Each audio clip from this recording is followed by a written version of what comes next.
Welcome, everybody, to another stream. Today we're making spaghetti, which is something I make very often, but I've been kind of doing other stuff, and I haven't done it on the stream. I don't think I've done it for a while, actually, but got a pretty damn good spaghetti recipe, and then we're going to do it with a green salad and some winter squash basque cheesecake. So, yeah, some straightforward stuff and a new dessert sort of thing. I'm pretty tired because I don't know, just didn't get good sleep, and I spent like almost 2 hours going to try and get something off of Facebook Marketplace that was not advertised correctly. So I wasted a bunch of time doing something dumb. As we always do. Everybody, all the time, doing dumb shit. And I've got some starter up here, sourdough starter, that I got from a friend, and I need to just mix it into bread, and then that'll be something that'll end up kind of taking off more tomorrow. But I'll do some of those parts now. And then it'll get to a point where I can put it in the fridge overnight, and then it will bake tomorrow. Trying to do bread good. I tried to do bread, and I burned the shit out of my hand, and I got this like blister, and then I couldn't go to the gym or do anything because I was gonna pop this blister and suffer. So now it is less bad, and it's time to do shit. But I'm tired, so I'm gonna start off by making a latte. I know that seems kind of weird, but I'll make a lot. Or should I make one of those Carajillo guys? Maybe I should make one of those Carajillo guys. Let's see. We used Smith & Cross, Liquor 43, and some of this dark rum.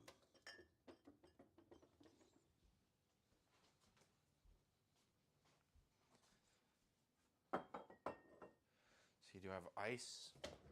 Please, for the love of God, do we have any ice? We have some ice. Well, that's something. Here, let me get the rest of this ice going.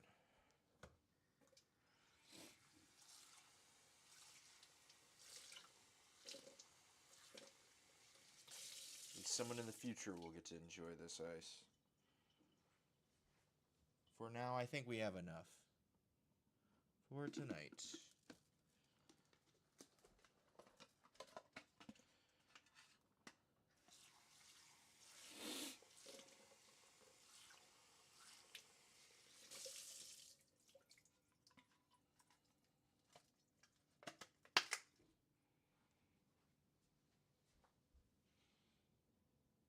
Here, we'll put it. Oh, we gotta put it over here. Fuck. Okay, well, that's what's happening. I got a couple of these big fucking Diamundos. Let's get some music too. All that shit. All that good stuff. If you want to text people. Already did. Okay. Oh, thank you. Let's see. Get some tunes. Pump the jams.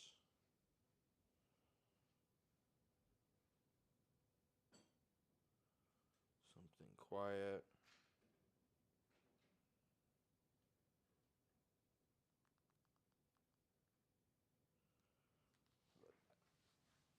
All right.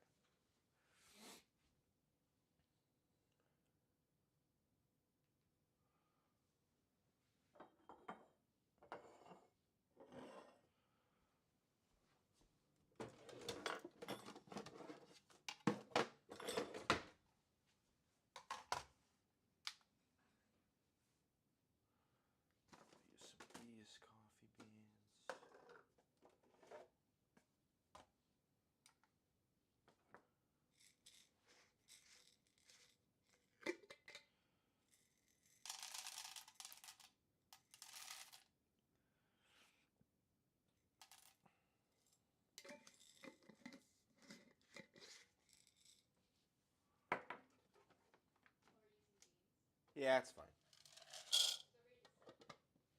Do I need to set it higher? I think the where it's at is decent.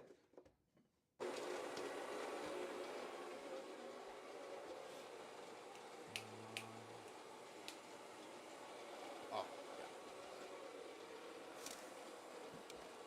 We've got our syrup, our miso syrup.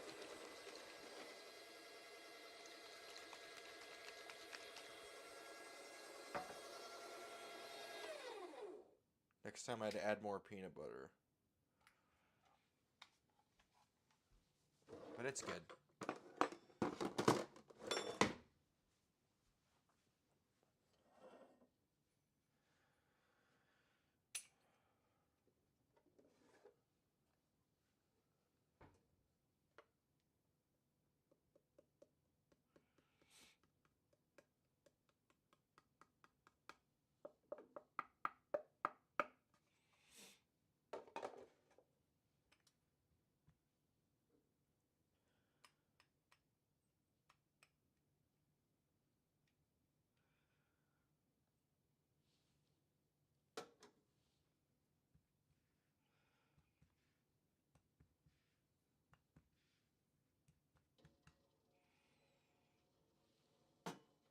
This might not fit.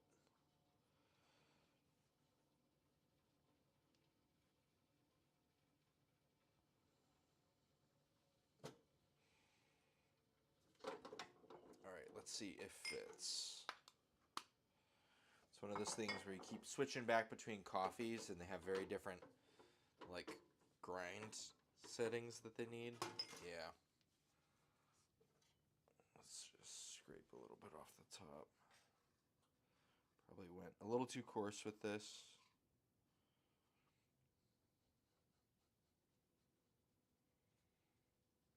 How about that?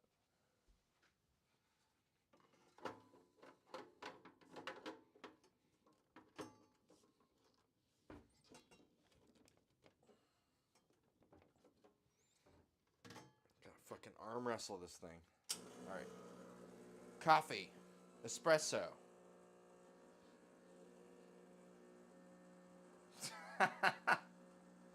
No! Oh, I choked the shit out of it. We haven't used this coffee for a little bit. Must have screwed something up.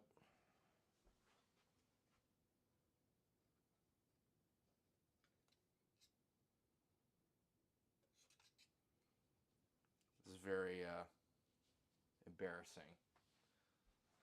While everyone's watching, no.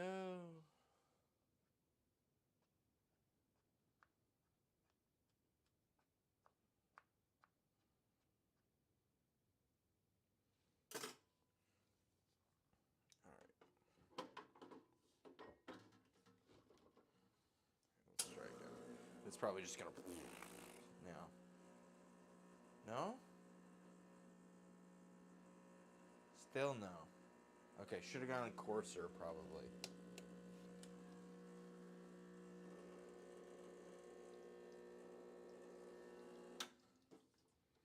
This is gonna be a very not good espresso shot. This is my fault. We were using some espresso that was, or coffee that was gifted to us, but it came pre-ground. And so we basically have been regrinding the ground coffee to get it to like a good espresso coarseness. And so we've been kind of in a weird in-between of coffee states.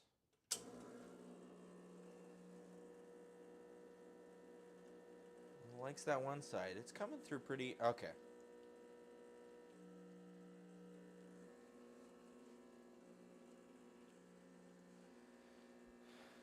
Well, what are you gonna do?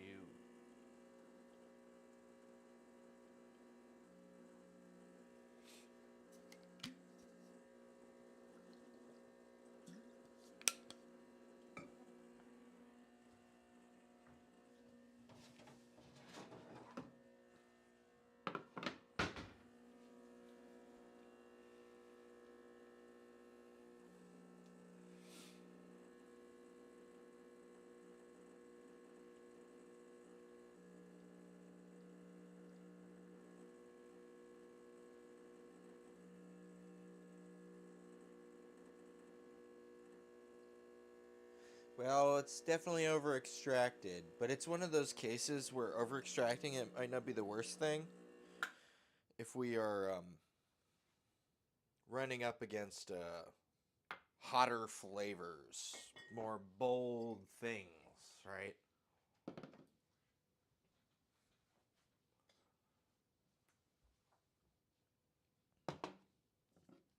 to be better about presentation. And while we don't have a shitload of stuff out, we might as well make things look nice. Forget the measurements almost entirely, but I know there's more of some things and less of other things. So we'll kind of go with that. Here, let's just use that thing. Here we are.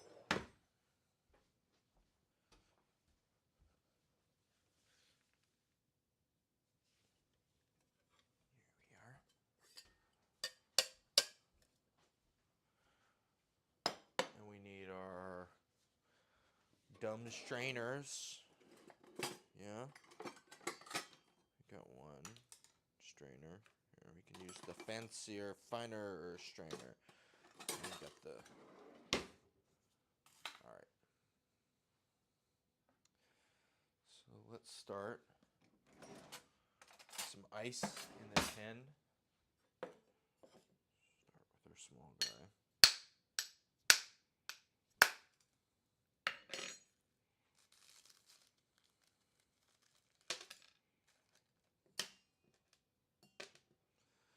Just clean this. It's not that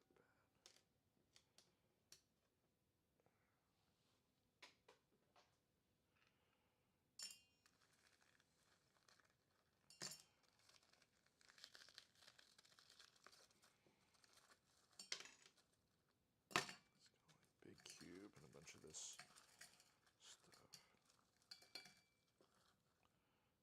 Frosty. All right. Okay.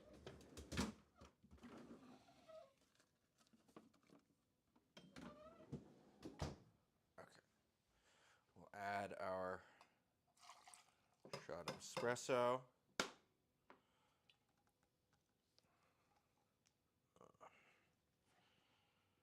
Make sure I'm not going to pop my blister. That would suck immensely. It's whatever. Trying to get better feel.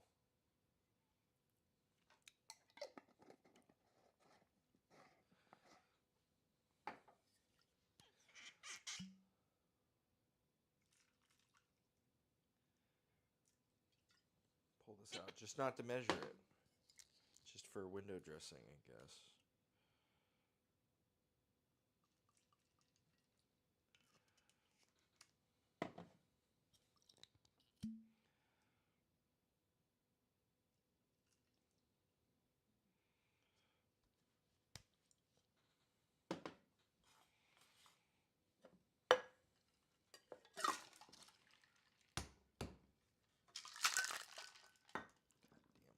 Messy. Why? Come on.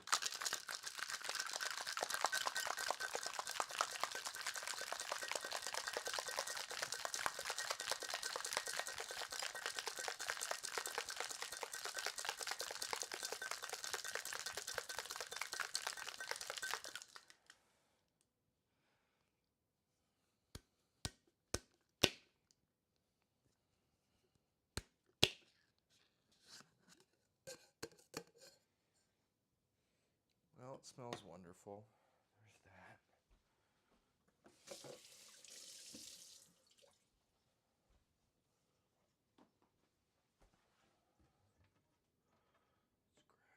Let's grab. Used this one last time.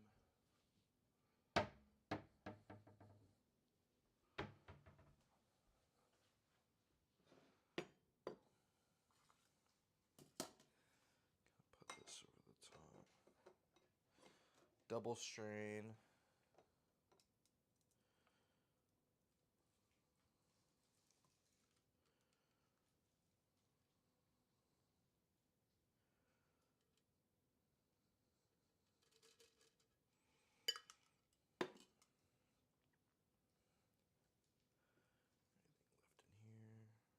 Oh, you know what I didn't add?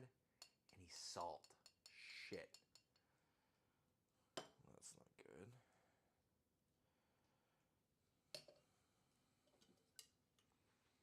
It's kind of too late to add it now. I need to make saline solution, just have it on the ready, and I can just drop it in.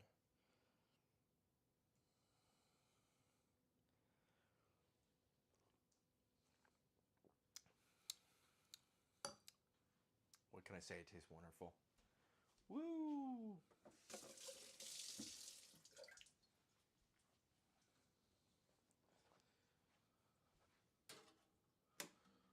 Turn off our espresso machine, as that is probably more than enough espresso. I was at the liquor store earlier today, and I got myself some Benedictine. I've never had it before, but I was a big fan of chartreuse before it kind of got axed from the world stage in some ways. And I was surprised to find that this Benedictine gets a lot of the way there. I was expecting it to be... I always heard it like kind of has like fragrance of roses and different sorts of things. But yeah, product of France. Camp Normandy. So, herbs and spices, made in secret back to 1510. I'm not sure if it's made by monks, but there are Benedictine monks. It's fun. Touch of honey. Yeah. So I might try and make something else with that.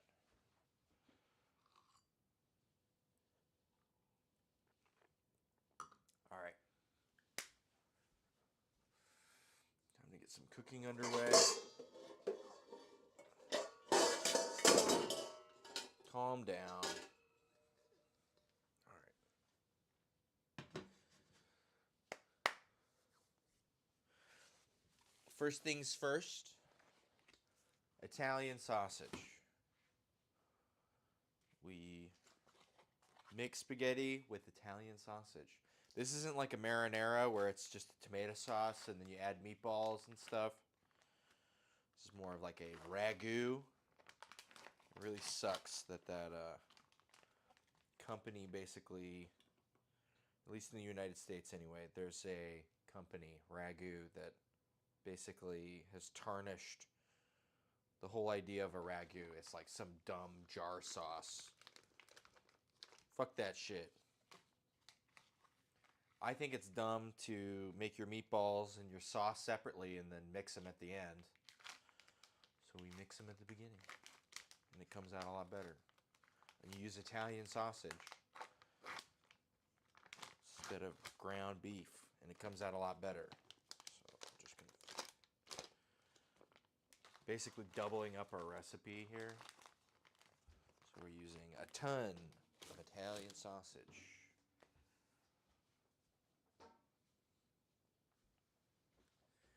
Then we're going to saute it down. Add some vegetables. Oh, you know what I forgot? Tomato paste. I totally forgot tomato paste. I know we have some tomato paste back here somewhere. We got like half a deal of tomato paste. You know what? That should do. And we've got home canned tomatoes, so it'll be plenty fine.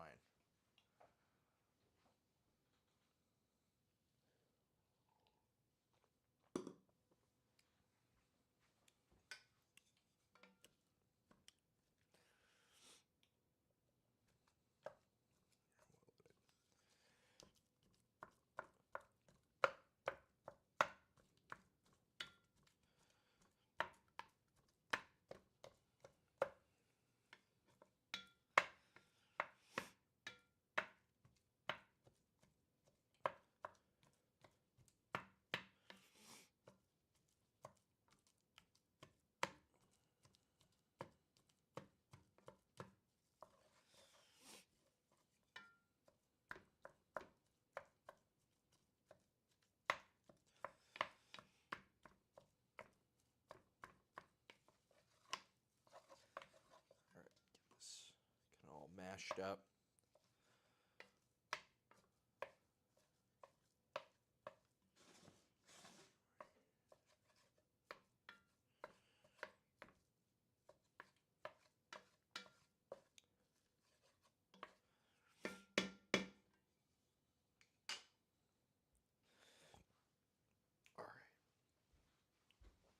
Grab some vegetables or veggies. They're over here. Ah, yes. Okay.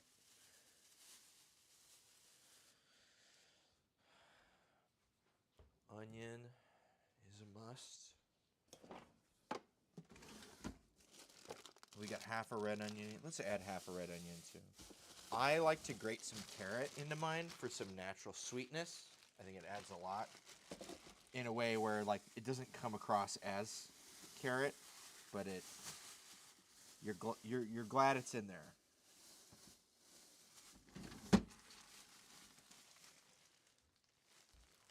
So we got an onion, carrot. I also add a pepper. Sometimes there's serrano, sometimes a jalapeno. Some of this is probably fairly heretical for spaghetti people, for spaghetti Americans. Good thing I got garlic. So, some garlic as well. We're basically going to just make a mirepoix out of this. And then once this is all kind of sauteed, we're going to push it to the side and move our pot over. And then just kind of work with half of the pot and saute all that stuff in there. And then we're going to deglaze with some... Oh, actually, we're going to do the tomato paste then. And some Italian seasoning. And then deglaze with red wine. And all that good stuff. And then we got our canned tomatoes. I have something that I'm wondering about. So I have some tomato sauce just in case.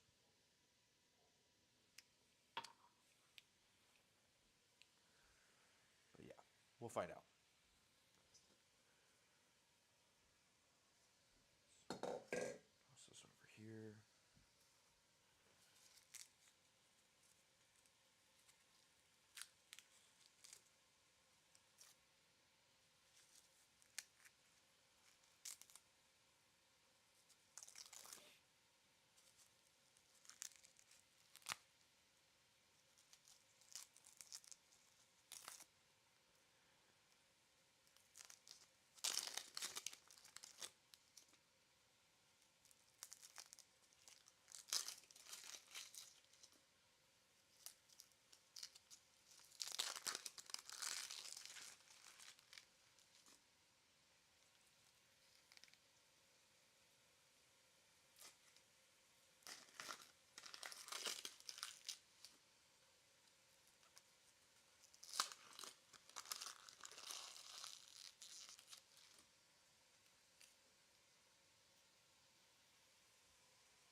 shitload of onions.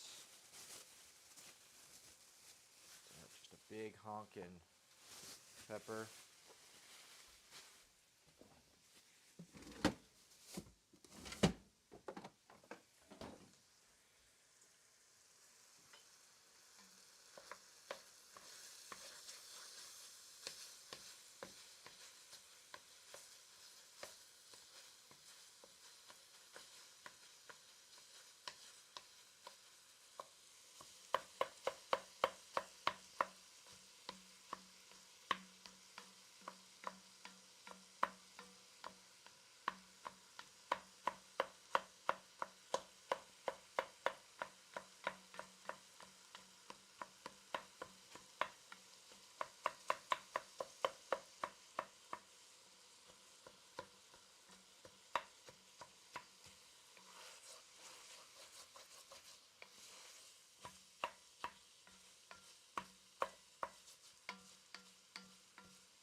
Just want to wash your hands after working with something spicy.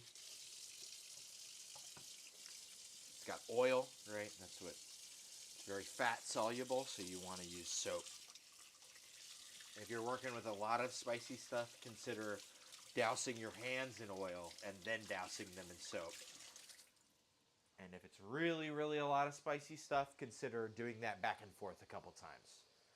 You know, oil, soap, water, oil, soap, water. I made black mole for Christmas a couple years ago, and I had to shell and toast over a pound of dried chilies. No spicy hands the next day. I think I did 3 rounds of oil, soap, and water.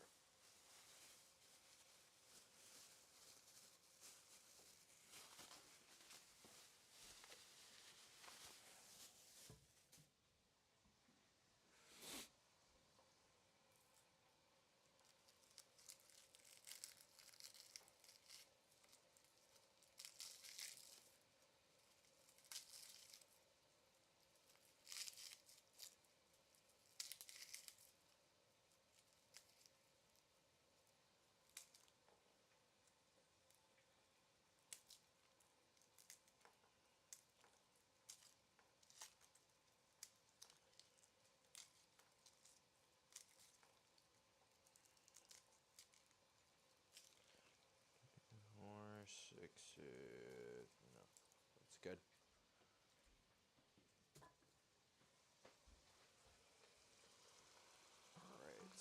the point where we've rendered out a lot of this fat.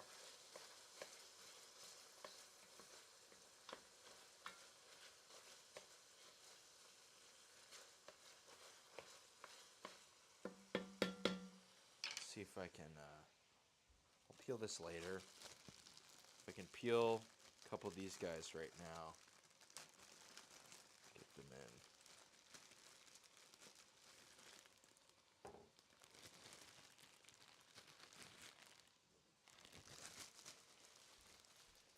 This is a good way to hide vegetables in something. If you're dealing with a particularly, like, inhuman person who you have to, like, trick into eating vegetables. Honestly, I think that is such a, like, low quality. It's like a big red flag. You need to be tricked into eating vegetables. But I guess that's a thing some people need.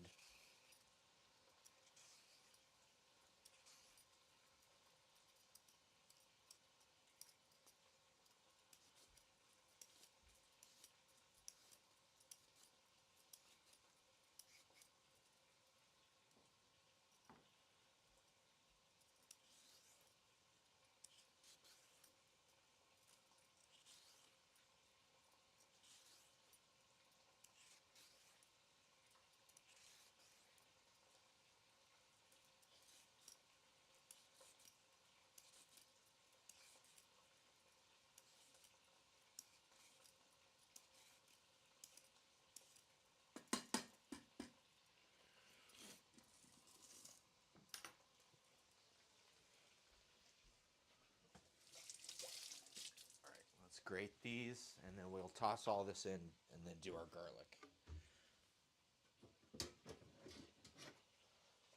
Turn this down just a bit.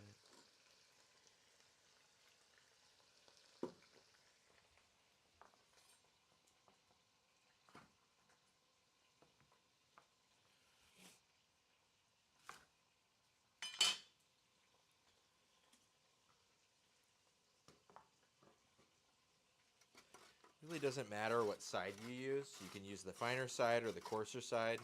I like the coarser side because it goes faster. This will all dissolve.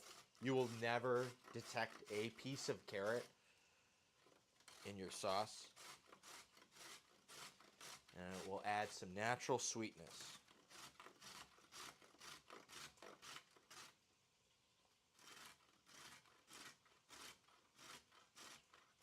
Especially if you're using canned tomatoes from the store that have like the sodium benzoate in or something.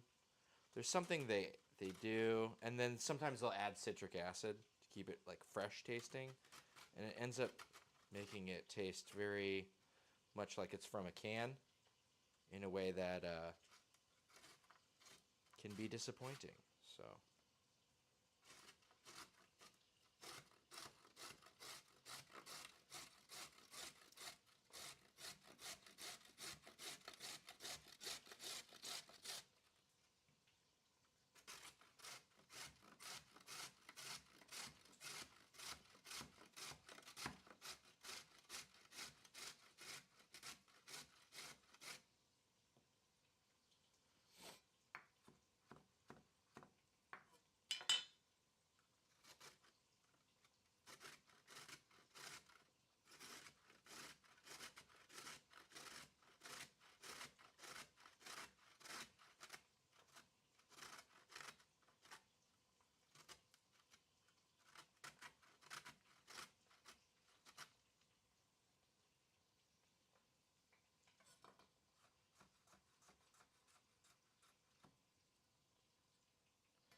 And I'm kind of doubling this up because we got people tomorrow, and we like having this with leftovers.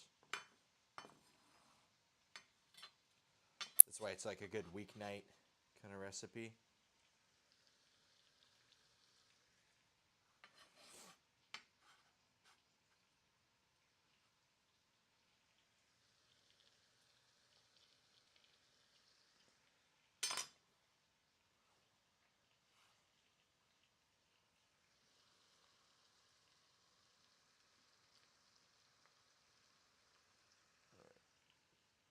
Oh, you know what I need to be doing? I need to be getting my squash. I got spaghetti squash for with the spaghetti, and then I've got some winter squash for with the basque cheesecake. I need to be working on those. You know, because that's got to bake for like a good hour, and then from there, you know, become cheesecake. So that's definitely going to be next up on the docket. Don't think we need this anymore.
most of what we... Basically everything we need for spaghetti. And then I could do up the squash, get them going in the oven. I'll actually probably preheat this.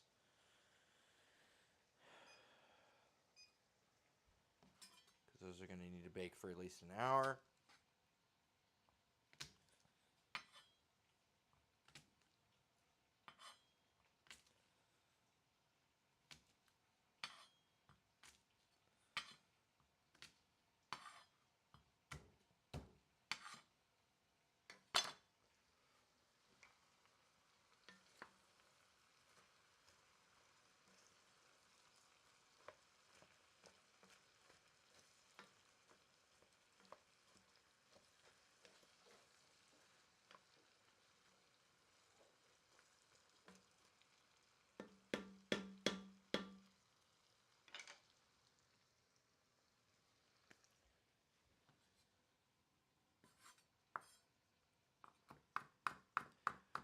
Give them a good smash, once or twice over. We'd like them about the same size as the little shreds of carrot. In the end, right, the carrot, the garlic, and the pepper will be small enough that it will just disappear.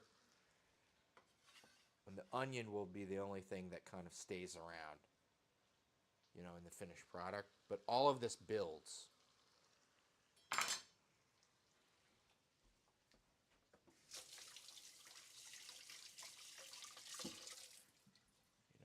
We're making some tasty flavors right now. That's why it smells so damn good, right?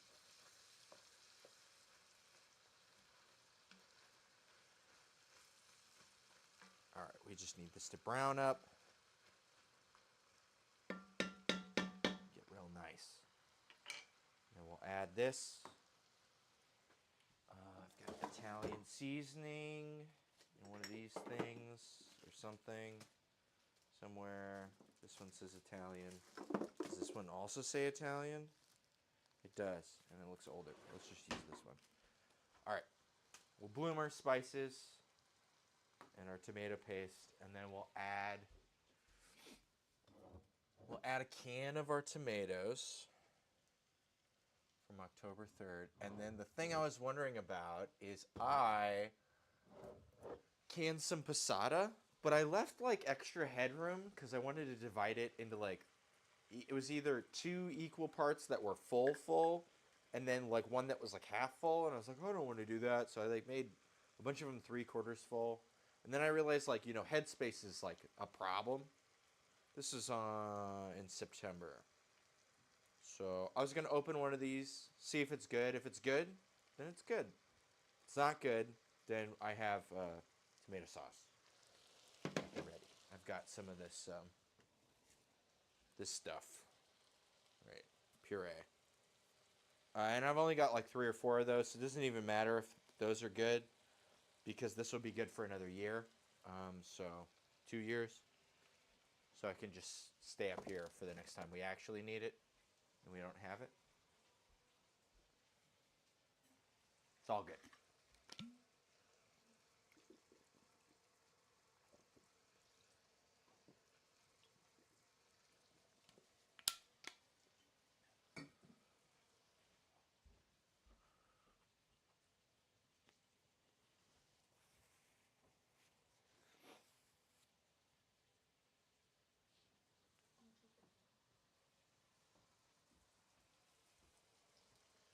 Squash.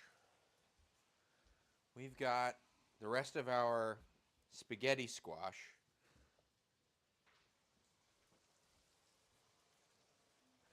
I've got a couple more for tomorrow, but we can have these tonight. So I need to cut them up and get them all dressed.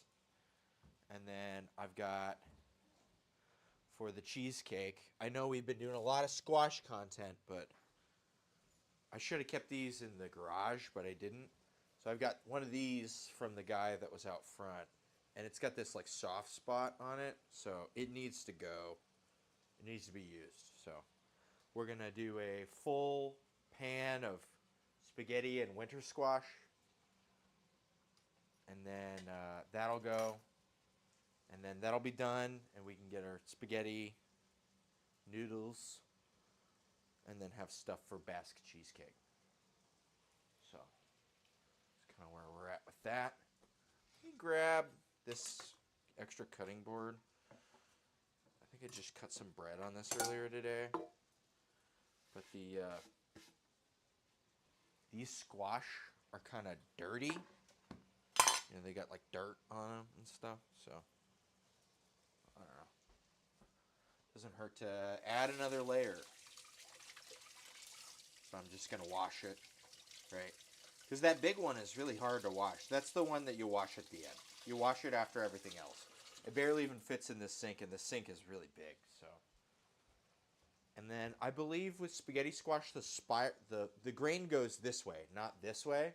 So you want to cut it like that. You want to cut with the grain, so that way you get longer noodles, right? So this doesn't have any bad spots. So let's cut it in half.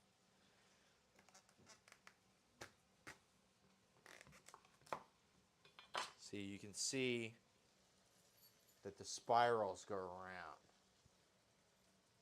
And it looks good. So you can scoop these guys out. And then you just put them face down, or you wrap them in foil and put them face down? Do we have any more foil, or did we run out of foil? We did run out of foil. I forgot about that too. But I do it face down. Okay. Well, I like oil it, salt, pepper, and I crush up a garlic and just throw it in there. Okay. Like Sure. All right. Well, then we'll prep a bunch of these here. And it goes for like 40 minutes. I do it for like an hour.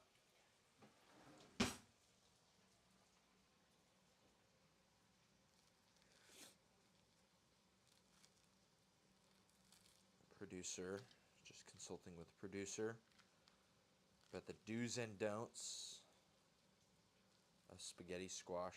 She particularly enjoys the paschetti squash.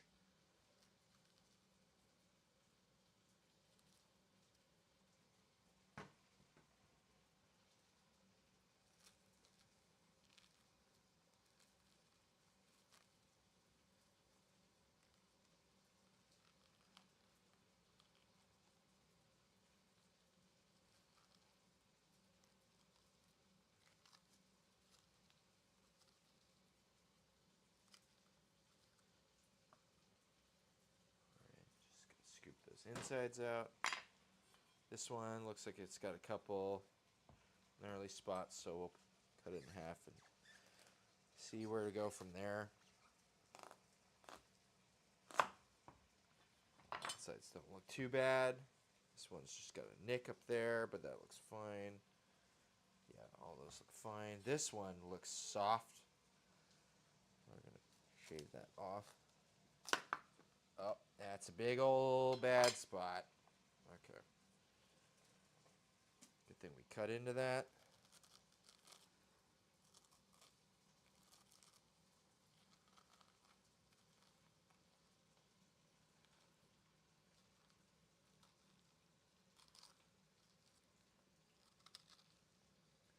We'll make use of it. Just going to make sure we cut out that spot. It's not good. Make sure that spot, right, when you're scooping it out, you don't want to get all that yucky stuff on all the rest of it.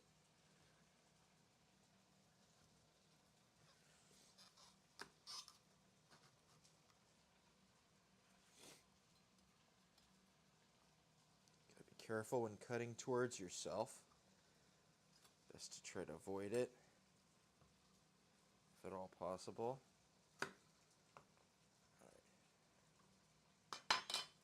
And hey, look at that. Nice, you know.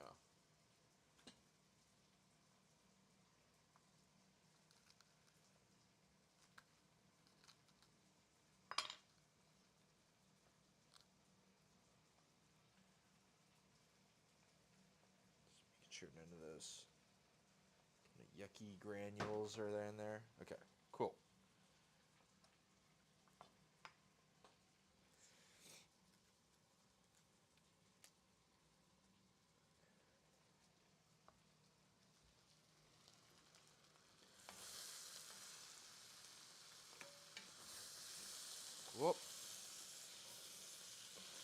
attention.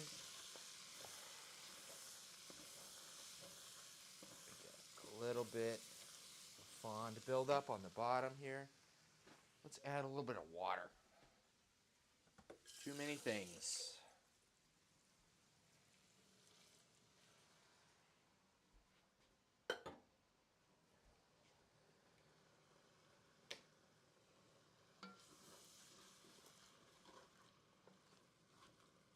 Yeah. It's not paying attention.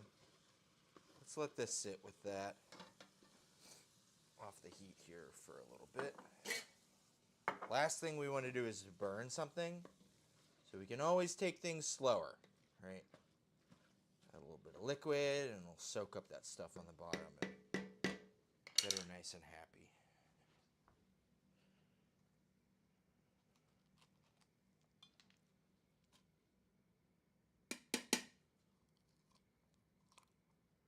Oh, this seems also not the best. Yeah, that kind of portion is, the strings are gone. It's kind of this, I'd say all this is bad on this side. Unfortunate. This is one of the bigger of the 3 or 4.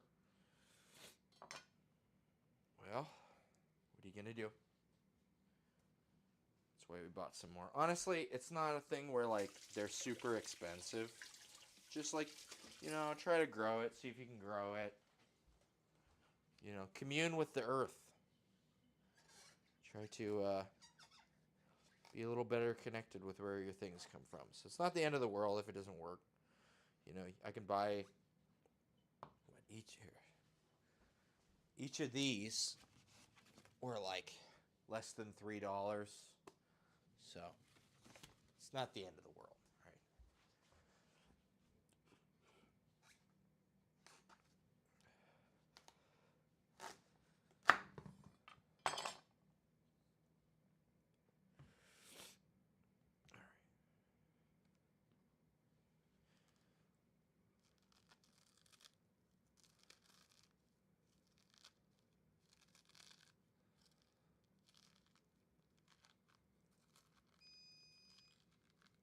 Preheated oven.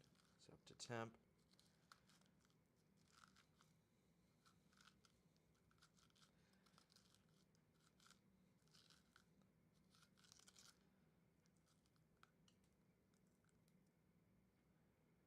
This is looking pretty good.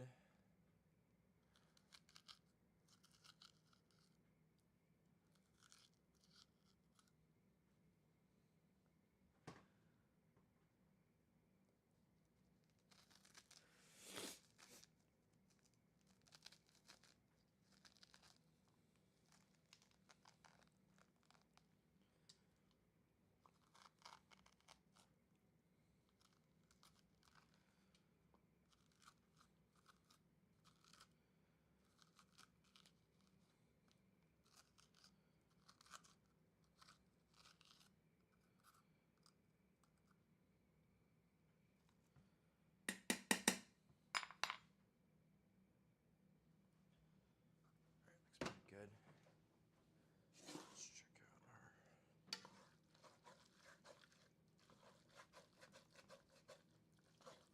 Yeah, this is looking pretty alright.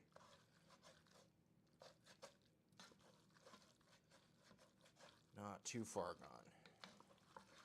Gotta be careful, you can't walk away from stuff.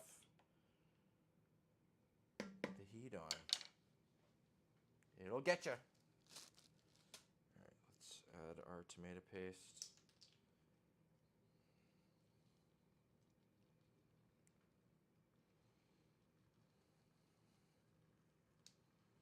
Cook it down for a little bit.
use a lot of Italian seasoning.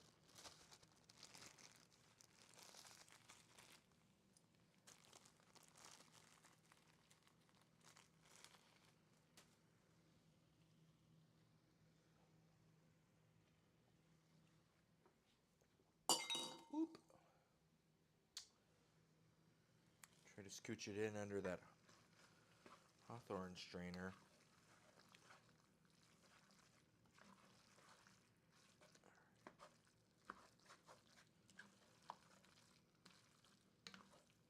Okay, couple things. We want to see if this passata is persona non grata.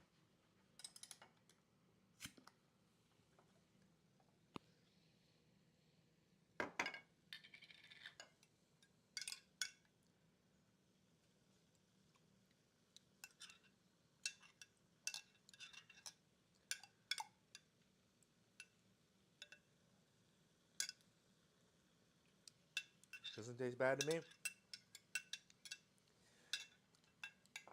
It does taste teensy bit flat. Like I remember I put this stuff in here. It was bright as can be. You know what I mean? But it doesn't taste bad. So next time, no headspace. Need to remember. But yeah, doesn't taste bad. So that's something. Second thing, vino. Necesito vino para mí.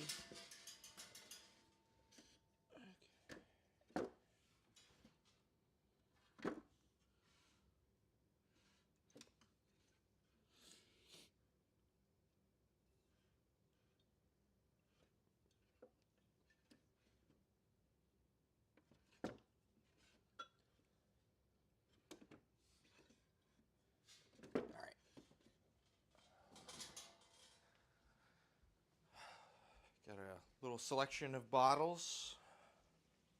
Got some Grenache. Hey, and I just finished my drink, so maybe I should pour some of this.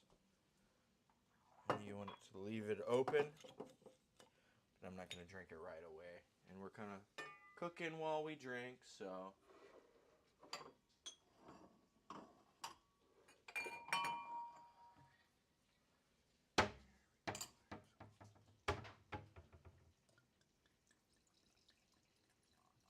So for deglazing,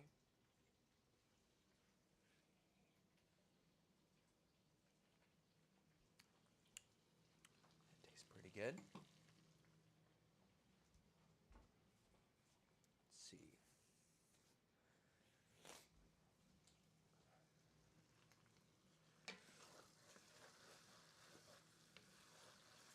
Okay. This is probably at a place where it could use that ultimate deglaze. Which is perfect. Because I got some vino right here. Since we're doubling up, normally I use about a third of the bottle. I'll use a little bit more. And this will add a lot of complexity to our sauce. Make it very tasty.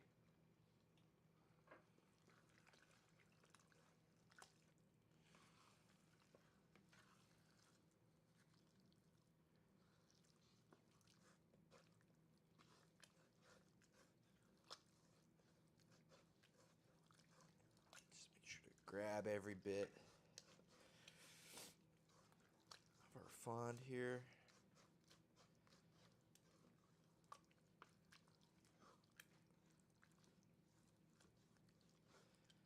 It's pretty nice.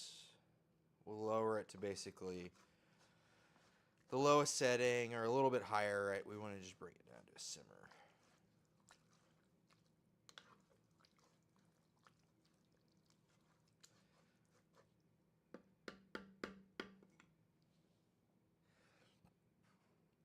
Let's add some tomato sauce, passata, and let's add, and I might have been wrong. I might need a whole, I might grab a second one because we're doubling up with these sauces. Come on, buddy. There we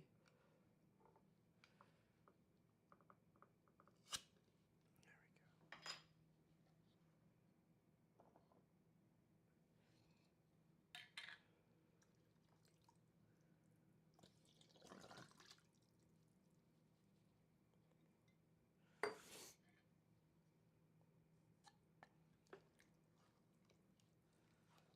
resembles much more of that kind of gravy. All right. This is a good thick sauce. And I am going to grab another one of these.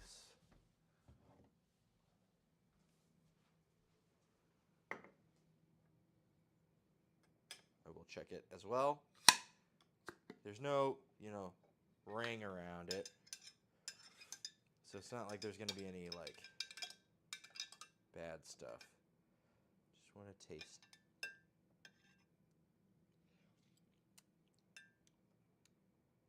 Yeah, it tastes great. Just not as fresh as I put it in, right? And that comes down to the headspace, and that's my bad. And that's why we're going through this right now. Lessons learned. Lessons I should have learned earlier, honestly.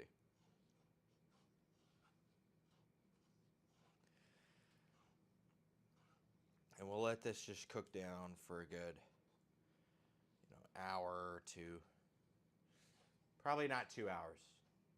Honestly, this would be ready in as little as like half an hour. I think its sweet spot is at least an hour. Just try to get everything to meld.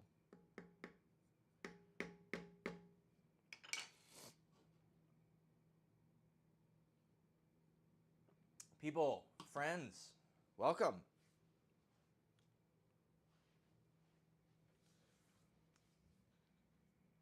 All right. We've got our pescetti squash. And I got this big fucker to deal with.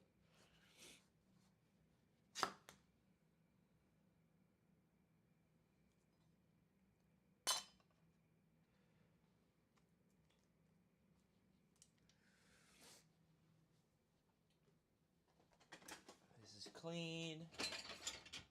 Well, actually, we're out of forks, not out of spoons.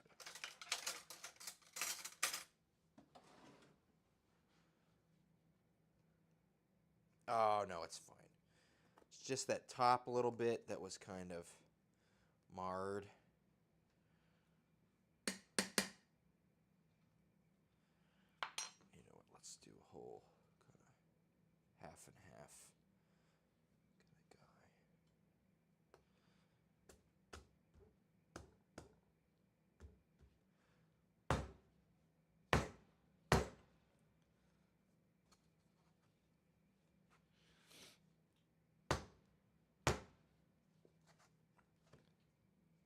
This Babish knife, it's like kind of half of a cleaver. You can really smash and scoop stuff. That's what he described it as, the smash and scooper. And honestly, I'm not disappointed. A lot of utility.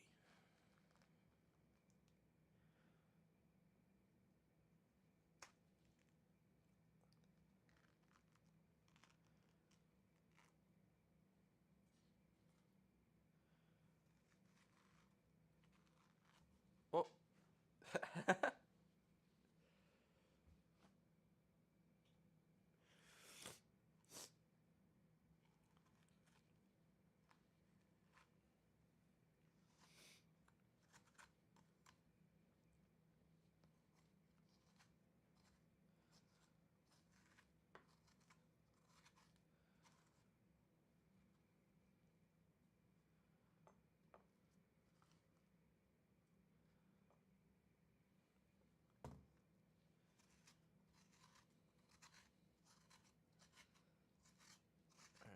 With this one, we don't want any stringy stuff, right? Because with this one, it's bred to be stringy in a way that is noodly. This one is not. It is bred to be winter squash-y, as winter squash are.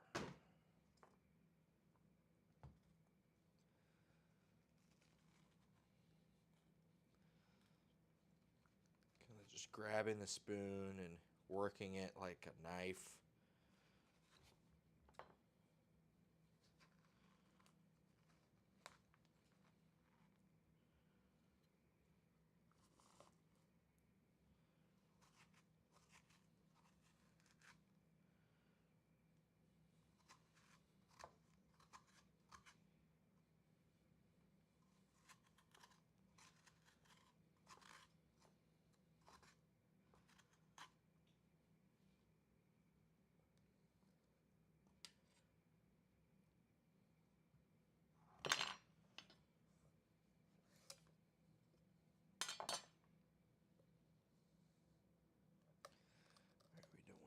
bad spots. This one doesn't really have any. It's like a teensy one. This one's got a couple bigger ones. Really all we have to do for these little blotches around the sides is just shave off the outside and then kind of scoop at it with the our spoon. Right, you can see these white marks. Just kind of scrape it off. I did this with that purple or pink banana that we grew. You know, when I was given this plant, I was told it was a delicata. This is not a delicata squash.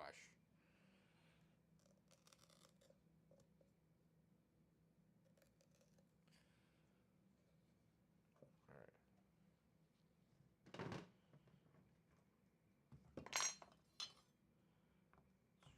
We got one spot.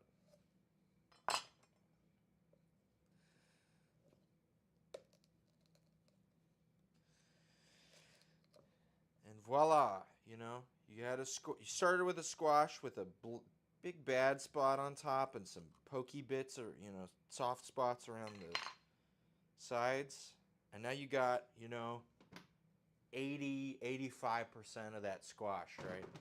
You don't need to throw that stuff away. It's all good.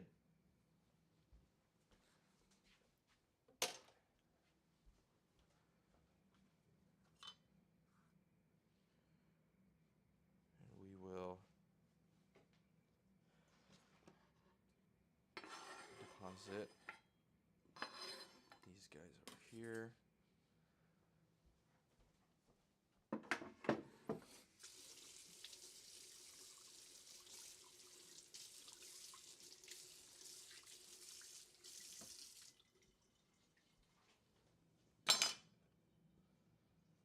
And we have no foil? No foil. Okay. Well, normally I would do these with foil, but that's just to steam them. Well, we can do some stuff, right, to naturally let them steam. They've got some of these really hard carapaces.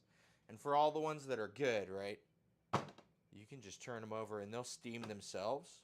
Now, this doesn't mean if there's an open end that they won't steam, right?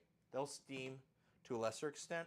A lot of times with these winter squash, you want to remove water content anyway, but steaming is the best way to get them to that like kind of puree consistency. So these won't be a problem.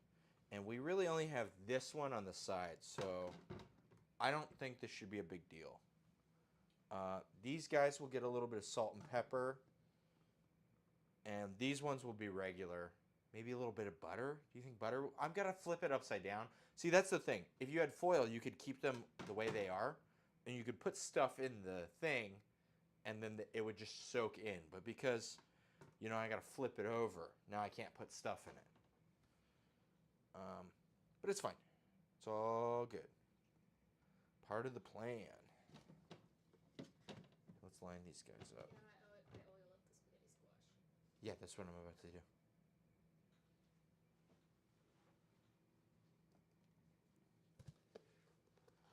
So because this is part of a baking thing, I'm just going to leave it as is. Try to get it to a puree.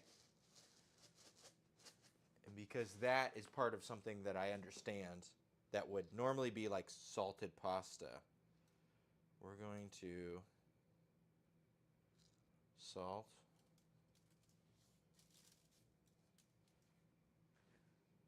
oil, and pepper in no particular order.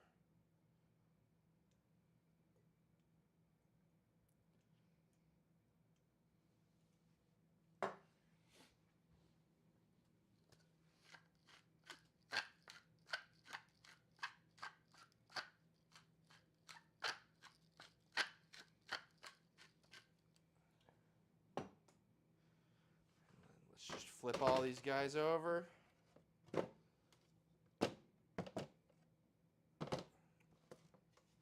And they'll go in for a good long while. Like 375, anywhere between 350 and 400. It's not really a big deal because it's just kind of steaming. And it has a lot of water content. This is one of those that's kind of a brain dead. Just toss them in the oven, and when they're done, they're done. Right? Fork tender.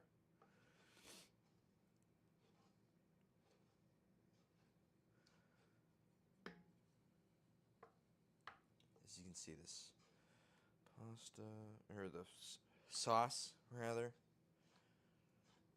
Let's give it a little taste. It definitely needs to come up in temp. We want it to simmer, not to just flounder.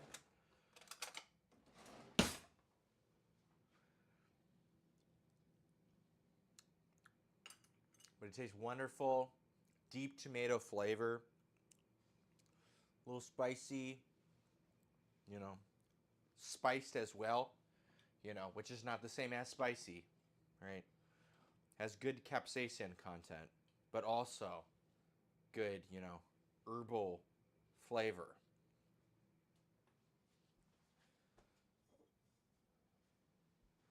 Get us a little more wine.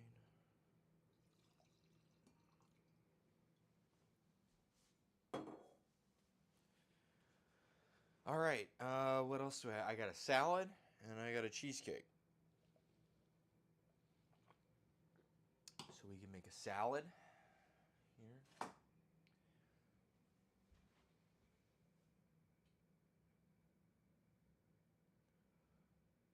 Oh, we lost people, fortunately. I'm going to take this out. Compost.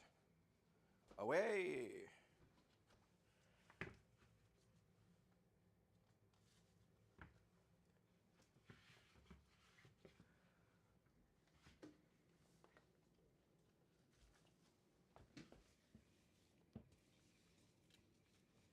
Oh, it's fine. You don't need to do anything.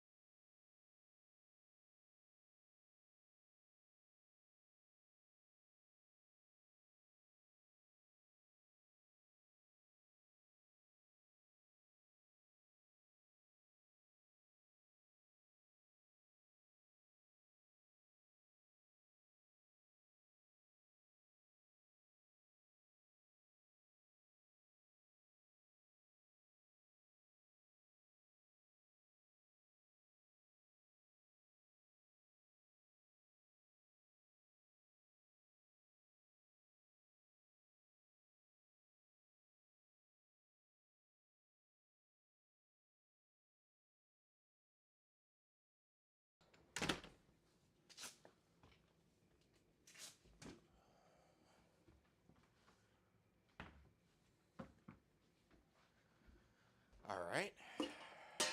Back from compost land. Compost is doing pretty well. Like a month ago, or a month and a half ago, I put all the leaves. We got some trees.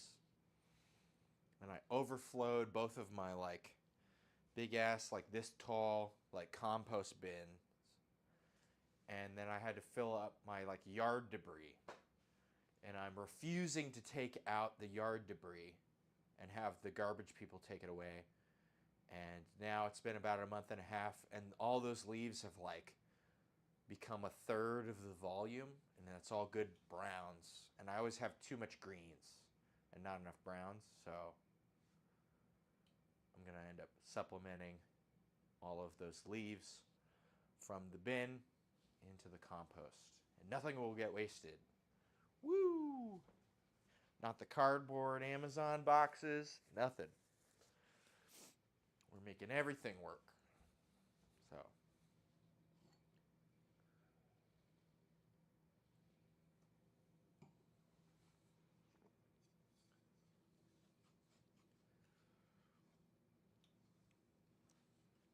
God damn, this really doesn't want to simmer, does it? I guess it is a ton of liquid.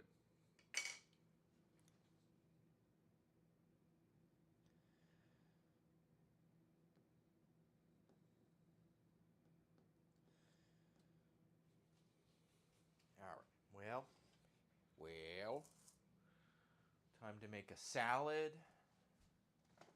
Ensalada. We've been doing a lot of soups. And I know last week we made a thing with a grinder salad sandwich.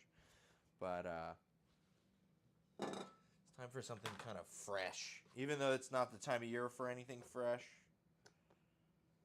I don't know. Need something, man. So we're going to do up some lettuce. And I got cucumber and carrot and onion, bell pepper, spinach. Just like a good all-around green salad.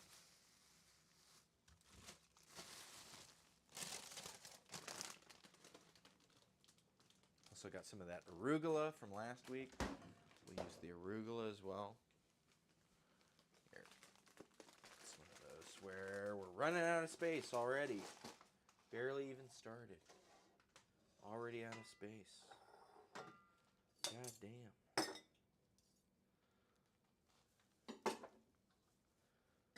I could send all this shit to the fucking Superman 2 dimension.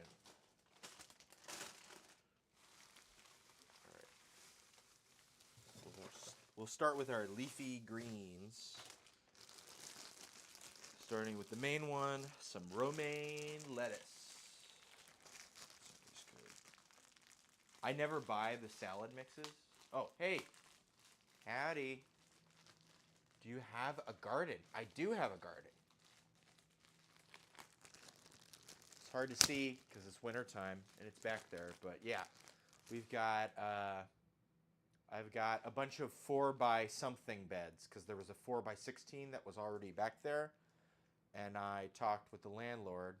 What are your favorite things to grow? Tomatoes and peppers. Easy mode. Easy. I canned like 25 quarts of tomatoes. And I've got a bucket out in the garage with all the extra peppers that we grew. So instead of letting them go to waste, I put them in a big bucket full of salty water with some extra tomatillos we had. And so I got this hot sauce going. And it's going real nice. And that should be ready to make here. You know, any time now, any week now. Just got to spend a good 5 or 6 hours bottling it all, you know, and get some woozy bottles, those little 5-ounce guys, and I can, and then I can make enough hot sauce to just give to all my friends, you know, and whoever, for whatever, and everybody gets some green hot sauce every year. So, yeah, peppers and tomatoes, definitely.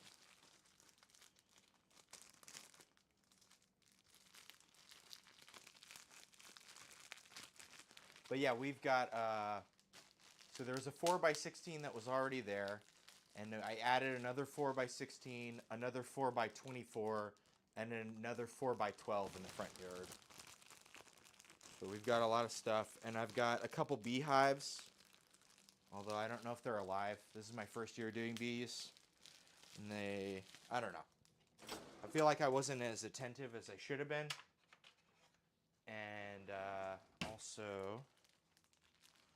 What else do I got going on? I got passion fruit growing in my living room right now.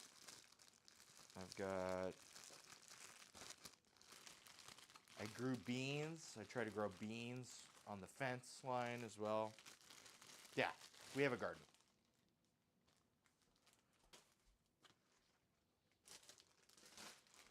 All right.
IKEA salad spinner.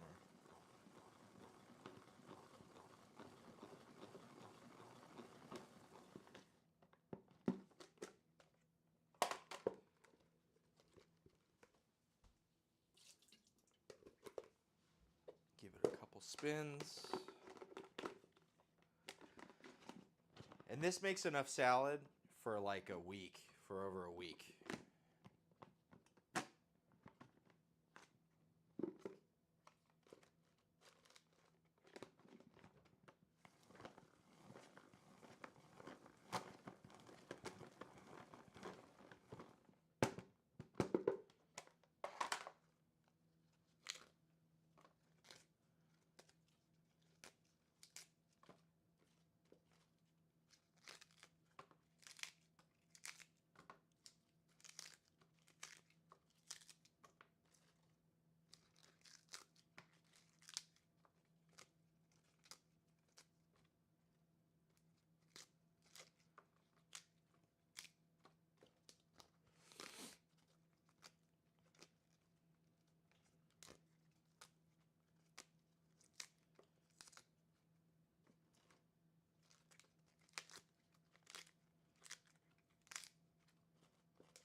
spins.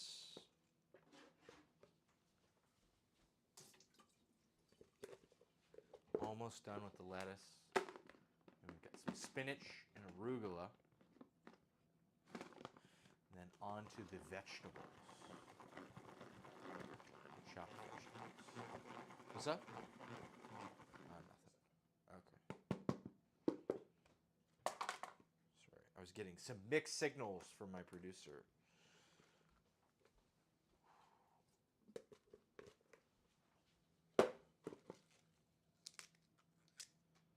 And you wanna, sorry,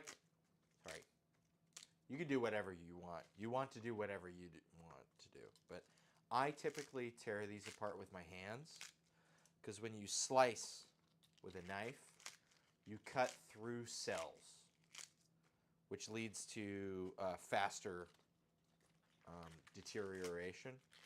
If you just rip them into bite-sized pieces, it rips along cell walls, and so the cells remain intact, and they don't. It doesn't go bad nearly as quickly. So, and we keep our garden salad kind of dry, our green salad dry, and then we'll add the dressing, when it needs dressing, and that way you can keep a salad pretty fresh for a week and a half.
Time for spinach. You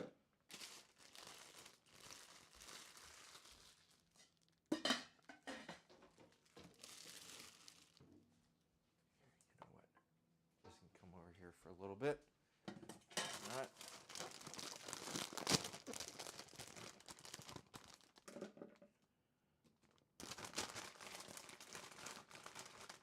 And I do the whole deal of spinach.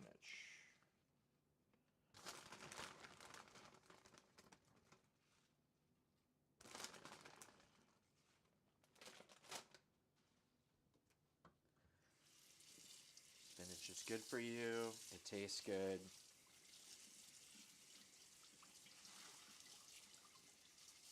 What are you doing? Eat the spinach.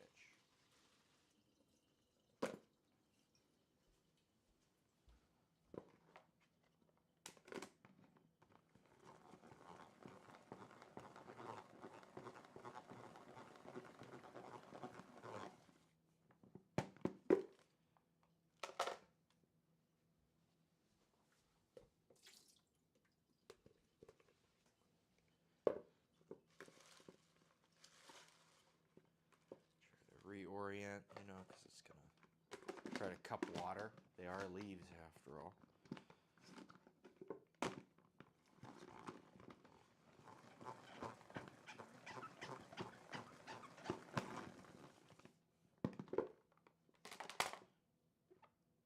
little more water. Just dump this all out on top.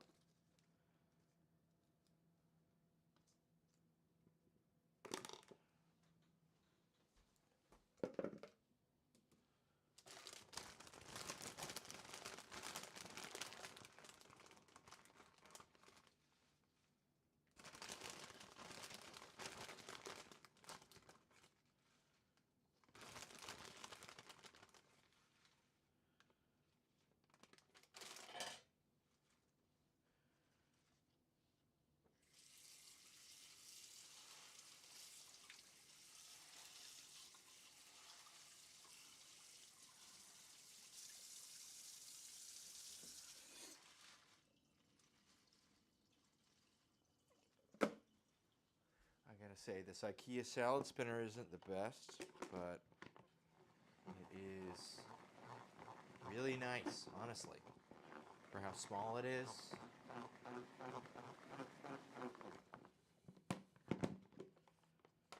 It just kind of does what I want it to do.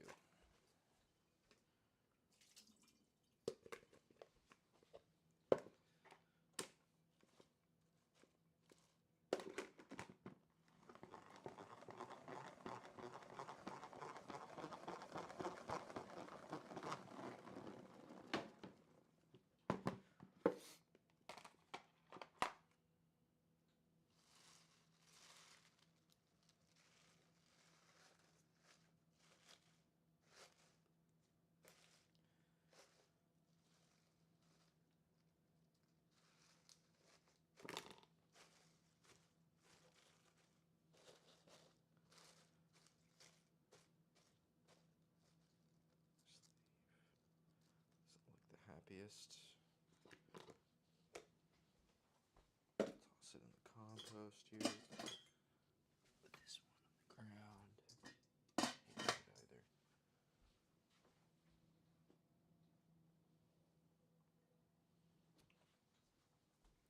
All right, last of our spinach. And then we can do a little bit of arugula. And on to our vegetables.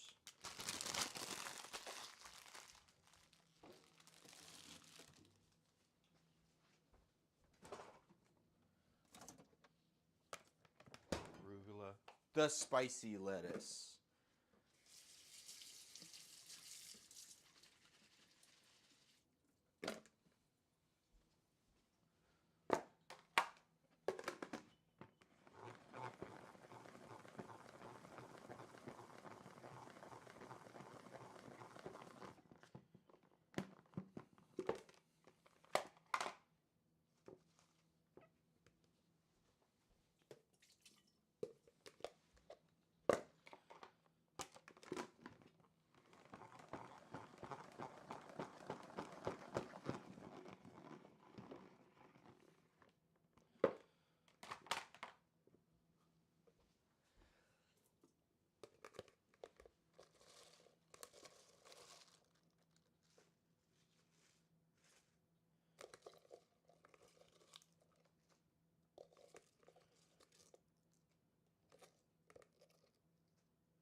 This has been in the refrigerator a little longer.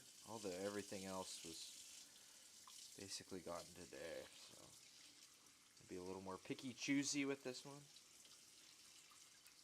I like arugula a lot, so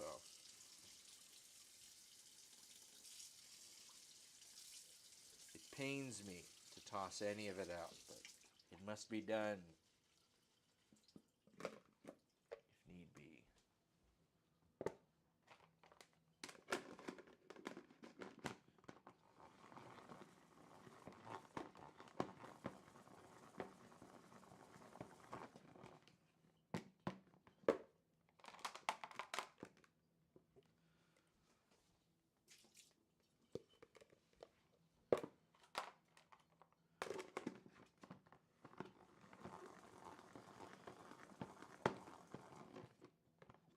Okay.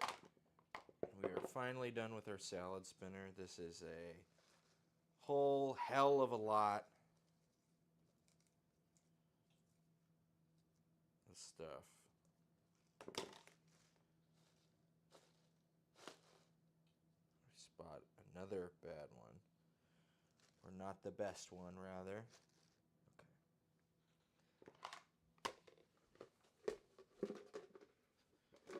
Put this in here. Grab our lettuce detritus.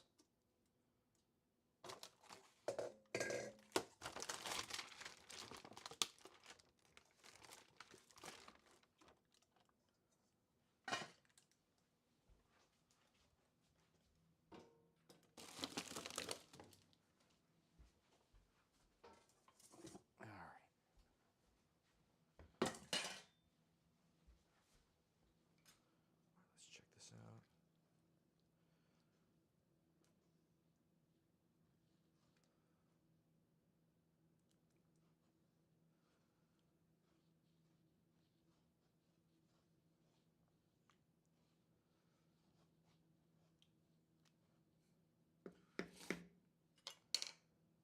Our taste.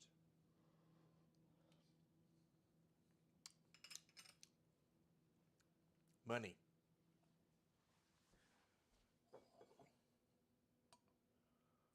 A little more vino.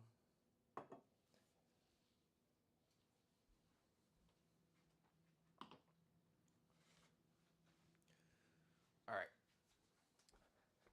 Zanahoria.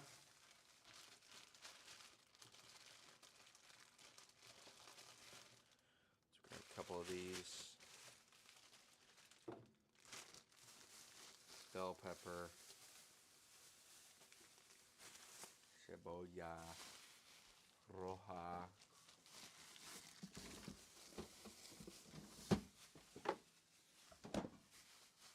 Do they call it red onion in Spanish too?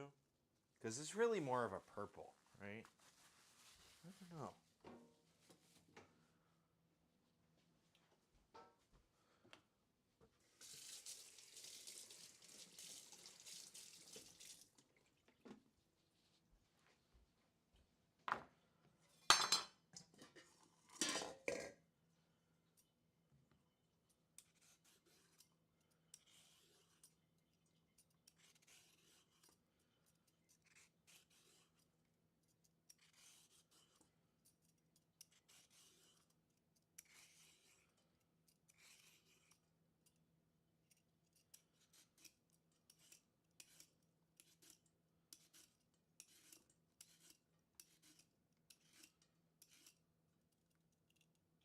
This carrot is not very happy.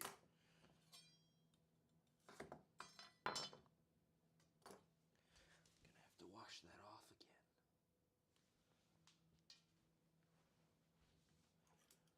What else? Some schmutz over here. Gross stuff. Rather not have that in our food or even on our cutting board.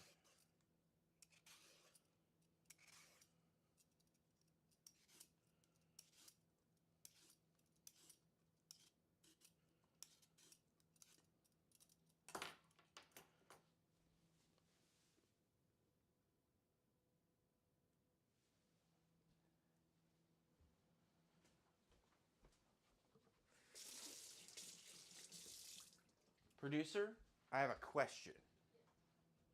Have you ever seen someone meal prep like a green salad like this on your TikToks? Do people ever do this? Do people ever meal prep salads They don't have like stuff on them. Every time I've seen it, they always put the dressing. They always put the dressing with it. Yeah. The dressing on it immediately. Yeah. Okay. Something. I'm not a TikToker. I guess neither will anyone be soon, but Twitch isn't really. what's up? Twitch isn't really busy right now. Yeah. And I think it's because the ban is happening on Sunday, and I think Everyone's doing is on TikTok. everyone's getting their TikToking in right now. Yeah. It's all it's good. I'm just like, It's whatever. that's the TikTok. Yeah, it's all right. Doing the landscape. Yeah. Producers doing the analytics, predicting the stocks, and I guess Twitch stock is low right now, and everybody's getting the TikTok in before the ban/not ban, or whatever the fuck it is. There's a lot happening right now, yeah. So, but anyways, this is good meal prep. This is solid meal prep. You make this spaghetti on a weeknight. You make this salad on a weeknight. Make it on a Sunday. You got it almost all the week. Eat spaghetti and salad every fucking day. And it tastes good. And it's all made from stuff. Producer said she has not seen any dry salads like this. So, make it. It's good. This is good meal prep.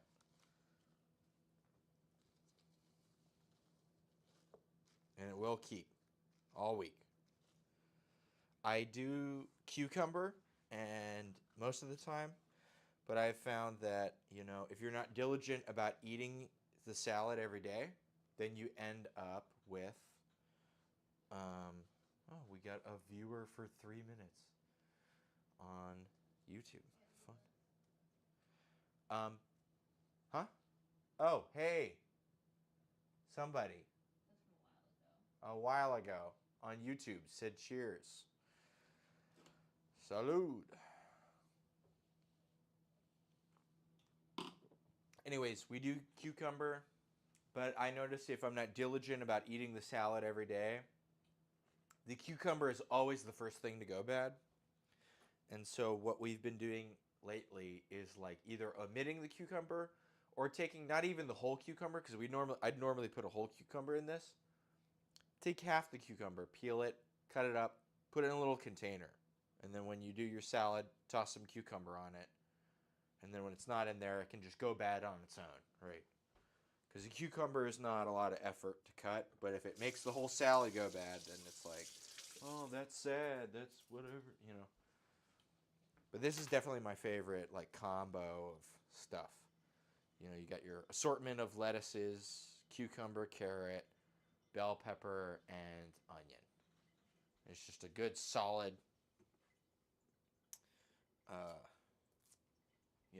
green salad. Greens. Get your greens in. I mean, I know the salad last week went on a sandwich and we called it a salad, but honestly, this is the real salad to me. Every salad is a deviation from this salad. This is the realest salad there is.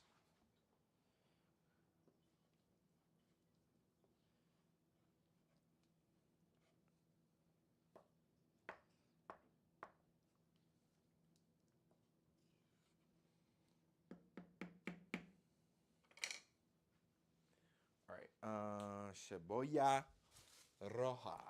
Bum-bum.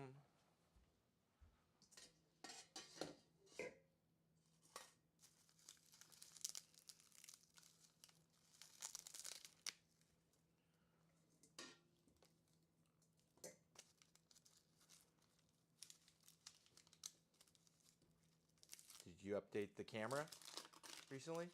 Okay. That's how I walked over. All right.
like half moons here.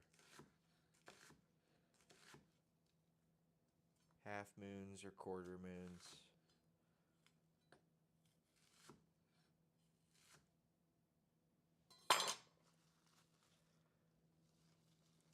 Toss that all on.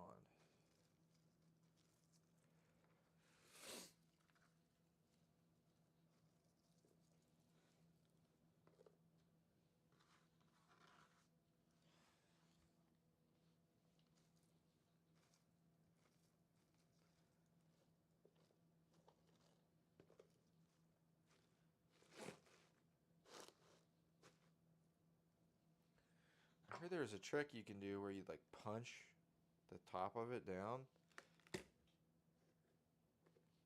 and then pull it out. And just kind of, the rest of it is good. Almost true. Oh my god. Onions.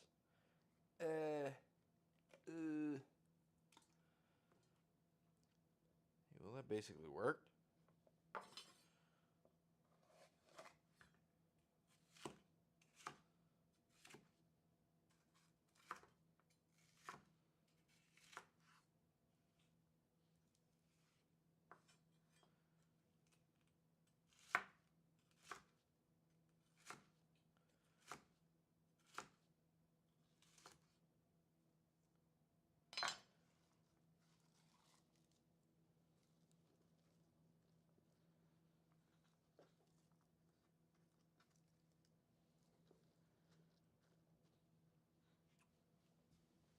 Normally after the lettuces, I would start with the cucumber and kind of have that as a bed.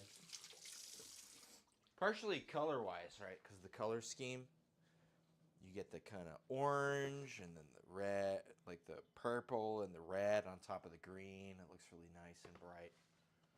So the cucumber kind of fits on top of the lettuce, but we are changing our ways to minimize food waste and wastes of time, of course, as well, right? Nobody wants this to be a waste of time. Let me grab cucumber.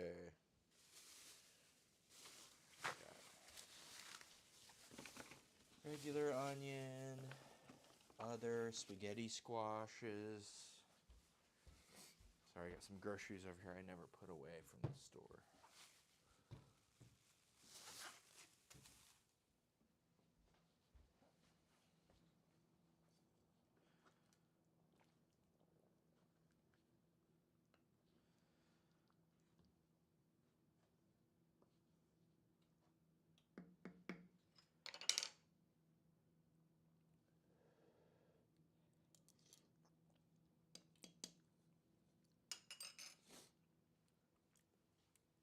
Great. Perfect.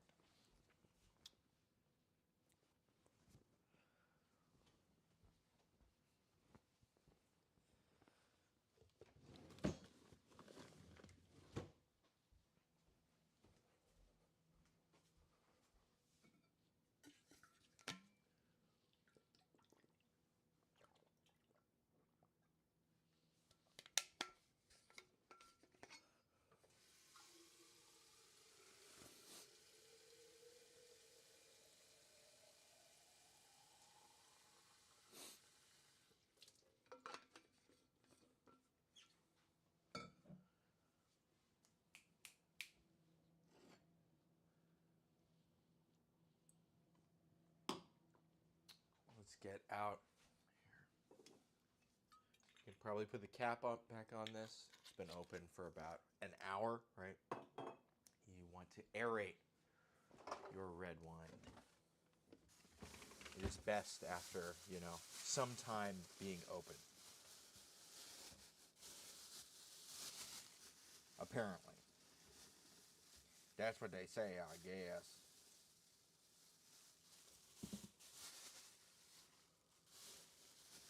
Fuck. Did I leave the cucumber over? I did.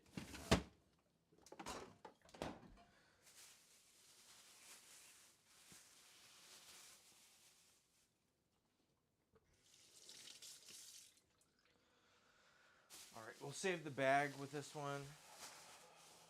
We're just going to do about half of it.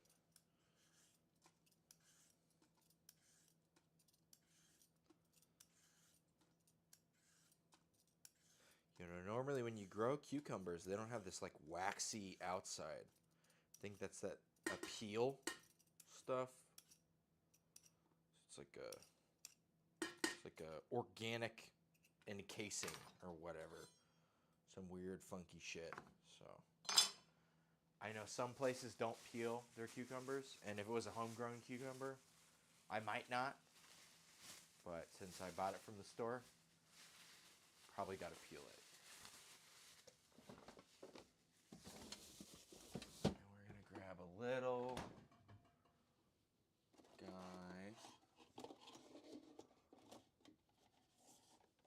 These little deli containers.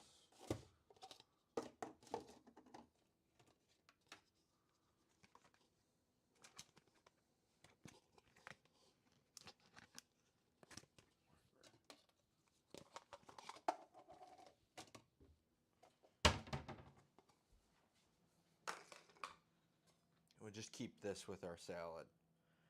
We can add it as we see fit.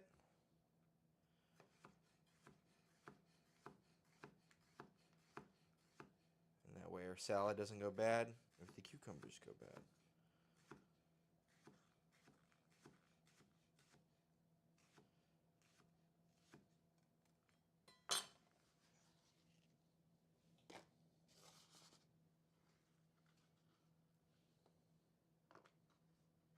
I think it's probably because the cucumbers are mostly water, right?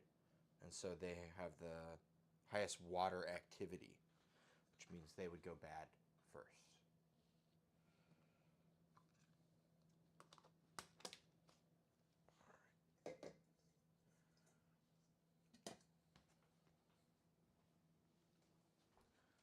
Should we check on our squash? Might be a good idea.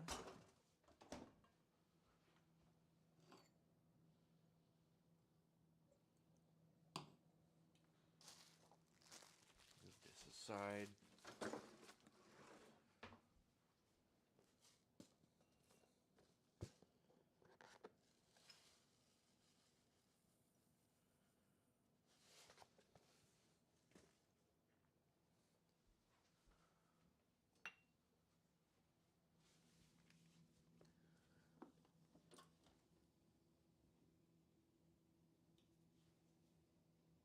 I think it needs more time. Just based off of educated guess. But hey, we're not here for just educated guesses.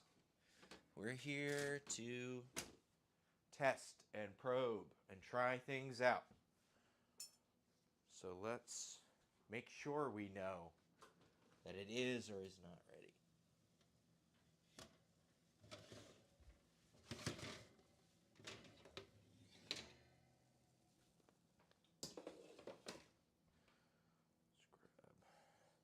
Big guy, flip it over.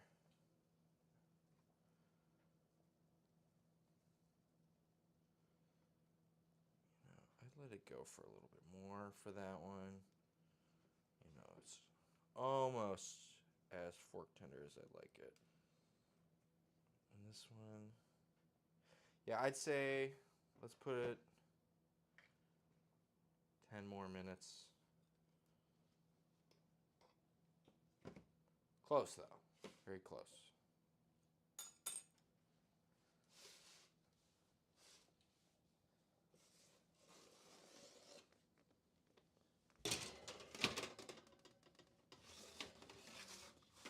Smells really nice.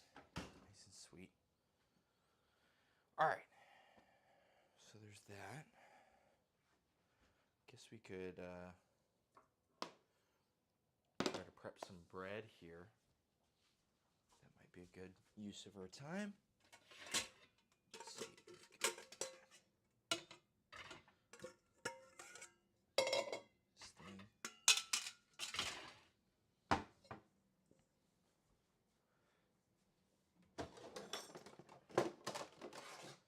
This thing. this time we brought bread flour. So hopefully this works itself out.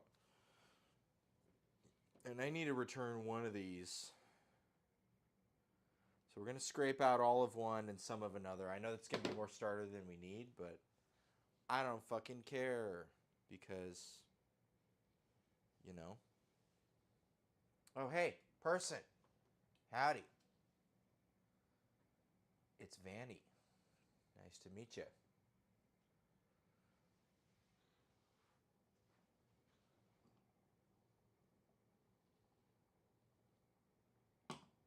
Working our way through some bread and spaghetti and salad.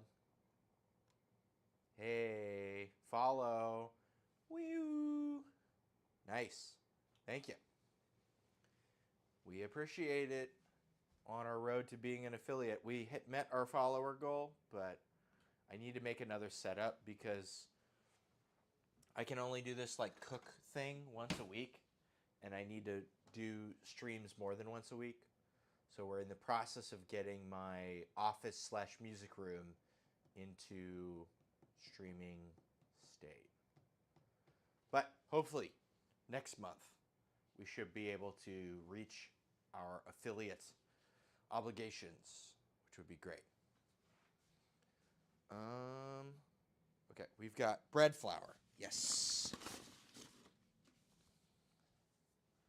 Been following a Brian Langersome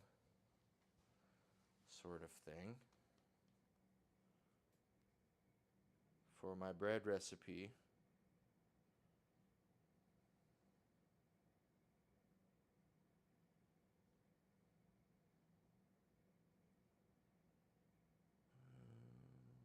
Where the fuck is that? Sourdough bread. Brian Langersome.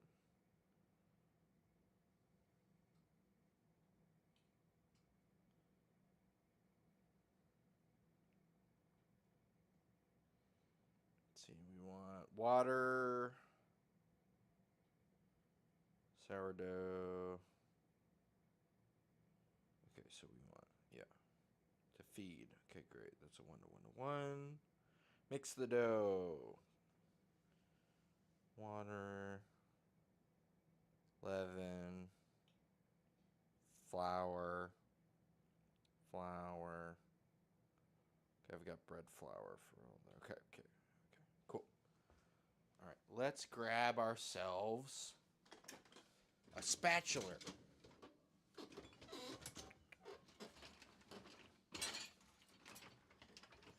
The dishwasher is clean. Okay. Well, I would like this one more. I don't know. They're very bubbly, but I think I let them sit maybe too long. So I don't know. We're going to start by just cleaning out one of these. And if it's too much leaven, what happens? It rises too much? Everybody has too good of a time? Everybody wins too much money? Huh?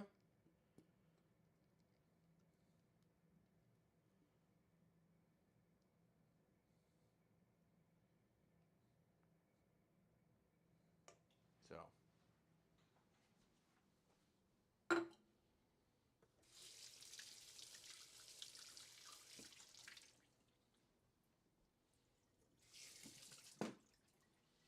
And then this one, instead of pouring out, instead of scraping out, we'll just kind of pour it out. And leave the scrapings, right? Isn't that the scrapings method or whatever? This is probably altogether too much starter. But I didn't get enough rise on my last one, so I want more bacteria. Give me the bacteria. Give me the culture.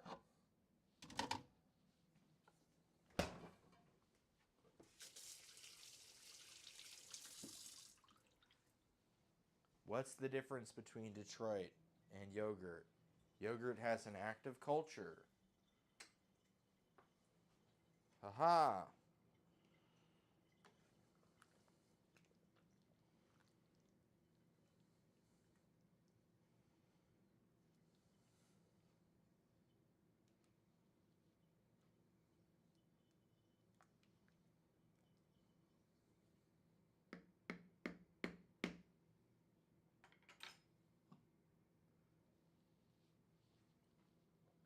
All right. We'll keep that on the side. From here, Brian Langerson recipe. Let's see. 310 grams of water. Let's grab our water.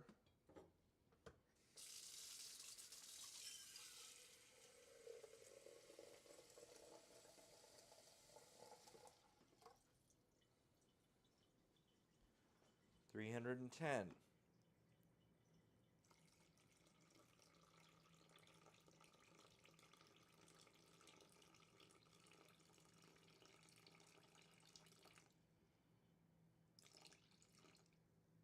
There we go. Perfect. 315. Fine. Whatevs. All right. 450 grams of bread flour, or a mixture of like ultra bread flour and regular flour, but I'm just going to do all this shit.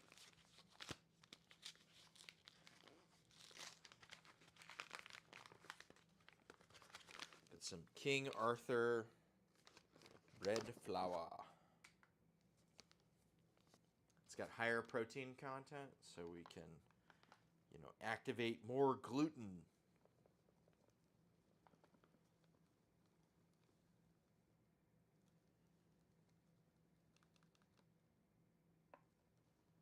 $4.50. There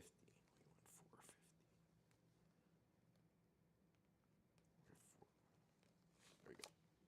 All right. We were just at $4.50, but since I went over in water and I was over in leaven, let's go over in the other one. Whoa, how about that? It's a secret. If everything's proportional, then you can just make everything be a little bit over, and everything is still pretty proportional. All right, so 450-ish. Okay, so we got our water, our leaven, our flour. Okay, and we need 12 grams of salt. Sal.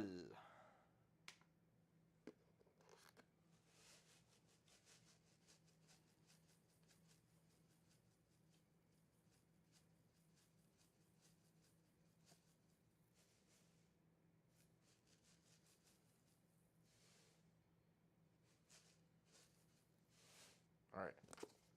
13 and change. Perfect. I think everything is very proportional. Mix everything together. Do the stretch and folds every 30 minutes or so. And then cover for a couple hours. And then we can shape and put it in a basket. And then we'll leave it overnight instead of for a couple hours, as the recipe describes. Because when you let it ferment longer at a lower temperature, you get more acetic acid, which is more of that soury sourdough flavor that everybody likes. I might not be the best baker, but I can get behind the chemistry. I can figure that shit out, Stoichiometry takes a lot less time than kneading. So, stoichiometry, however you say it.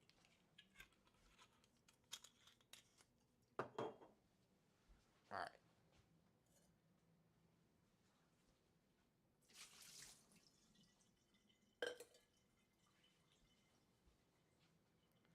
So we'll mix this shit together. Yeah. Get in there.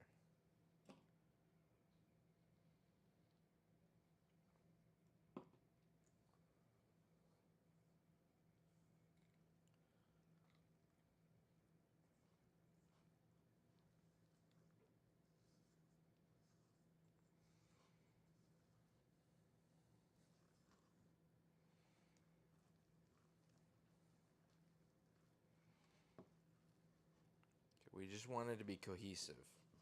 We want it to be well incorporated. That's what we're going for right now. We don't want like pockets of flour and pockets of liquid. We want all one thing. That's all we're going for right now.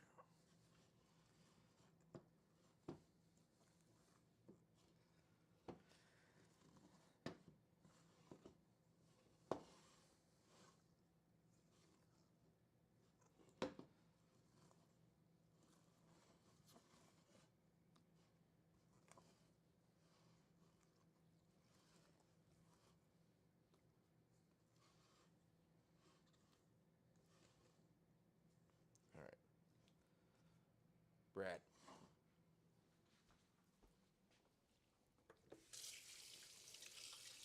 Well, it already tastes kind of sour. So that's something.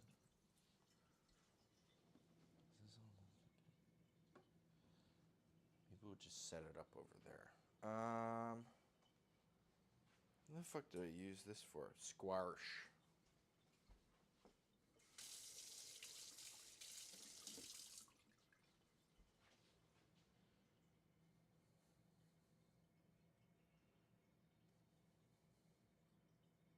No, we don't want to just wrap around. Shit.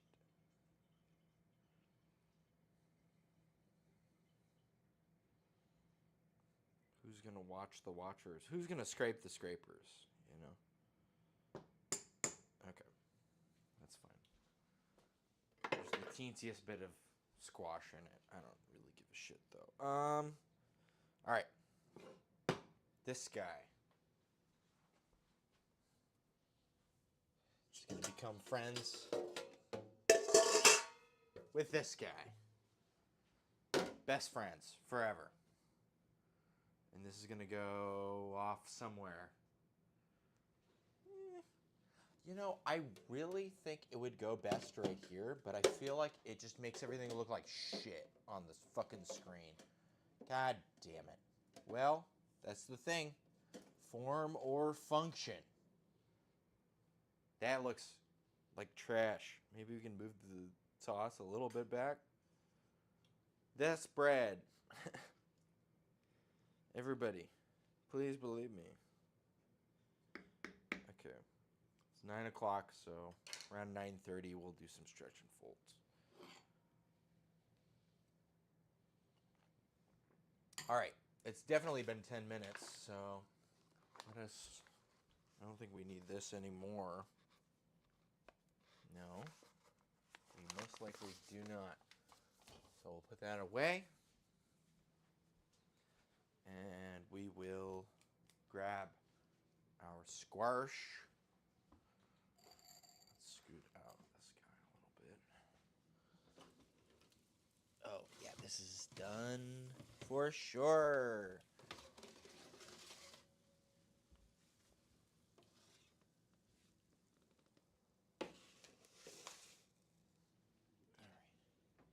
Let's leave the oven open a little bit. You know, it's cold in here. Who gives a shit, right?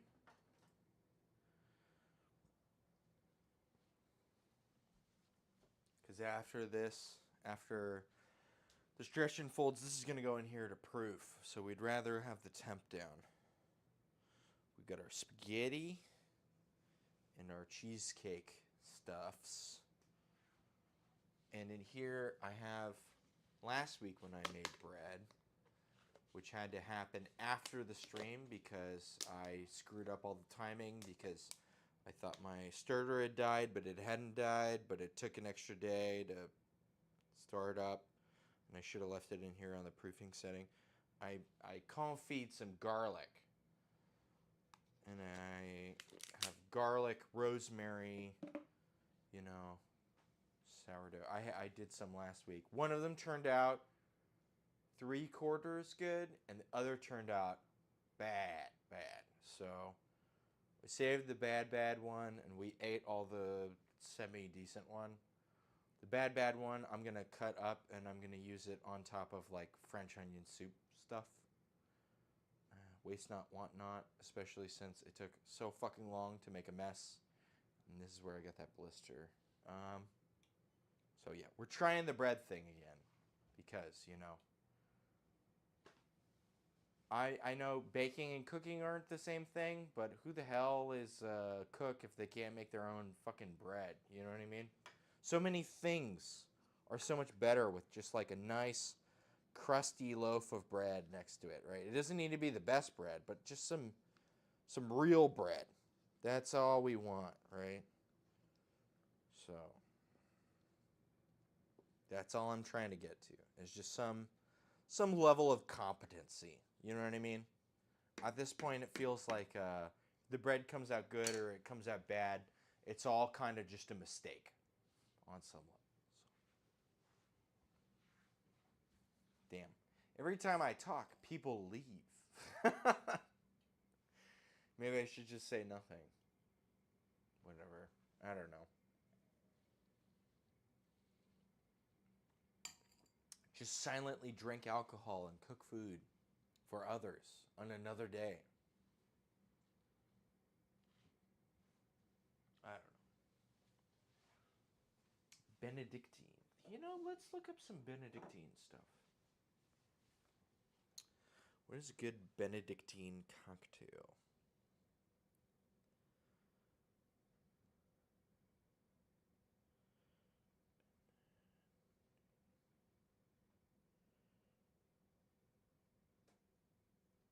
What Anders? What does Anders have to say about Benedictine?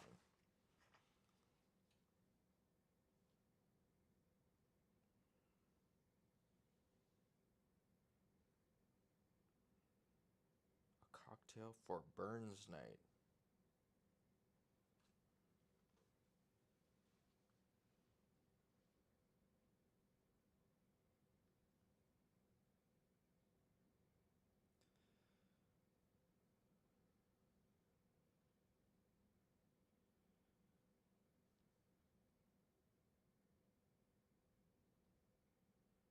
Bobby Burns.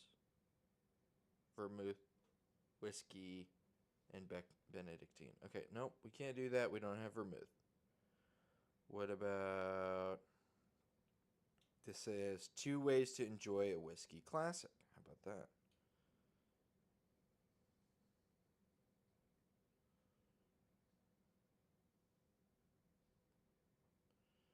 Give me the booze.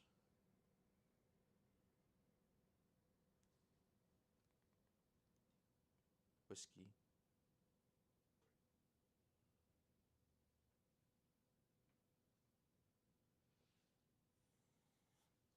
This one also calls for vermouth.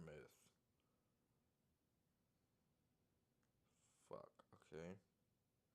We might have to make a... Oh. Still here, just lurking. Hey, lurking is good. Oh, sorry. Camera does that naturally. It's good for a lot of things, but sometimes it messes up some things. That happens every time. It's all good. Hey, you're welcome to lurk. I just see the number. It was at like 4, and then it went down to like 2 or whatever, and I'm just like, I don't know. Sometimes I feel like I'm shooting myself in the foot by explaining what I'm doing. But I come from the like, this is like supposed to be like kind of like a fun, longer form, like interactive Food Network thing. And it's just like, they explain what they do while they're doing it.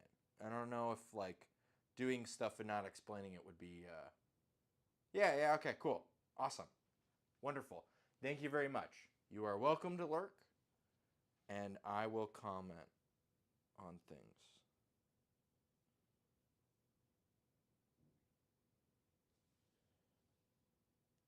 Okay. This also has vermouth in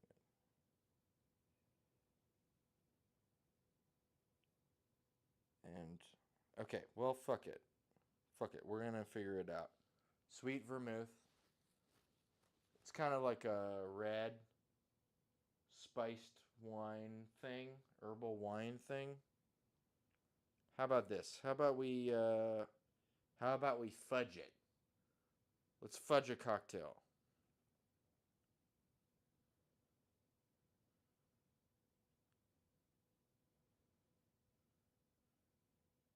Let's figure out which one we want to do.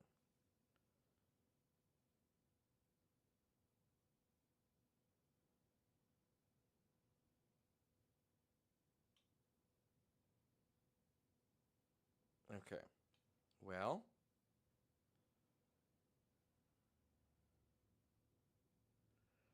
this one calls for scotch, but all I have is high rye bourbon. It's kind of smoky though.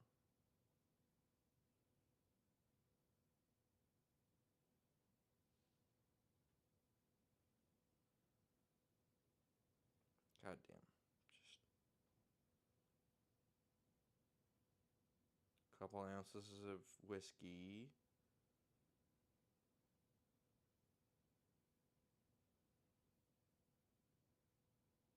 An ounce of sweet vermouth. I think I'm gonna mix something and something else.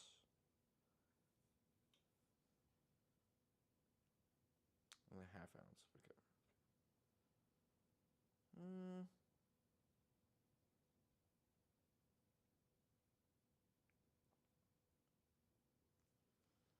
Sorry, I'm just trying to figure out what I want to do with this thing.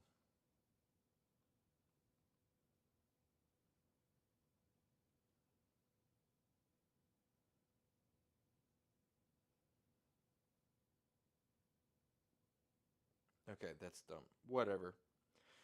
We're going to do Bobby Burns, which is the name of me when I burn my hand on these fucking trays.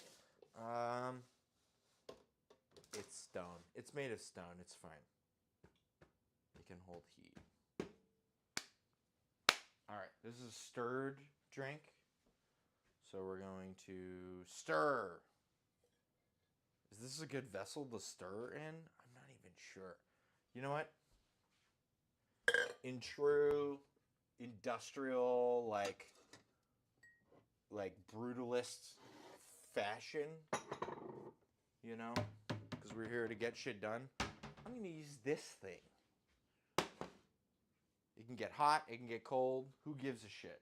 All right. We want ice.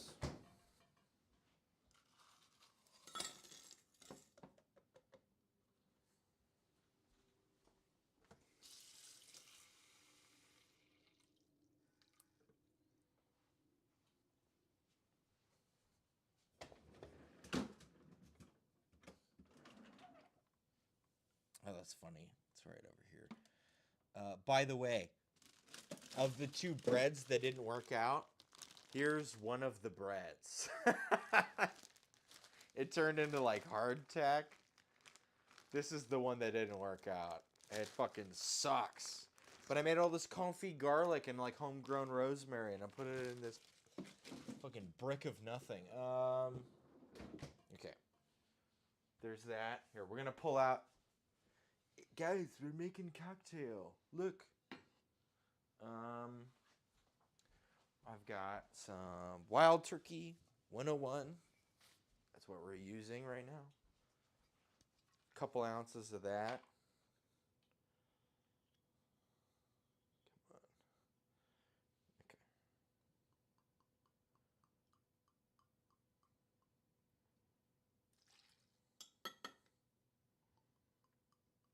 Okay, so 2 ounces.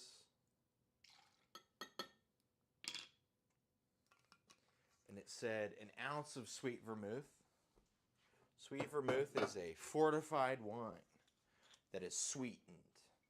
So I'm going to do half and half this liquor 43, which is like vanilla-y, and half of this Grenache.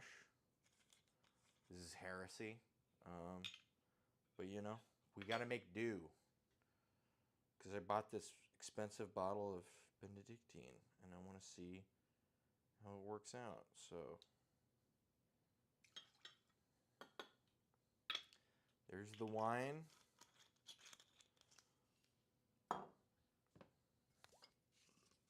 And here comes the fortified.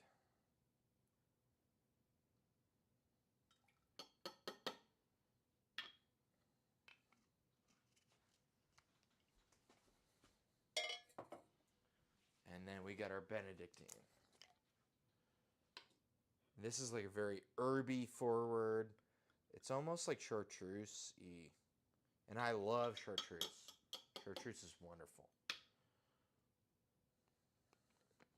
anything else besides that?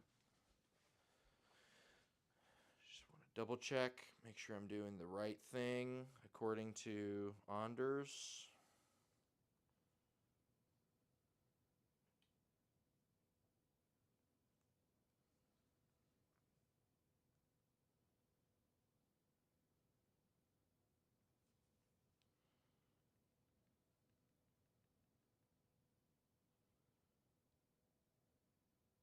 Okay, 3 ingredients. All right.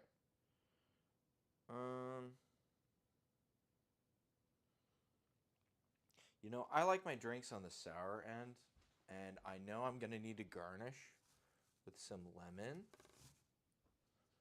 So I'm just gonna pull this out anyway, and I might end up squeezing a little bit of lemon into it. Booze demands acid. Honestly, unless you got something like crazy sophisticated going on with a coffee thing, it just needs acid. It's just yearning for some acid. So I'm gonna peel this in anticipation for. Come on, man. Why does this peel suck ass? Don't suck ass, peel. All right. Well. Oh shit. Cacao. This one was just used to smash ice. And then we can stir. Whoa, look at that. Fancy man with a fancy. Wow. Wow. Till it gets real cold or some shit. Really what we're trying to do is dilute, and bring to a good temperature. So that way when we put it in a rocks glass with a big rock, even though we don't have a big rock right now, but we do have some small rocks, unfortunately.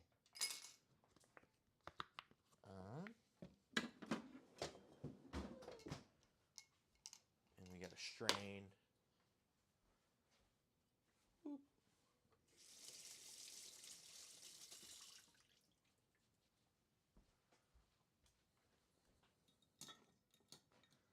Because we don't want all the ice going in.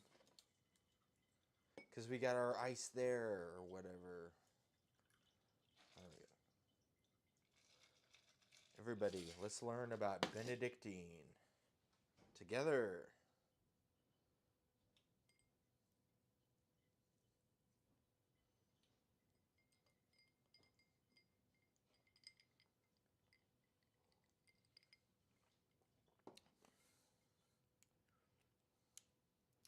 See, it's nice.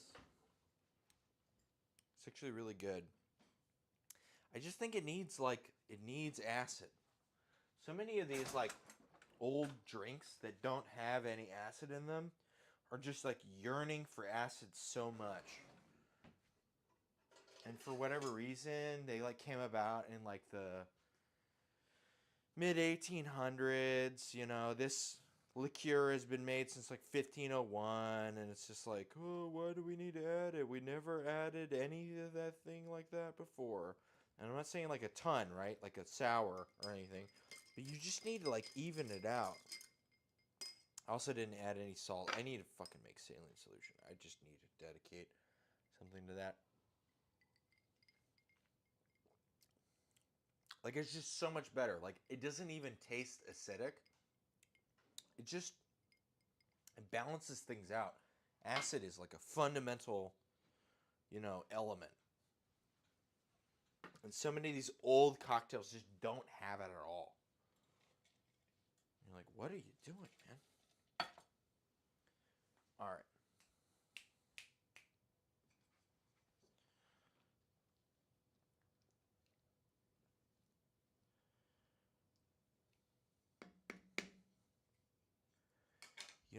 I kind of need to go to the bathroom. Producer. And I will assume my bathroom position. Yo!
was a good break.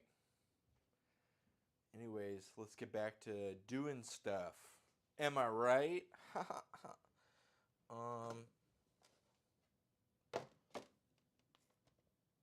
Okay.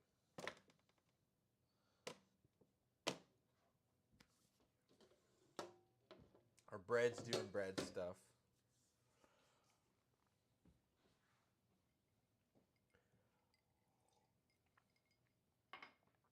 I kind of like something a little more Benedictine forward. The herbs and stuff are nice, but they really sit in the background. I'm trying to like internalize these flavors. Seems a bit muted. All things considered. Okay. Let's grab a fucking bowl. This one. This bowl. Yeah. Yeah. Okay. These guys will hang out in this bowl. Nope. Okay. And these can hang out over here. All right. And we can scoop those out into another bowl. All right. Probably something this big.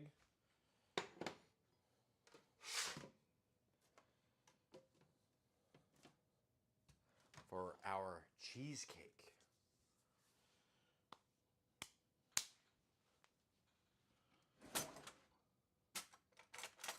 By the way, I've been informed by my producer that the OBS viewers Twitch stats thing is apparently very inaccurate, so I will try to refrain from using it as a barometer of good stuffs.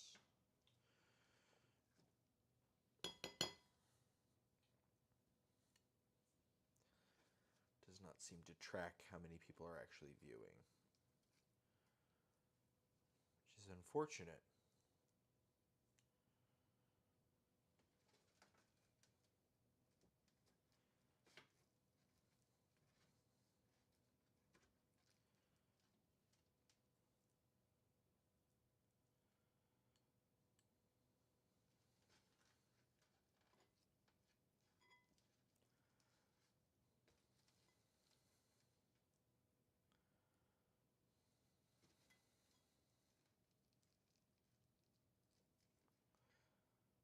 Oh. No skins. No thank you.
squashes.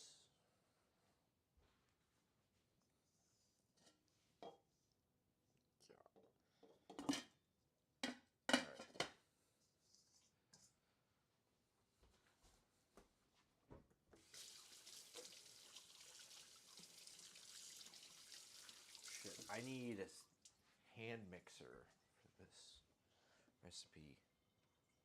It's all hand mixers and stuff.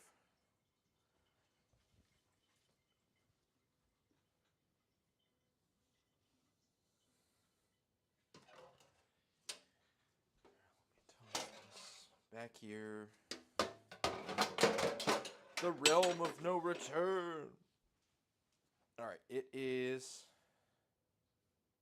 been 30 minutes since our last interaction with the bread. So let's do more bread stuffs.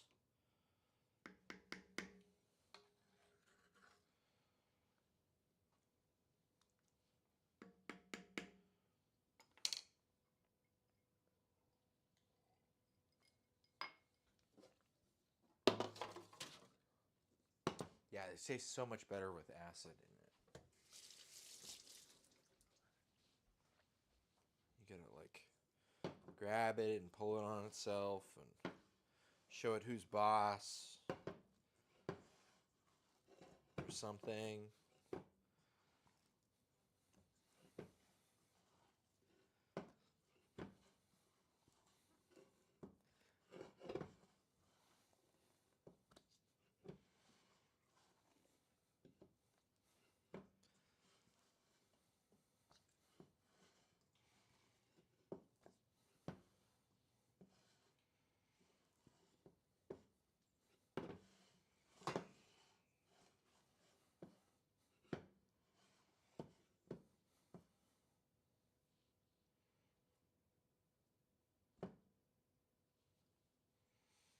All right. Leave that for another 30 minutes. It's a strength building fold. We activate the gluten. Make it get all excited for something.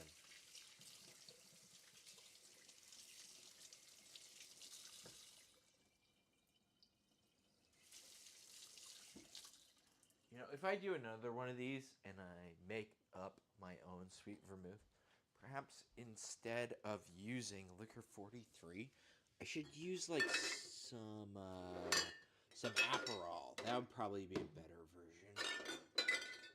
Yeah, that would probably be a better version.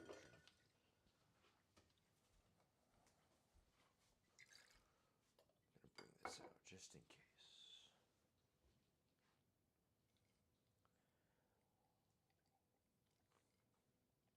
Because Liquor 43 is like sweet vanilla, and Aperol is like the sweetest Amaro, so it's a lot more like sweet herbal.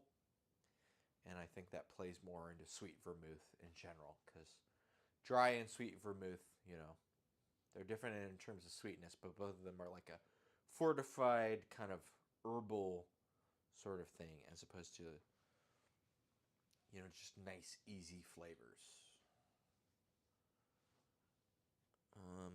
All right, we got our squash, and we want to get our scale and a container, a bowl rather. We want a bowl, a big old bowl. Didn't I have one that didn't have that? Is it in here? It is not in here. Where the fuck did it go? Well, oh, it's got squashes in it. Fine. That's fine. Whatevs. We'll use this one. Okay. Time for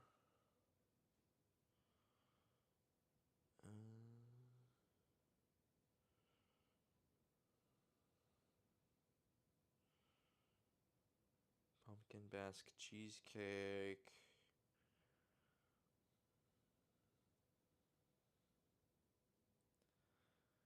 And we want... Bring all ingredients to room temperature before mixing. Preheat oven to 475. Parchment paper and all that shit. How much cream cheese do we want? 375 grams. Okay, we've got some here.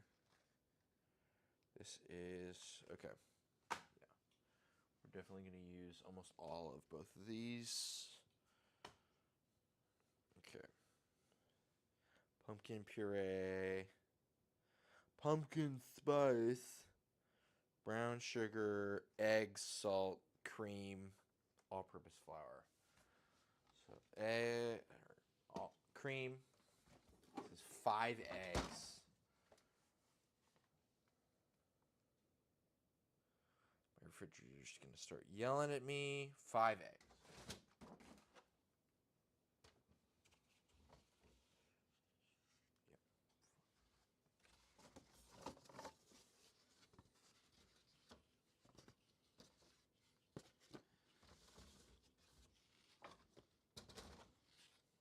All right. Eggs out front. We've got a goat cheese and a cream cheese and heavy whipping cream. We've got our squash puree. No pumpkin puree. Pumpkin spice. We'll just add whatever spices we like. Brown sugar. Salt. All-purpose flour. So we want brown sugar, salt, and all-purpose flour. Here's some AP flour. Here's some brown sugar. And salt is right on y'all. Okay. Let everything come to room temperature. Well, this is a little above room temperature, and a lot of other things are below room temperature.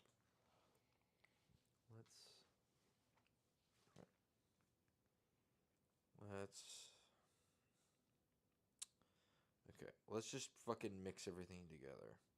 I hate how the first or second step of every fucking recipe is like just preheat your oven. And then you preheat your oven for like an hour before whatever happens.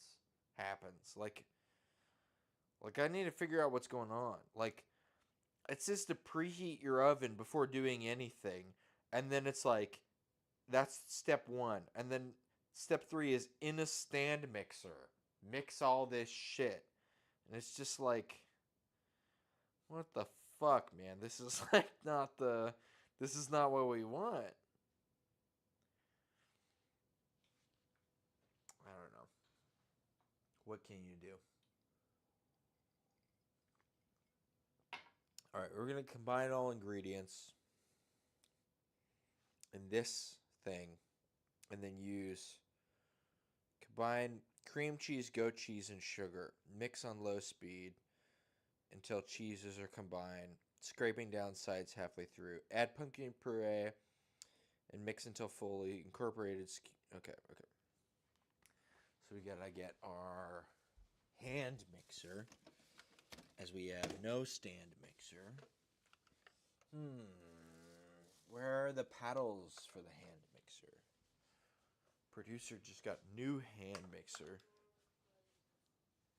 Okay? Okay. Please educate me. I need to be educated on the places. Is it this one's? Okay. The smooth ones as opposed to the hard-edged ones. And like the one you see has like at the end. Yeah, it's got a ring. Yeah, so that goes on a specific side. Okay, it goes on the big one, probably. Yeah. The big one goes on the big one, and the small one goes on the small one.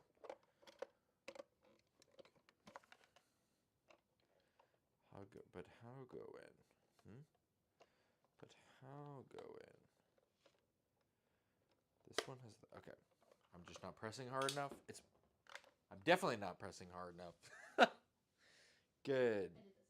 Good. It's one of those things where I feel like I'm gonna break it, and so I don't do what I need to do, so as not to not break it.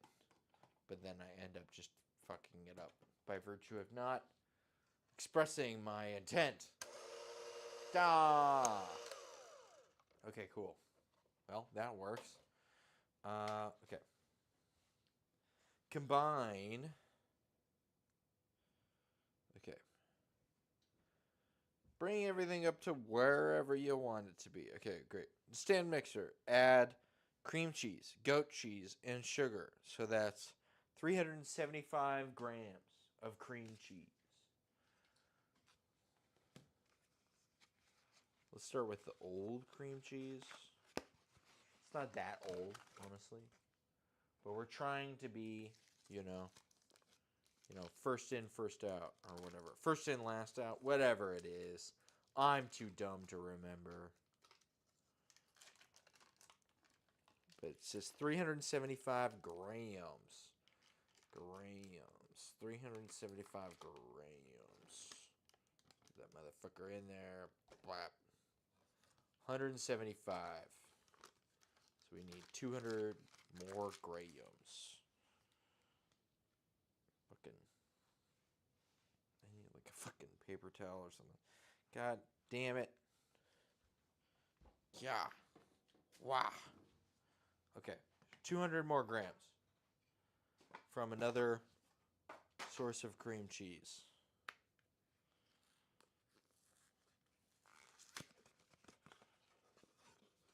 It's only got ounces. It doesn't have grams.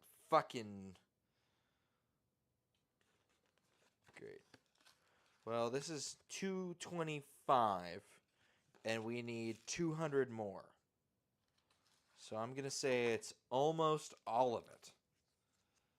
How about we do this? How about we just cut off a little bit and throw everything in? Right? It is a cheesecake.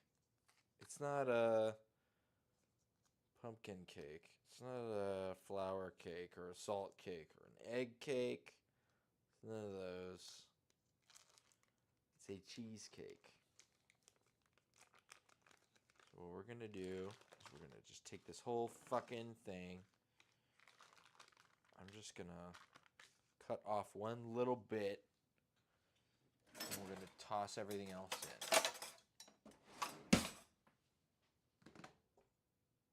So we need 375. Okay.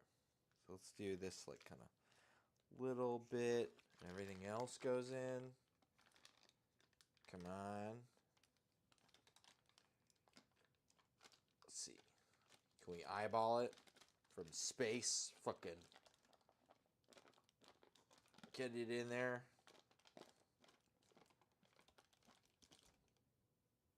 $3.64. Not that bad. Okay.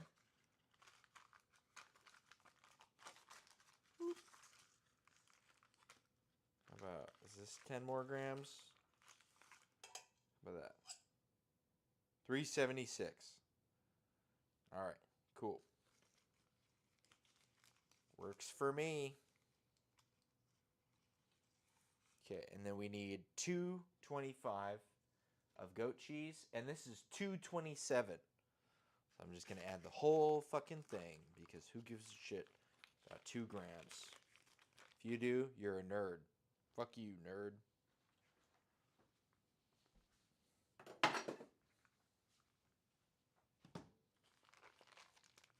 Alright. If somebody wants a bagel, there's this little bit of cream cheese. It's the perfect amount for your bagel.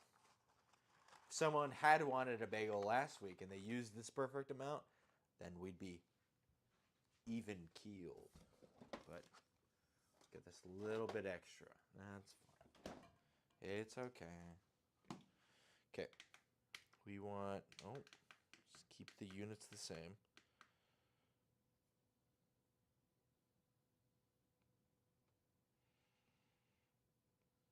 Okay. 225. I'm just going to measure it even though I know it's been measured because I'm dumb.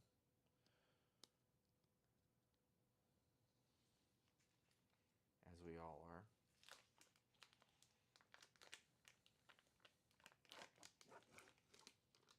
And apparently they add the goat cheese because the twang of the cream cheese isn't enough when when there's all the pumpkin in it, or squash rather. So add more goat cheese to kind of increase that twang. Yeah. Okay. So what is it? Mix the goat cheese, cream cheese, and sugar. All right, so we just need the sugar, and then we add our puree. Okay.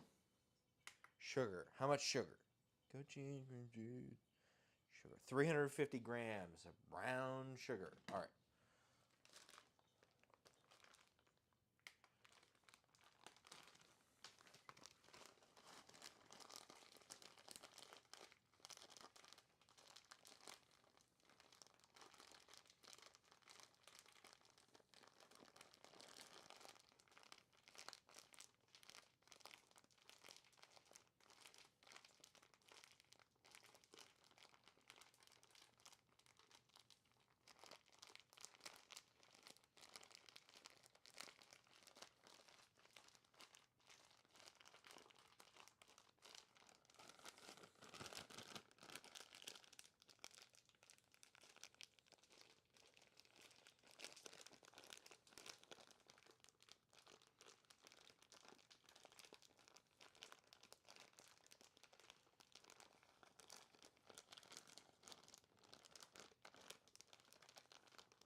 350 grams of sugar.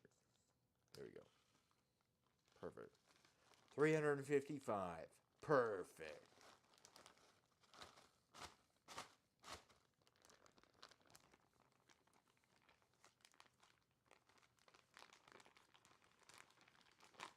And now, time for the mixer. Mix on low speed until sugar and cream cheese are well combined, scraping down sides. Add pumpkin puree. Mix until fully incorporated. Scrape down the sides. Okay. Sounds like we need a spatula.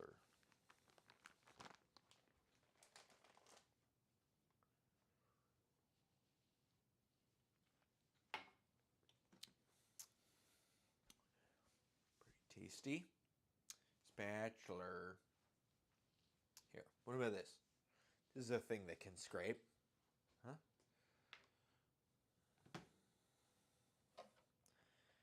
And let's jettison the scale, right? You don't want to keep your scale, with like weird pressure and forces. It ends up fucking everything up on the scale. You don't want to fuck up our scale, so.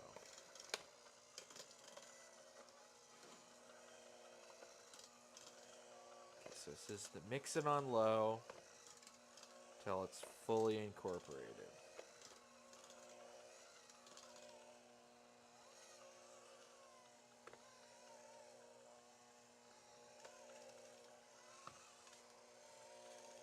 It's doing one of those, let's get everything inside the paddles and just live in the paddles. Well,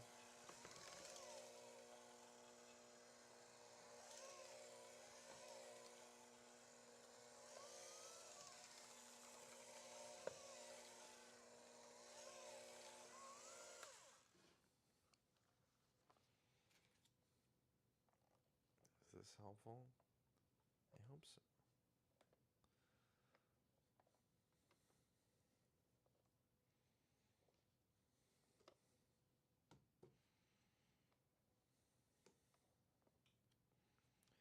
You know what? I'm just gonna leave that over there.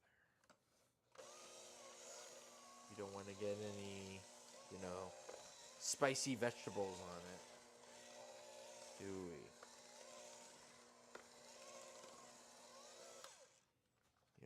also should scrape down these fucking sides. Yeah.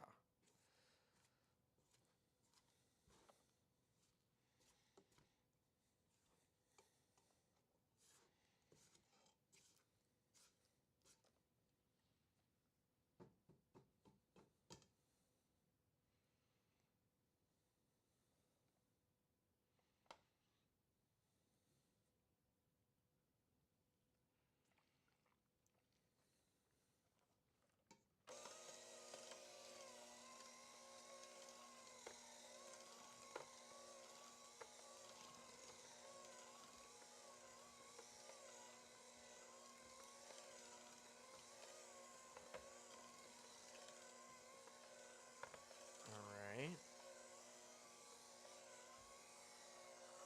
Looks pretty well incorporated. Let us add our puree. Pumpkin puree, 400 grams. I believe they want us to use the mixer again and again and again, so. How much? 400 grams, yeah? 400 grams. And then scrape down the sides. Okay. Let's just use this fucking thing.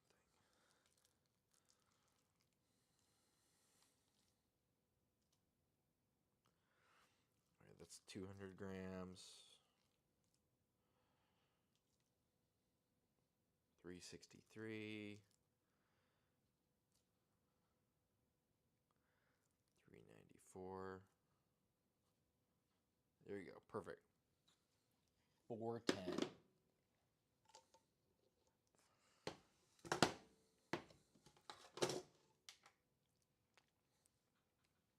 We don't want ounces. We want grams. Okay. And then we mix it together again. Brown. Brown.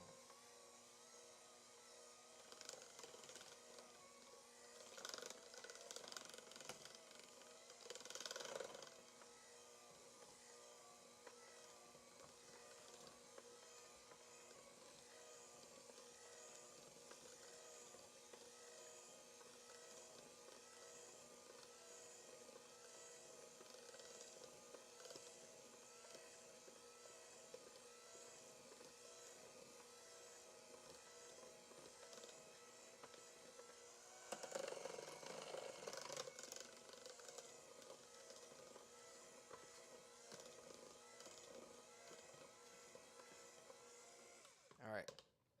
From here it says to add eggs one at a time while it is on low. So we're going to do that.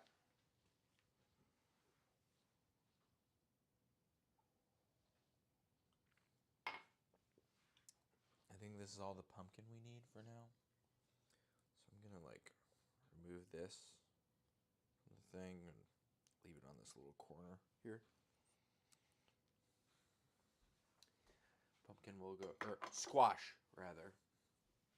Don't let anybody tell you a pumpkin is better than a squash. Squash is always better.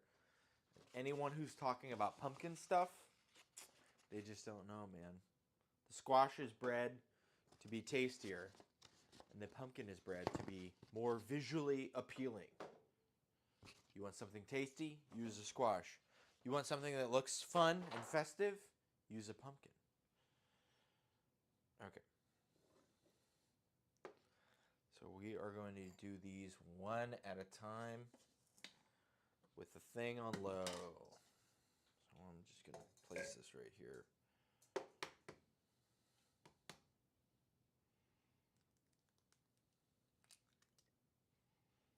That way we can just be more on top of our shit. Take that, yolk. Man, this is a tough yolk. Doesn't want to break.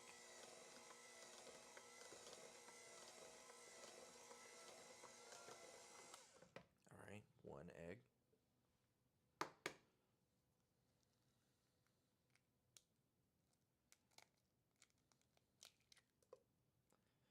2 egg.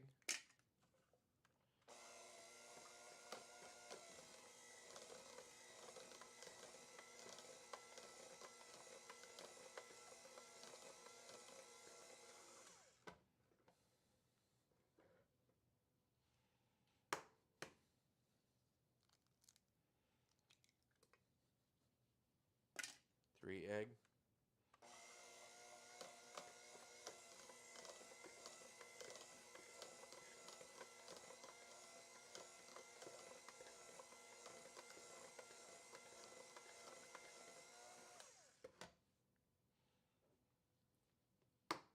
Four eggs.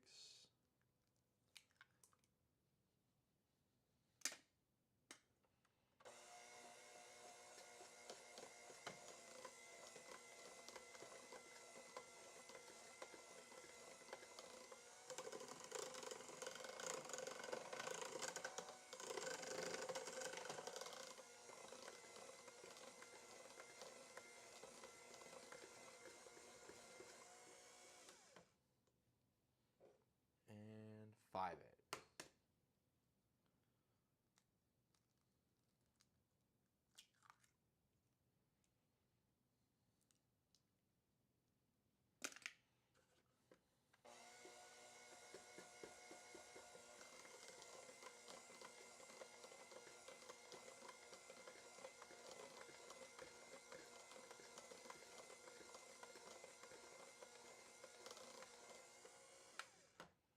All right. From here, we should probably wash our hands.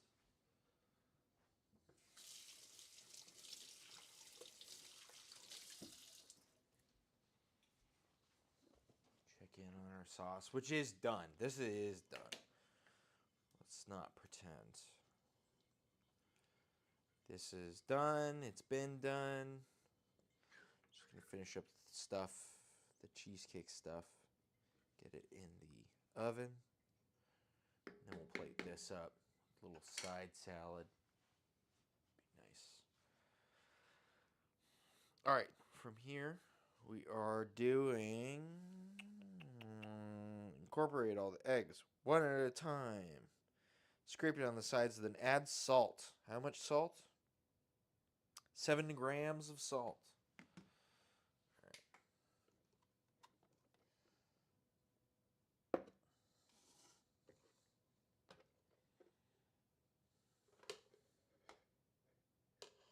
Come on, calm down. Okay.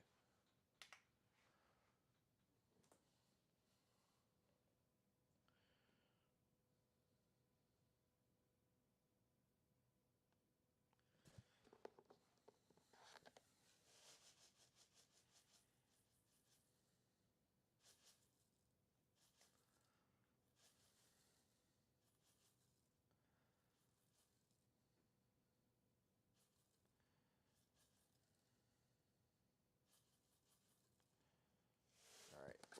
7.7. Perfect.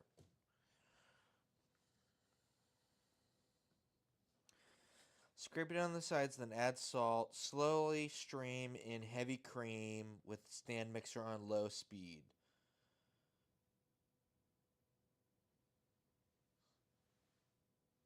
Okay. So we need cream. It's literally just a pint of cream. Where did my pint of cream go? It's right here. All right. And again, don't want to be doing our working business on top of a scale. That's dumb. Almost as dumb as dropping your hand mixer into your lap while you're standing.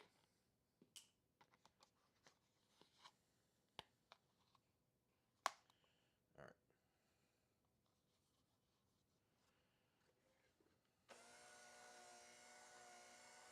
Oh.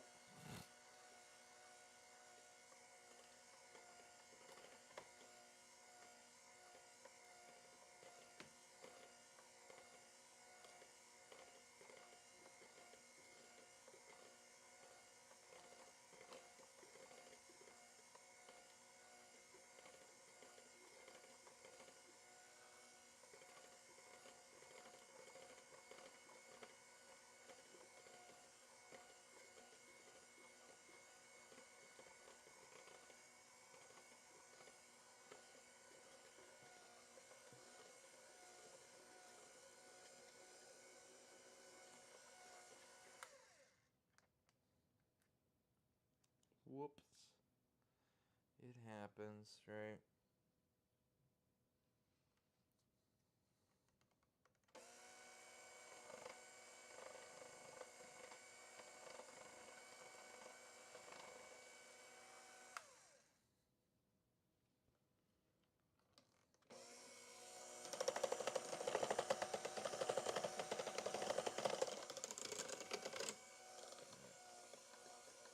Sides scraped and stuff. All right. And you need to like sift flour.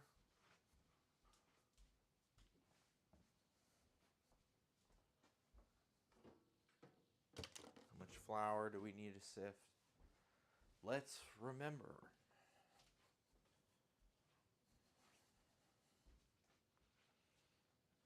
All right. Sift flour. Mix at low speed for 2 to 3 minutes until flour is evenly hydrated. Scrape down sides. Place springform pan in a sheet tray. Pour cheesecake batter into the pan. Bake on preheated at 475. Now, unfortunately, I feel like I have to go to the bathroom again. So I will require some transition powers from the great and lovely producer. Oh.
Oh, man.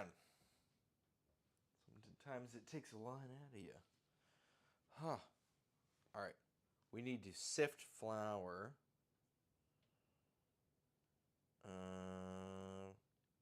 for 2 to 3 minutes. How much flour? 50 grams of all-purpose flour. So let's measure our 50 grams and then sift it into the mix. That seems to be the way he did it in the video. Whoop. Honestly, it's not a lot of flour, but I guess it's, you know, flour is one of those things where it's got a lot of stuff bound up around it. And, like, I don't know. It's a very narcissistic ingredient. It demands all the attention beyond it, even if there's only 50 grams of it in there, right?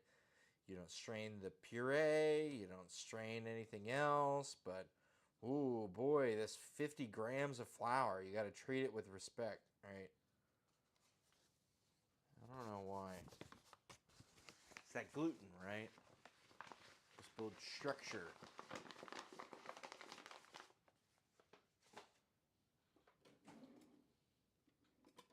All right. This is 53 grams.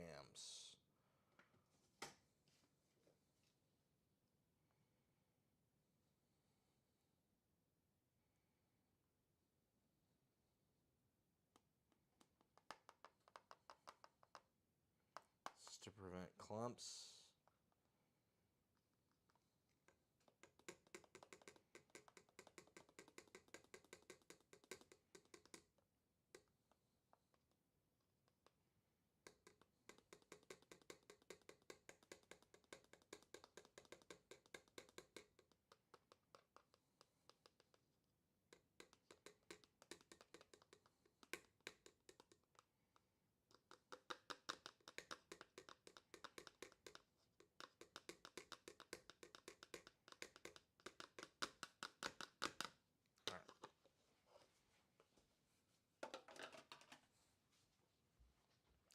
Now we mix it for 3 minutes on low until well hydrated.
All right, we've got a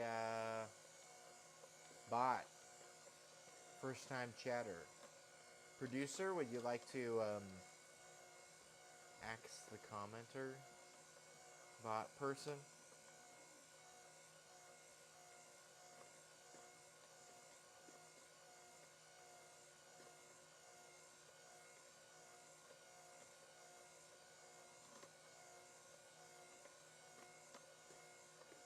Wonderful. Thank you.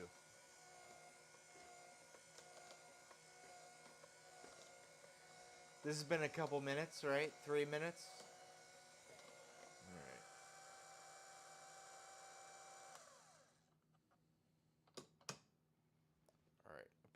this is what the batter is meant to be.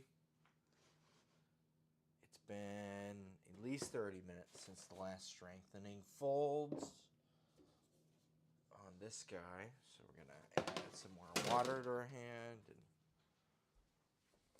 screw with this guy some more.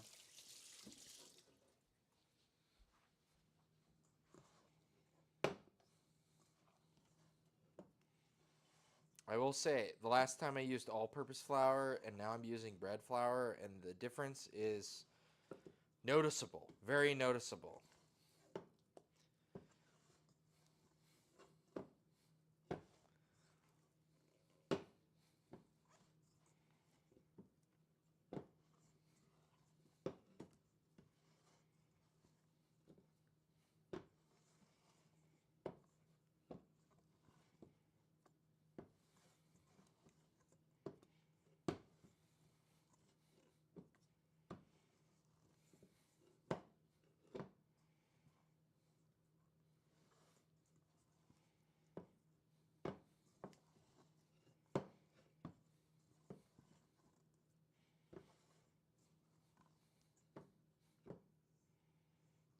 All right. Building strength. One fold at a time.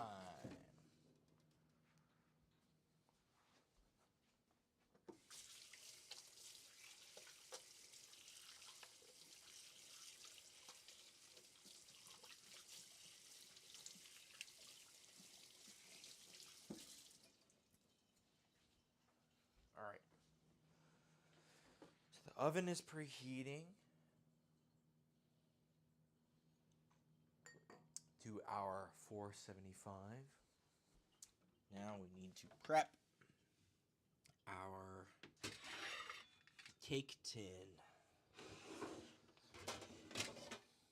Here's the one we've been using.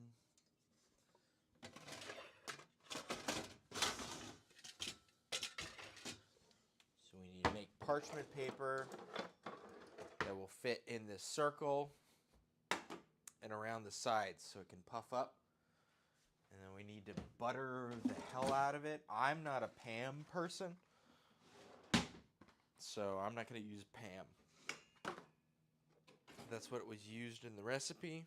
I'm good. I don't need to use Pam. Skizzers, shears. There they are.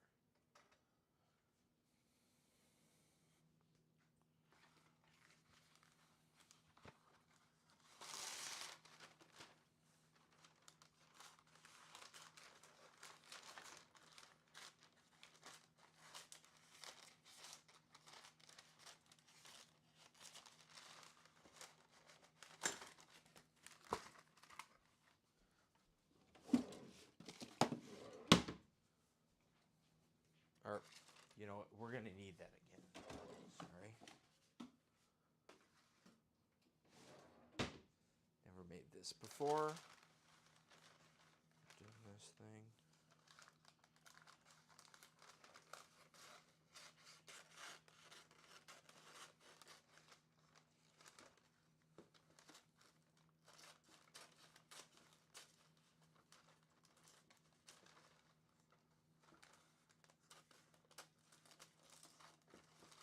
This is probably not working as good as it should, but we'll keep on working it around, and I'm sure it'll get there.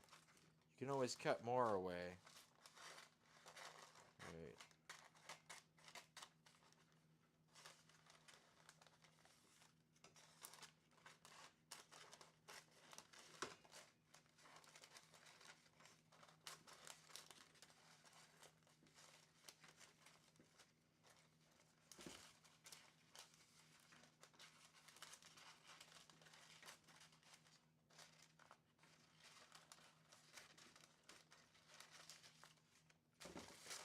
That looks like shit. But with a little more trimming, it will look not like shit. How about that?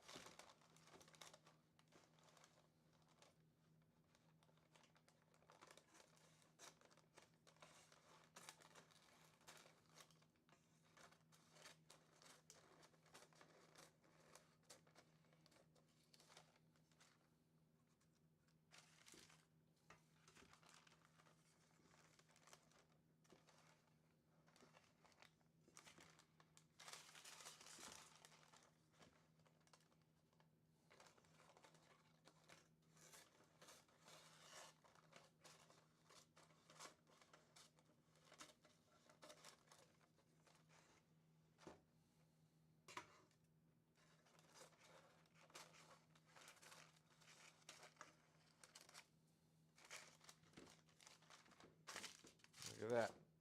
That's not totally horrible. Oh shit. This has been on. When is that turned on? I must have fucking accidentally turned it on. Alright, well, look at that. That's not too bad. And now we can just take a section of this and cut it clean across. And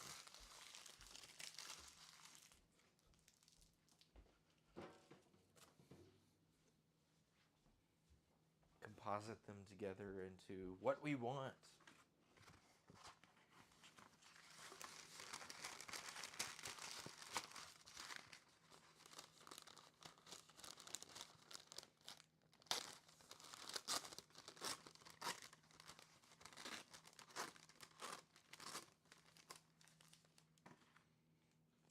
Does this fit? Ooh, it does not fit. That's unfortunate.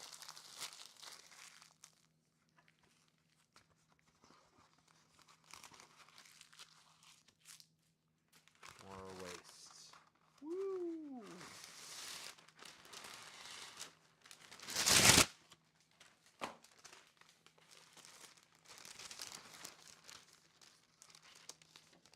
Let's make it extra big to be on the safe side.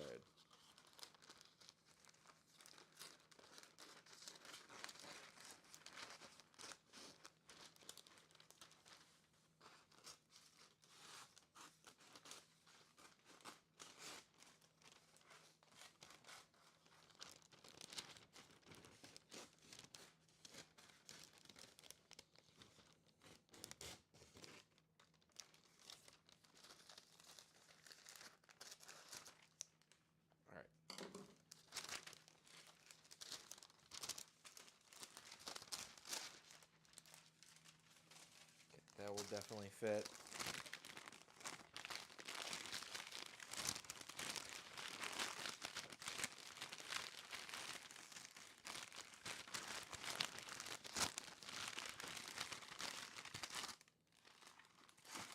All right. That was a fucking mess. That's really fucking hot. Still.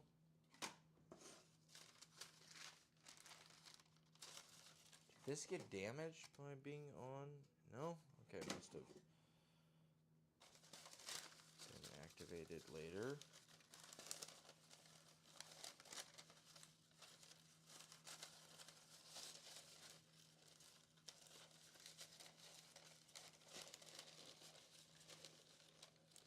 Okay.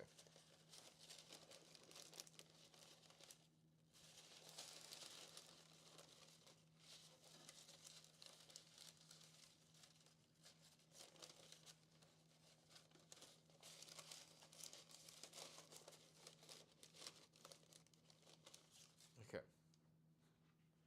So we need to butter that and then pour all the batter into it, and it will fill out in a way that like holds itself out. It's like blowing up a balloon or something. I'm guessing.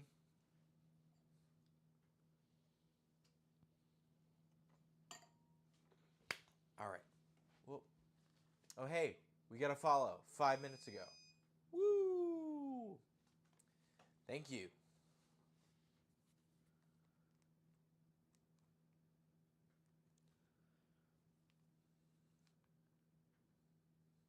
All right. Time to get serious about this. Squash basque cheesecake. Okay. What do I need? Butter. I need butter.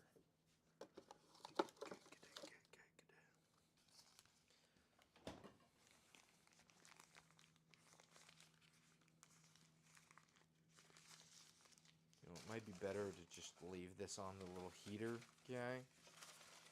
That way these things heat up. Because I'm not going to do the Pam thing. I'm not a Pam person. We're not Pamming this. Oil. Butter.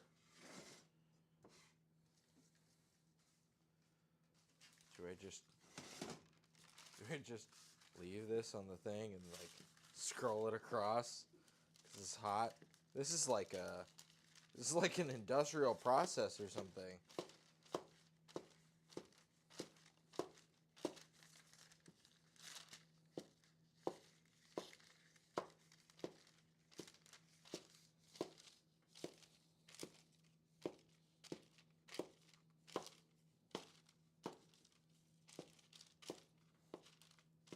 All right, everything's got butter on it. Should be happy, or at least happy enough.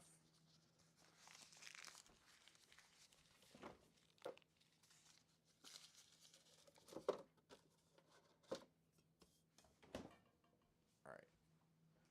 So now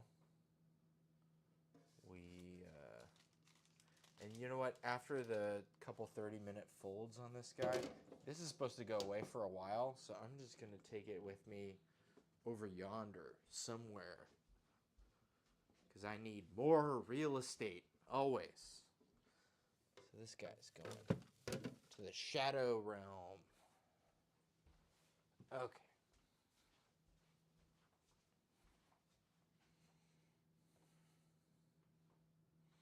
Especially since, like, here. Okay, this is a lot more usable. Okay.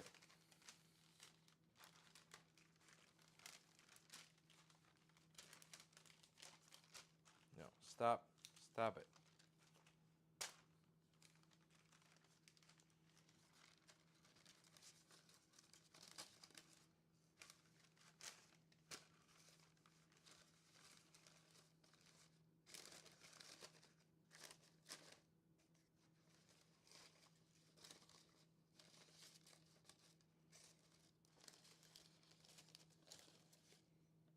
Okay. We are so fucking close. Let's just like start pouring this in, and we're laying our foundation and all that stuff and things.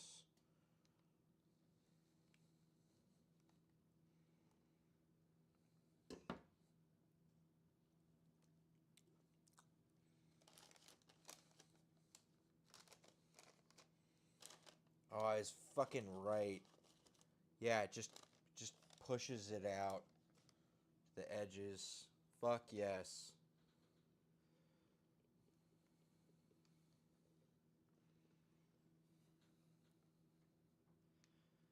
We might not have put the full wrap all the way around it exactly. I should have extended it by another 3/4 of an inch, but like, who cares? It is almost entirely surrounded. Everything looks, pretty on par, honestly. Last week I made bread that came out under an inch tall. It was taller before I put it in the oven. So this is a win.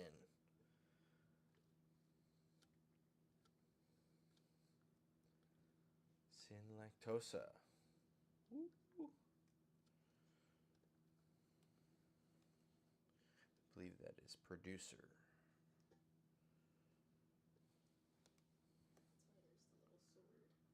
Okay, yeah, cause producer is mod. Okay, gotcha.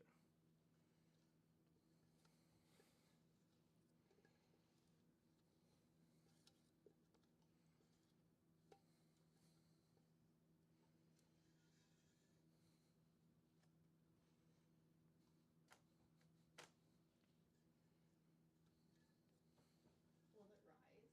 Yeah, it's fine. You put a little tray under it. Should I? All I have are big trays at this point. I don't have no little tray. Put it under like the thing. Yeah. Clean it nice so people. Of course, yeah. Now I get you.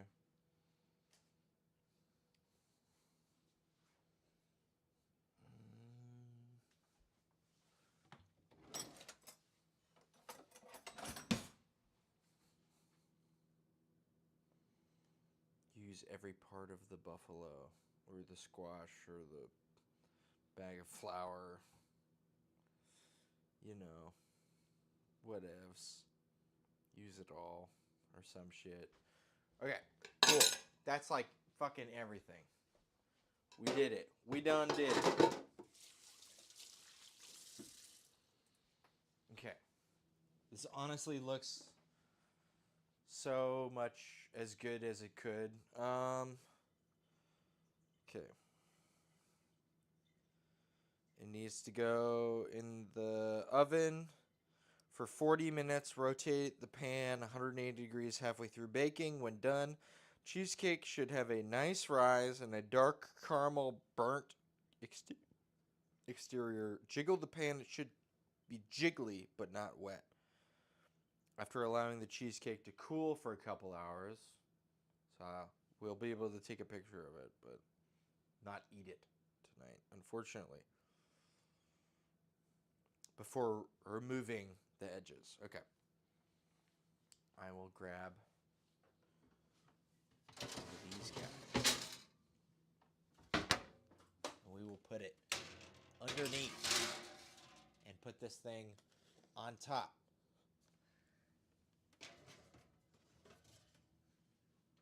So as not to create some horrible mess. All right. It's 10:30. And it needs 20 minutes and 20 minutes at 475. Okay.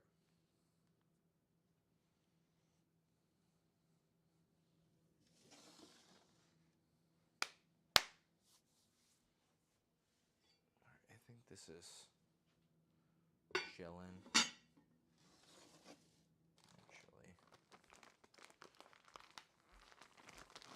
some things away.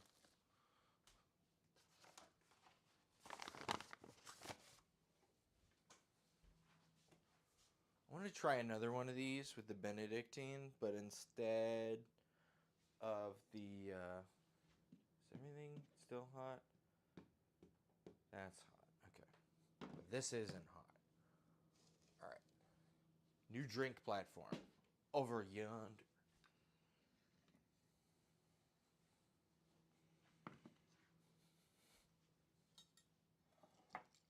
We've got our melty fucking ice.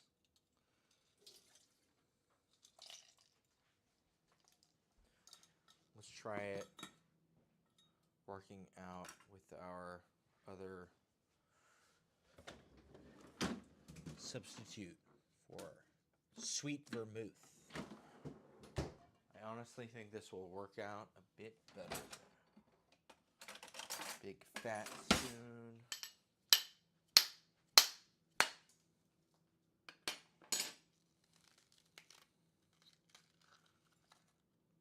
That's a big rock right there. We're gonna save that.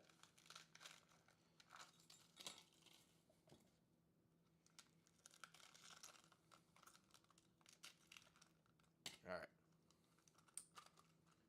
Put this in our glass.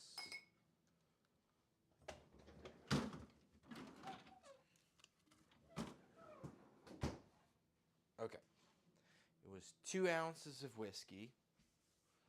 Donde está mi whiskey?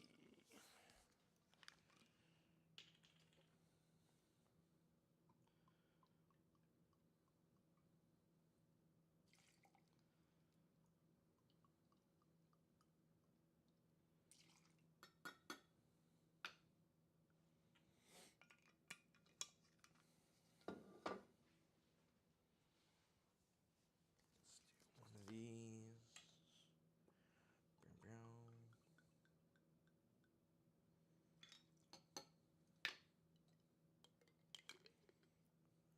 Let's just dash more. Because I wasn't feeling it. It was just not there. It wasn't present enough. All right. Whoop. A little bit of Aperol.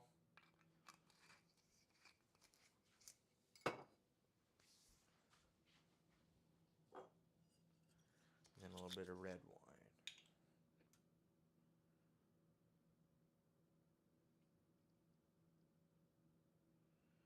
And that should be a decent replacement for a sweet vermouth. We will see. The thing with sweet vermouth is like it goes bad as quickly as wine does. So you want to get like small bottles, or you want to save it for a party where you're gonna go. You know you're gonna go through a bunch of them, a lot of it. Otherwise, it'll just be bad, and then you'll just be drinking like swill. You'll just be drinking something that's like completely oxidized and like tastes horrible and is not good for you and leaves you with like a horrible hangover. Vermouth is like a fickle beast. It's a whole fucking can of worms. You know what? And I'm adding a little bit of our lemon.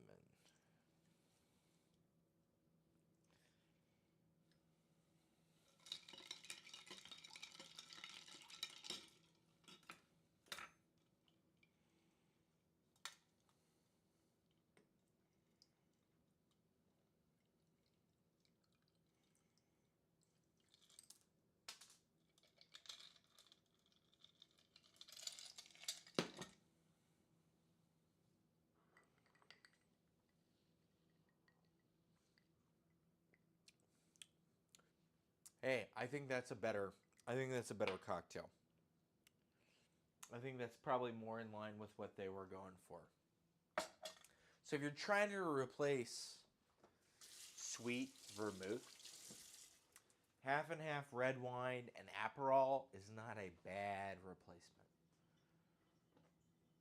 You know, it even comes out kind of looking the same. You know, all those sweet vermouths are red, right? And dry is white. So hey, look at that.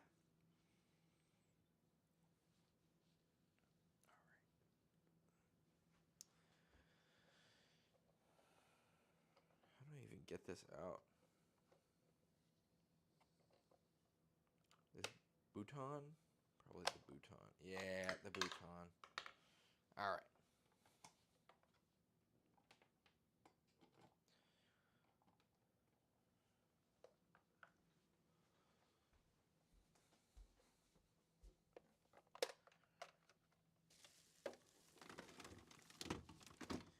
I'll do my weeknight kind of salad and spaghetti plating. Now that the oven stovetop doesn't say it's too hot. Yeah, that's fine, and that's fine. All right. Let's do some nice plating. We've got some spaghetti squash.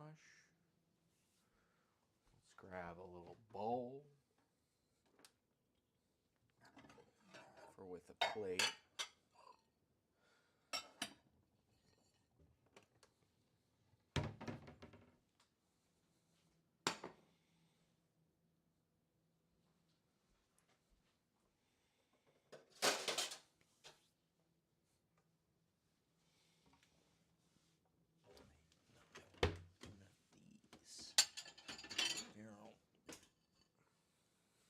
Plata. We want a fork. Get these out, of course.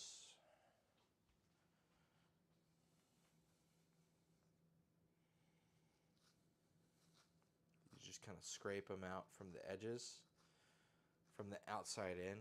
That's kind of the MO.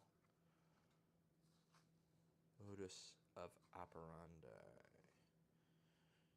These little noodles.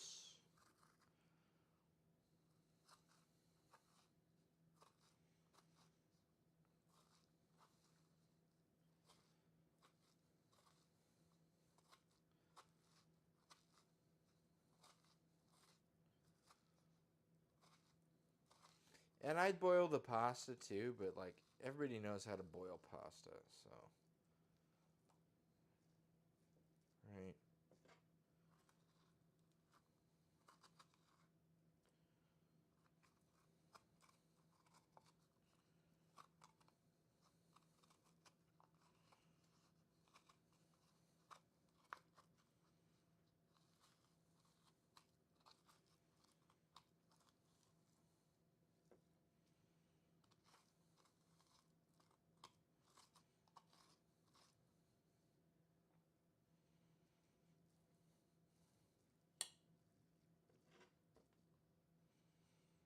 All right.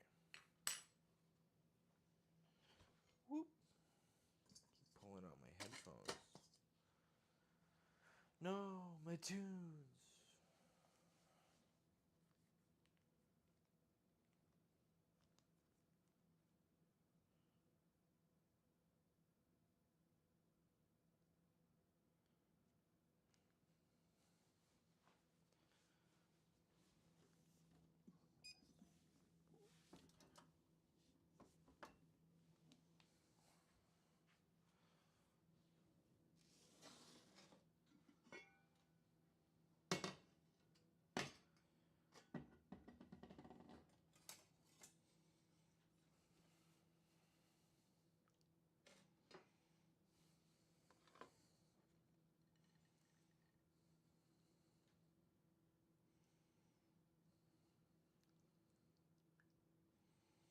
And honestly, the spaghetti is like super easy. If you were here the whole time, you would have seen that like this doesn't take all that long to make. And it is a workhorse in terms of, giving you those calories you need, giving you the satisfaction at the end of the day. It's a good one.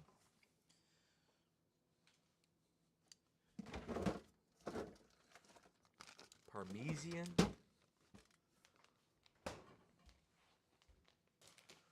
and garlic. Garlic. I personally like fresh pressed garlic on top of my spaghetti. When I was a kid, my parents would always have like garlic olive oil kind of lying around. And I'd always take the garlic out of the garlic olive oil. When I kept doing spaghetti after I left home, I would make garlic olive oil. And then I would just eat the garlic on top of the spaghetti. And at some point I was just like, why do I need this olive oil? Why? And so I just started putting fresh garlic on top of my spaghetti. And it is wonderful.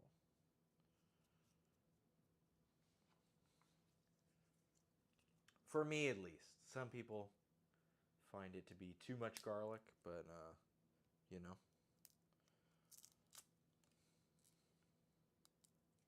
nothing's for everybody. All right. Cloves of garlic. Press. Gotta be around here somewhere.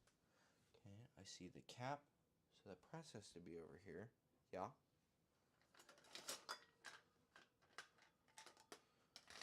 Or no. No. Press without cap. Check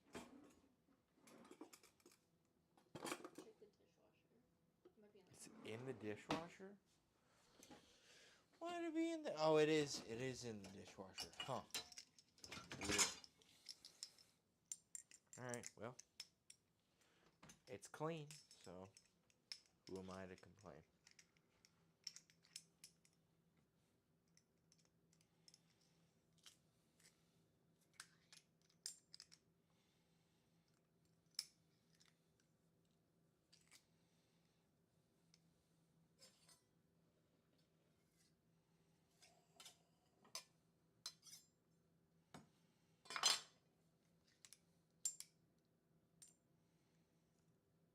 Stuff out of there. Kind of spread that across the top. Just kind of mix it around. there, I grab a microplane for Parmesan.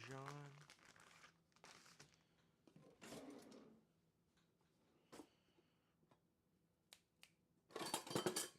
this guy.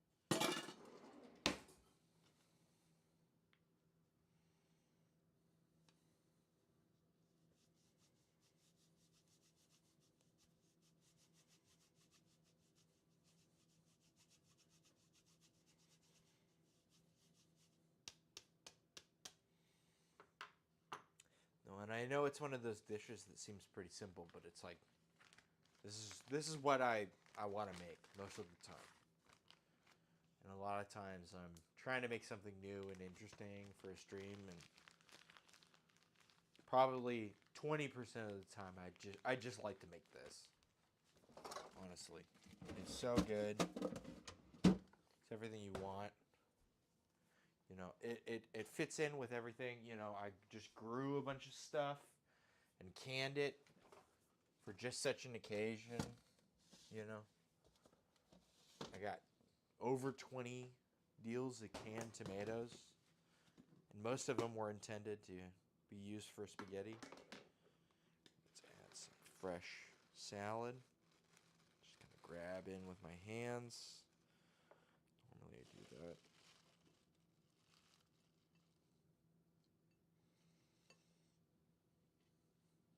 Just grab a handful.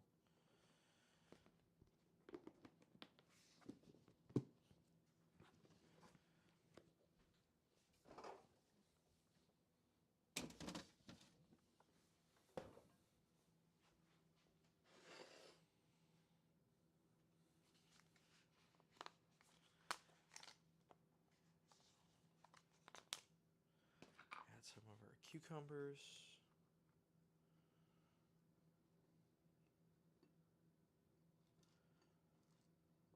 Yeah, and this should last you a while. You should be able to eat this every day for at least a week.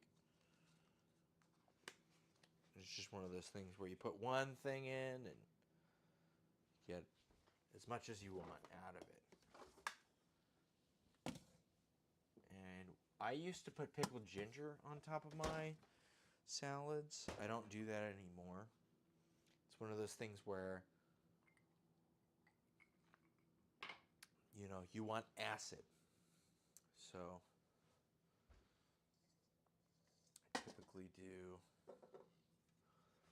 You want to actually start with the vinegar because, you know, all of your vegetables are all mostly water based. They're not oil based.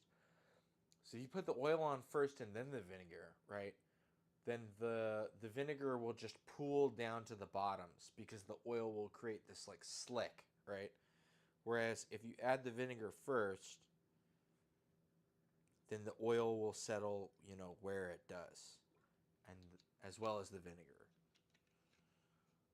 And when they say like oil and vinegar, it ends up being this like misnomer that like causes a lot of consternation. It causes a lot of, you know, problems. So you get your vinegar and oil. I know you'd rather say oil and vinegar. But get some black pepper. I get some feta cheese. It's almost always what I go to.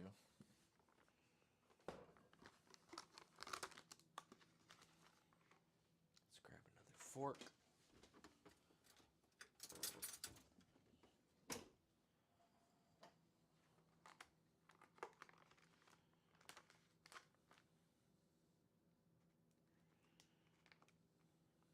Let's just sprinkle this on top. You know, and this isn't like super elegant, but it's just a way to like uplift something that you would eat all the time, right? You can get feta cheese at Costco. 2 packs of this for like $12, and it'll last you like several months. And then from there, uno mas, one more thing.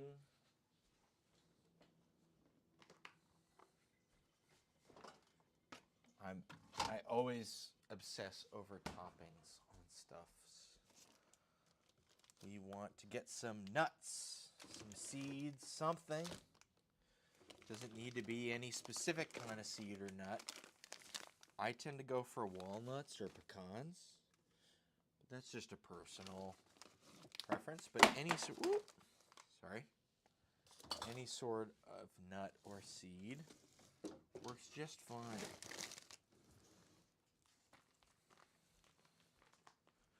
So I got some extra. These were from baking something. They're perfectly fine still. These walnuts.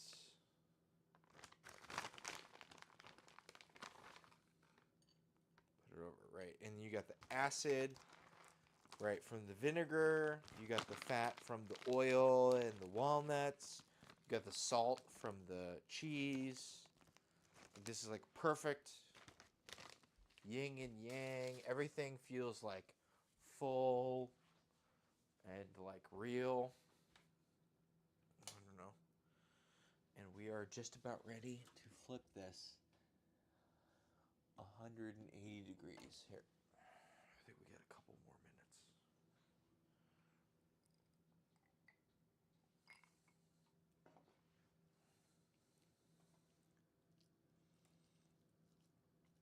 But yeah, this is wonderful weeknight meal. You can make every week. Can you hold it up and pause? Sorry? Like that, Yeah? yeah. Producer is producing.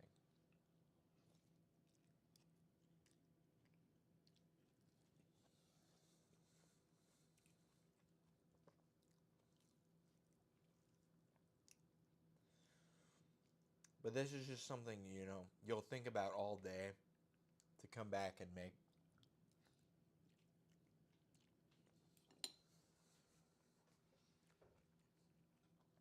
And you can make both these things pretty quickly. Like if I didn't have to make this in front of people in a way where it was like visually appealing, I could make this probably twice as fast.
Shit, I gotta rotate this.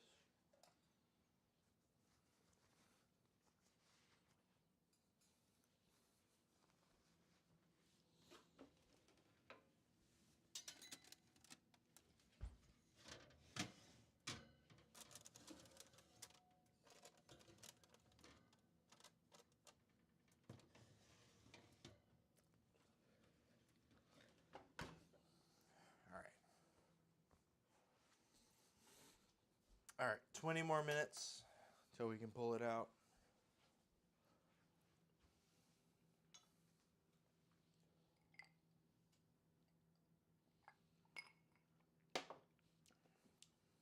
All right, let's try and figure out something more interesting we can make with this Benedictine.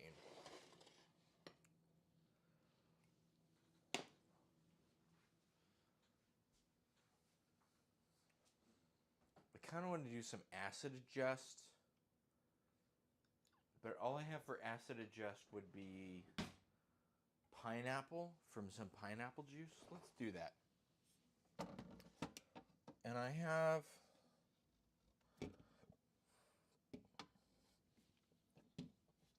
still have some grenadine. I got some prickly pear, and I've got pineapple syrup.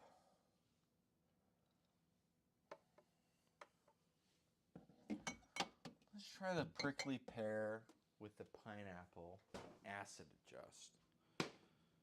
And I don't know. We'll find out. Let's see. All right.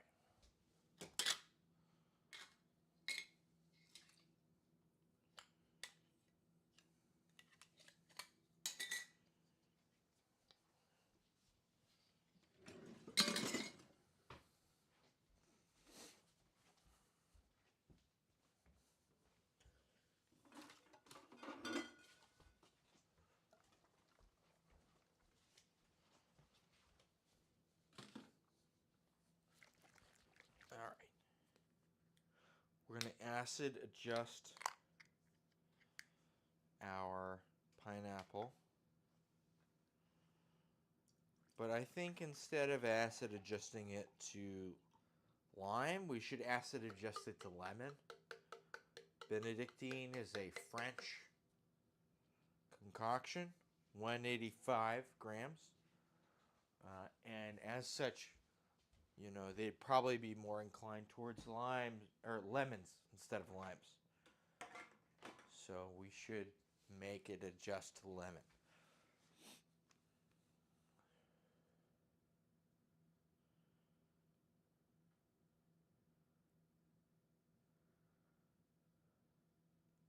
Acid adjust.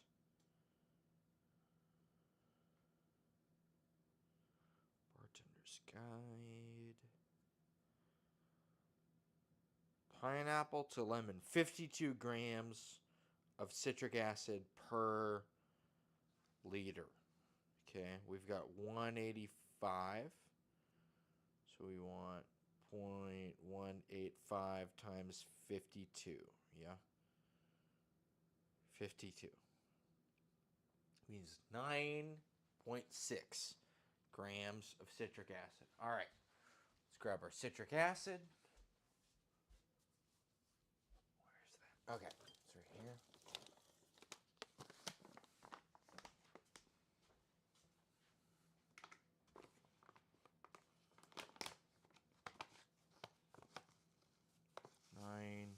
.6.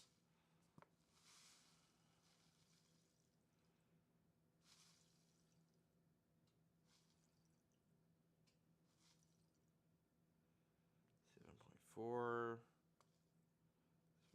7.6, 8.3. We're at 8.6. There's 9.6 that we wanted. Yeah, 9.62. 8.8. We want 9.6. Oh, there we go. 9.9. It's all right. A little over. That pineapple was not as sweet as it could have been. It was picked a little too early. All right. We've got our acid-adjusted pineapple. We've got a prickly pear.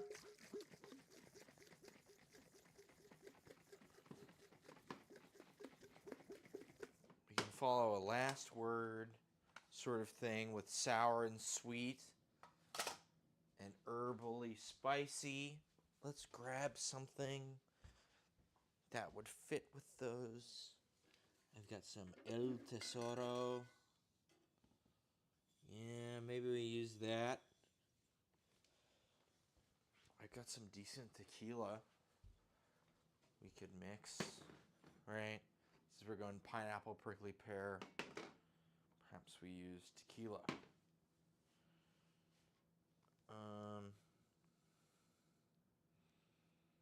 What is the last word formula? Last word formula. It's like parts by parts.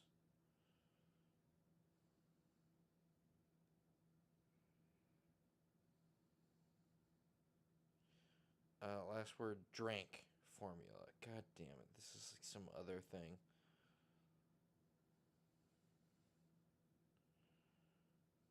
great. Okay. So 3/4 ounce gin, 3/4 ounce chartreuse, 3/4 ounce maraschino, 3/4 ounce lime. So it's equal parts booze, herb, sweet, sour. Booze. Where the fuck did that motherfucker go? Booze, herb, sweet, sour. Yeah? Alright. Let's try and make this work.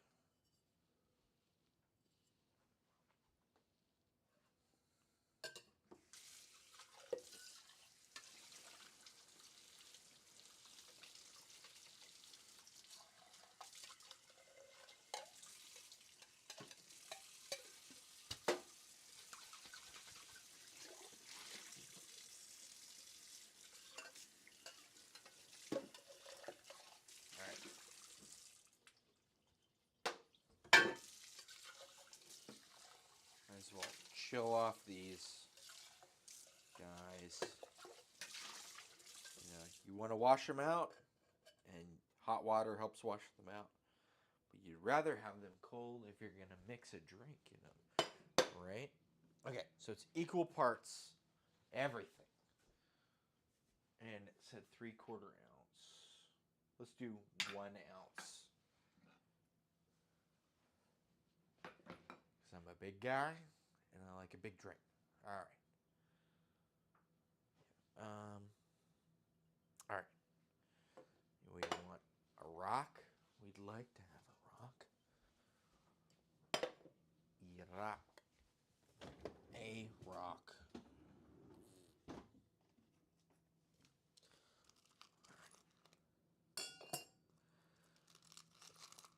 And we'll just add the contents and serve that straight.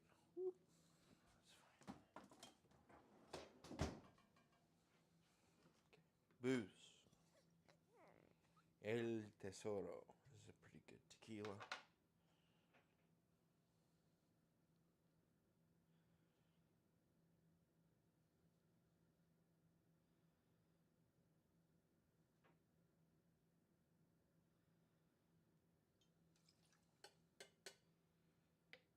Damn, I don't have a lot of that left.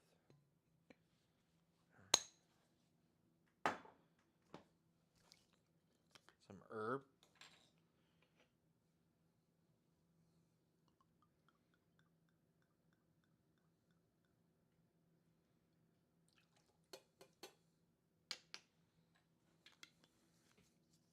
Some sweet. Come on.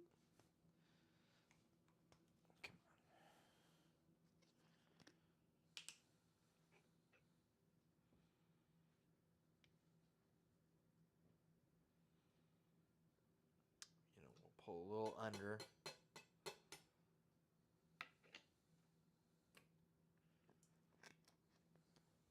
For the sweet. Drinks tend to be too sweet, we'll say. And we will do full up on our acid here. Pineapple. Alright. Let's see. This is some kind of last word.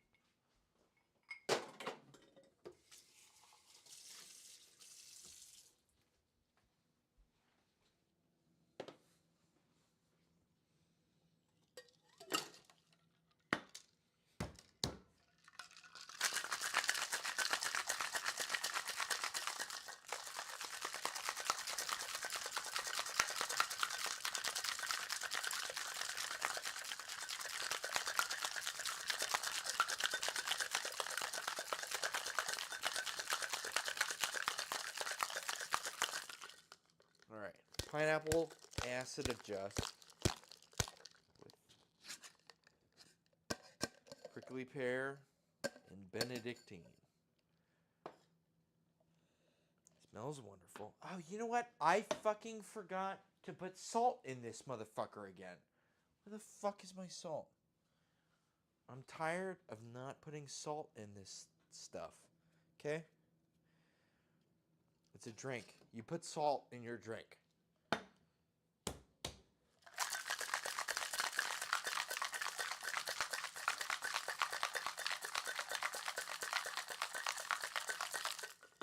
If you want to dial in the flavors, you put salt in it. Salt helps us focus flavor.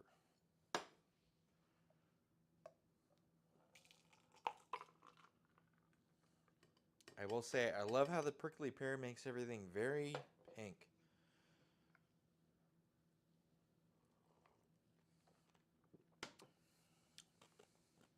Wow. That is wonderful. Dare I say perfect. It's one of those things where you follow the last word and it's like a template for awesome, interesting drinks.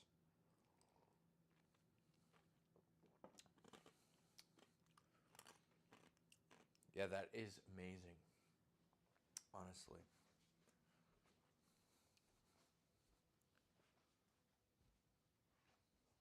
Sorry. Try.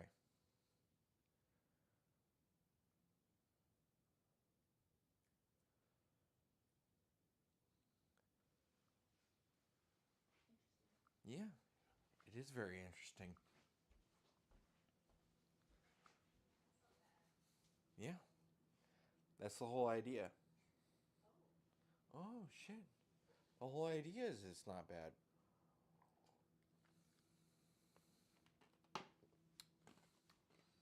All right. Where the fuck is our cake? Okay. It's not burned yet. I gotta wait till it burns. Till it burns.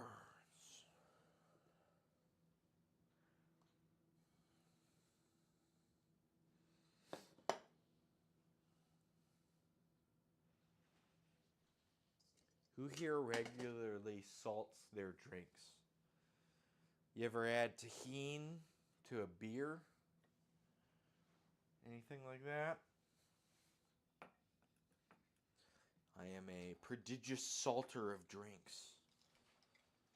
Because it's not dehydrating enough. I need it to dehydrate even more.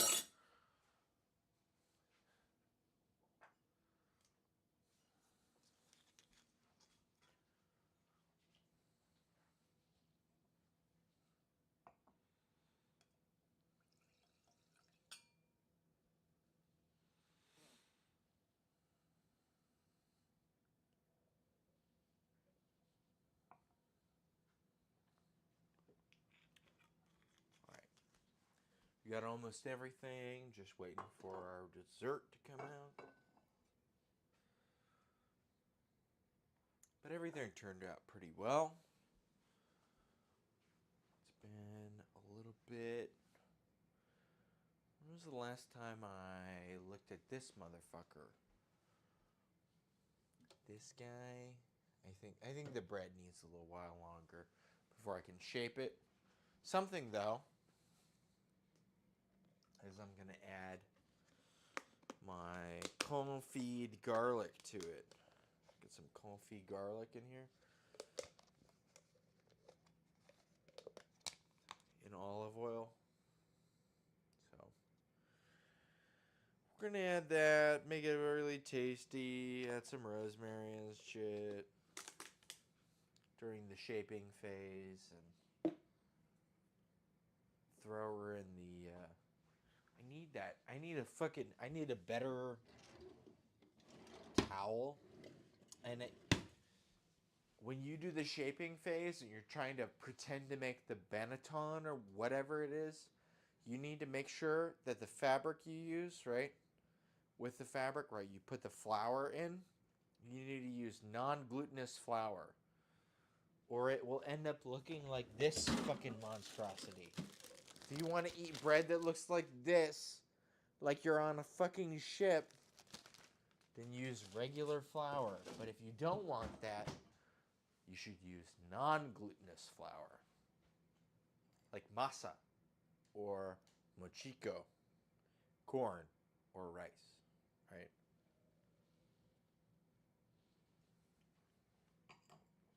Sorry. I'm on this crusade to get a good loaf of bread. And I've been at it for a couple weeks so far. So we're going to try to get a good one. Hopefully.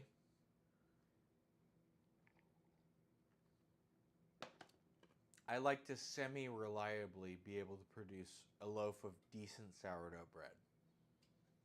Right? What else could you hope for? I get that it's fickle. I get that it's a whole fucking deal. But, you know, some modicum of proficiency would be wonderful.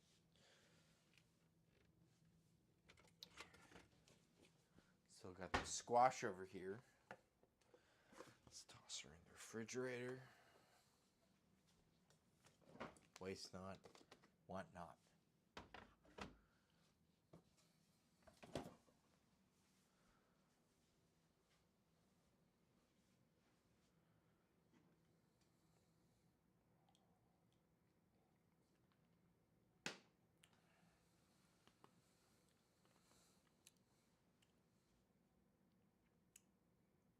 Honestly, I feel like that could use a little more acid. Perhaps the herbal quality is providing more sugar, which is demanding more acid. I bet the Benedictine has a bit more sugar in it, just seeing from its viscosity. And those super herbal, super bitter-y guys tend to add sugar to make it more palatable. And so you should tone down on your sugar as a result, because there's already sugar added. Something to take into account. All right, let's get another check on this guy. It is not burned. There is no brown currently. We are waiting to brown. Let's turn the heat up. Should I turn the heat up? Should I keep the heat the same? Should I turn the heat up? Should I keep the heat the same?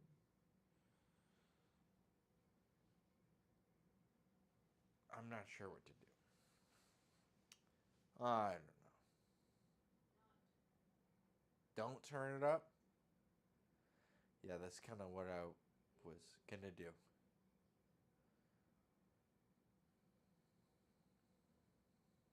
I don't know.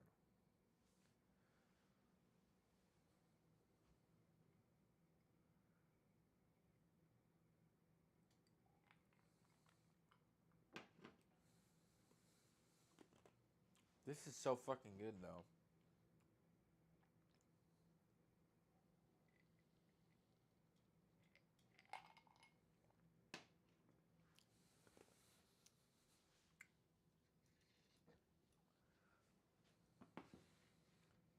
Let's try it with another base liquor. That worked way too well with something that works well for us to not try something that might not work well. Nah, I mean, understand me, follow me. All right. Wild turkey. Let's go.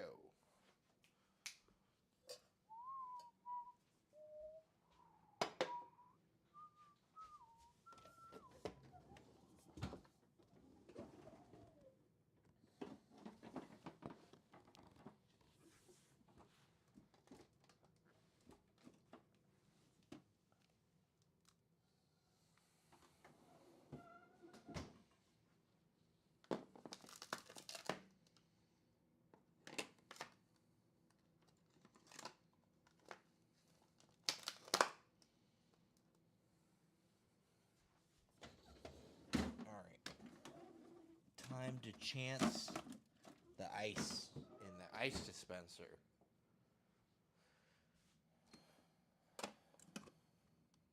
We literally never use this ice because we tried using the water dispenser and it made us skeezed out for whatever reason.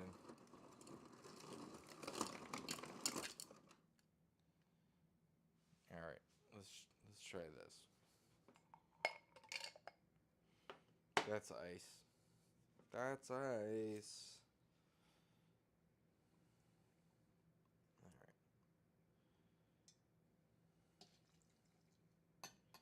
Okay, equal parts base booze.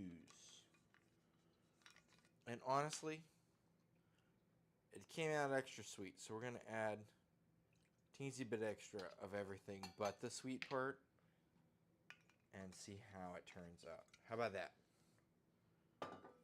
You know, when they say to change one variable at a time, you're always like, but what if I change two variables? You know, I'd be so much better off. And I agree. We should always change so many variables at the same time.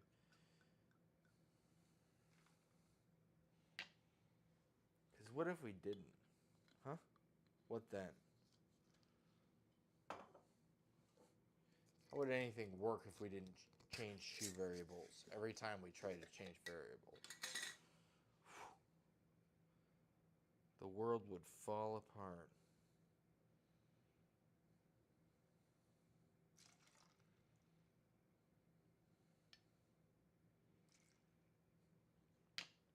All right. Everything, one and some versus azúcar, one.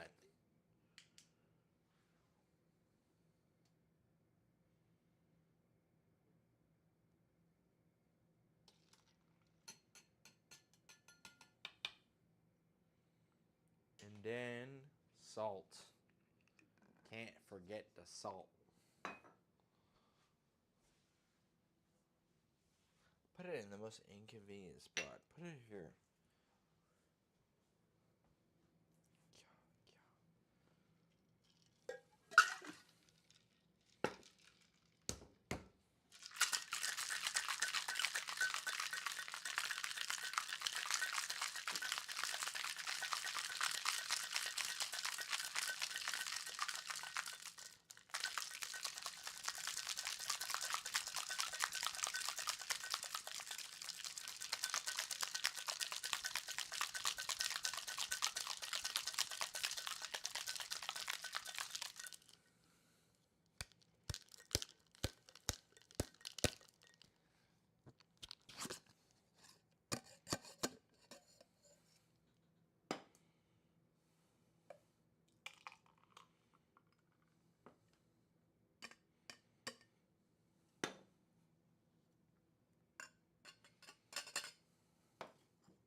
Shit.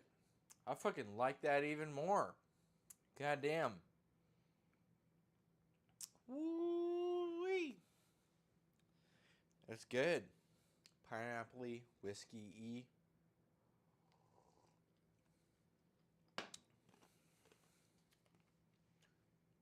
Yummy.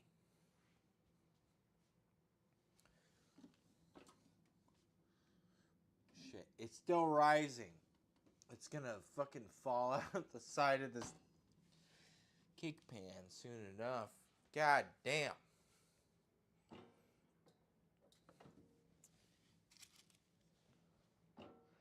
Pardon me, producer, but I think I need one more break, please. And I will charge up my break. I will charge up my restore.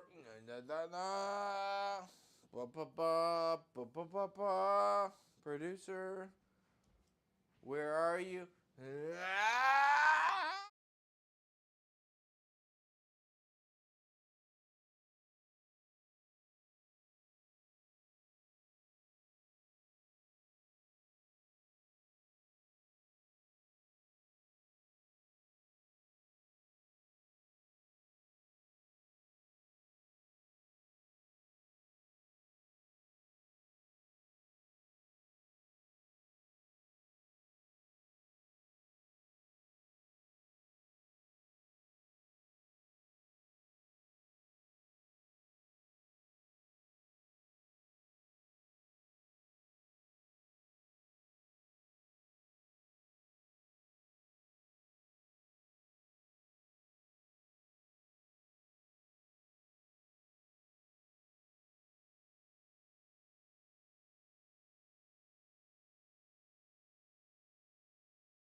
Excuse me.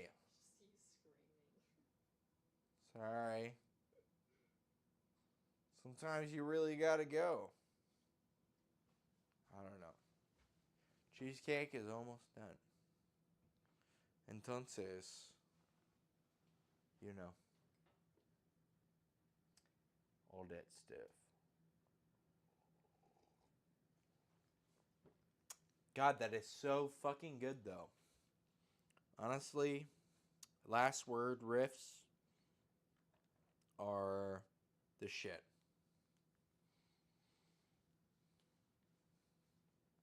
We should all be making last word riffs forever and always.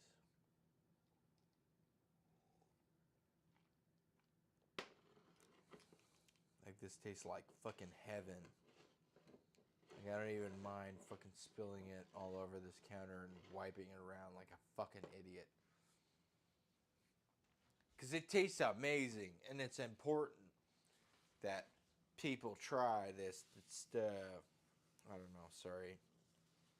Just dumb, but also it's important and tasty. I just don't even know. I don't know. I just want the cheesecake to be done. That's honestly where I'm at. And the last word is my hope for cheesecake to come. Porque no los finitos terminante? I don't know. Let's make a different one. How about that?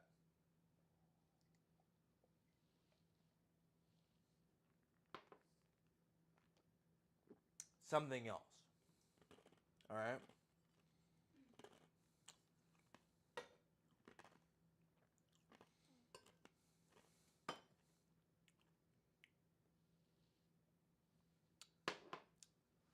How about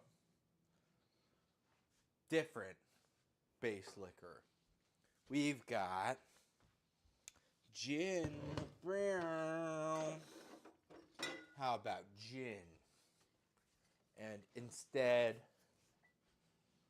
of Benedictine, we use... Shit, I've got absinthe. Fuck that. I don't want to use that.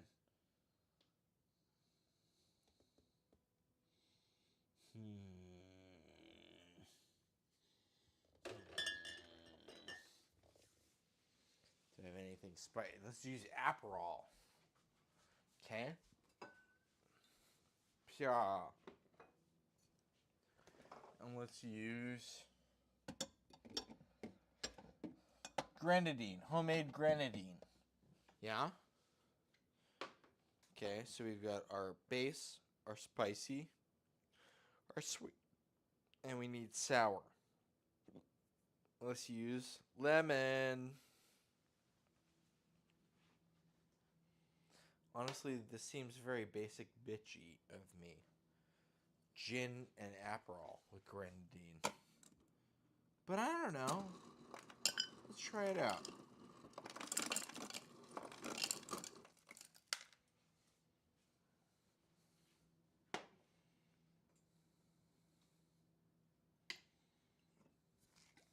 Here, let's start with sweet. And it's a little bit more than the sweet. So you can either underplay the sweet or overplay everything else. So I'll kind of underplay the sweet. How about that?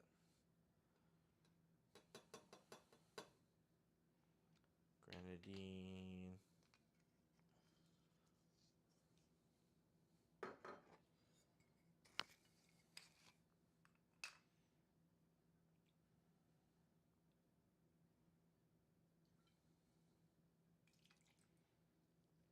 Aperol.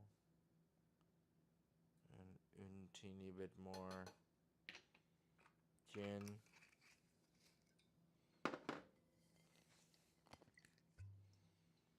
Honestly, I think I'm just blown away by acid-adjusted pineapple. It's so much fun.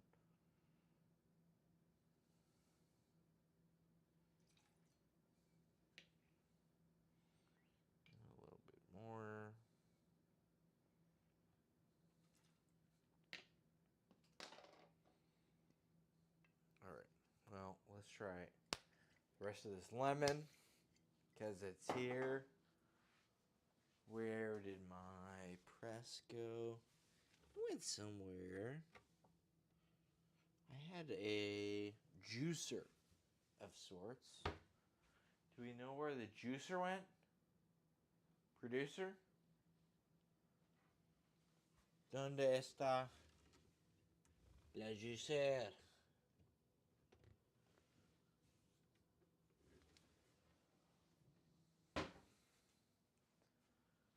Oh wait, no. I think I might know where it is.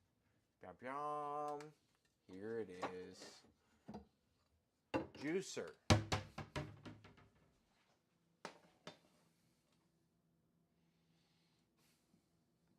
Whoop.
Where the fuck did all my strainers go?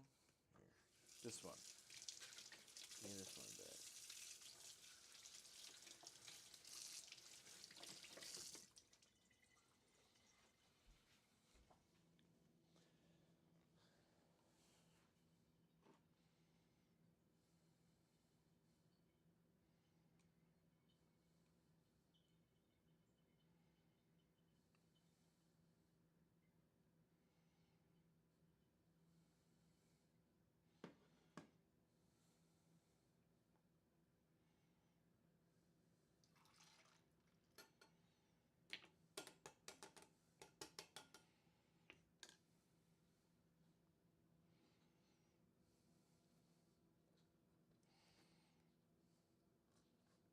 And then some for our everything but sweet. So we're going to add a little bit more of our acid.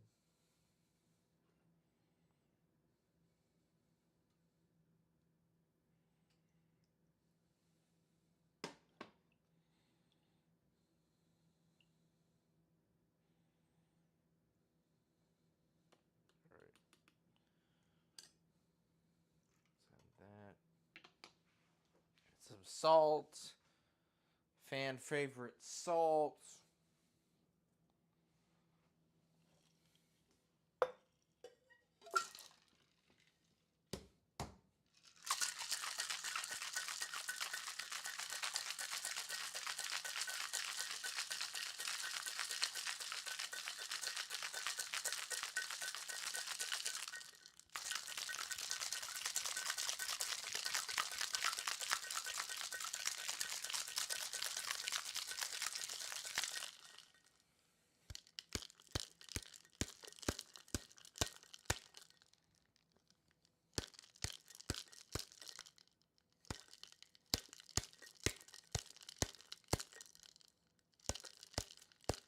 Come on, open up. Like a clam, or an oyster, or a pistachio. It's being a little bitch. Come on. Give me the goods. All right, this one was gin, an Aperol, lemon, and grenadine.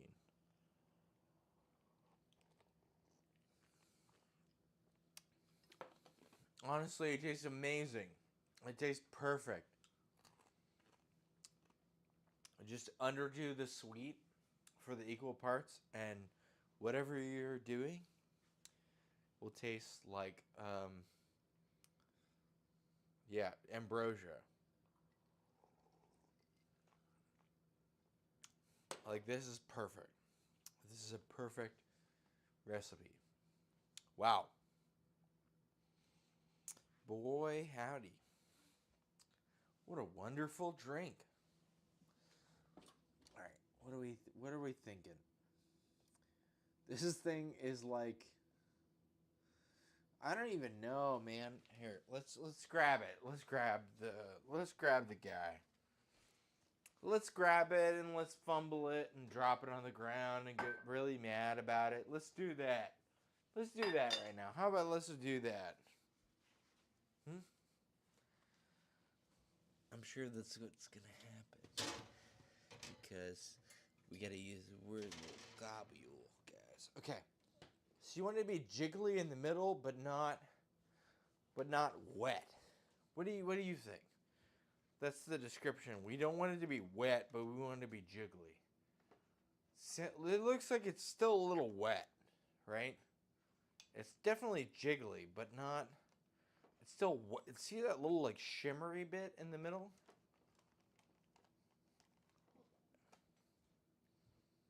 Should we pause the stream so producer can come and look at it firsthand? Here. No, you leave it down.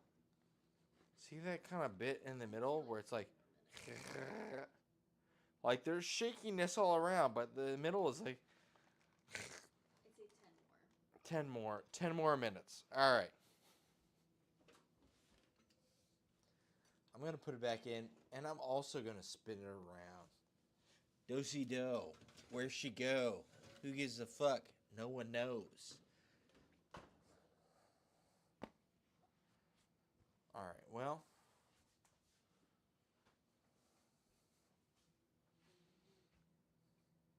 I don't make the rules.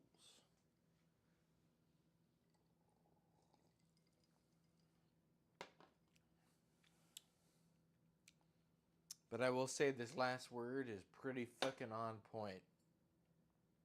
If you just make sugar 1 minus. If you make everything equal parts and you go sugar 1 minus. It's perfect. And add salt, of course.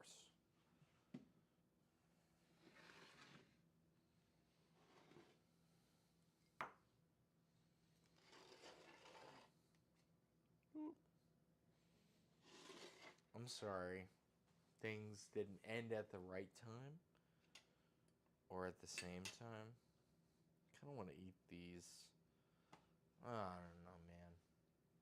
It's one of those things. It's a stream.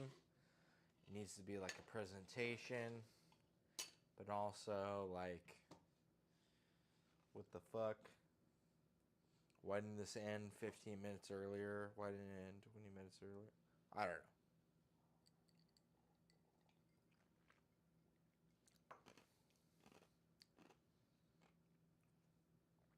But I did do everything from scratch. For real.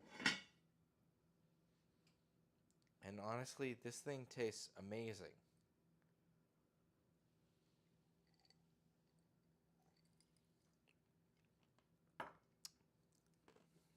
Maybe I'll just drink and make another one of those. But with pineapple this time instead of lemon. Yeah, fuck yeah. I can get behind that. While I just stare at this. Is it done? Yeah. Almost. Very almost, says everyone all the time.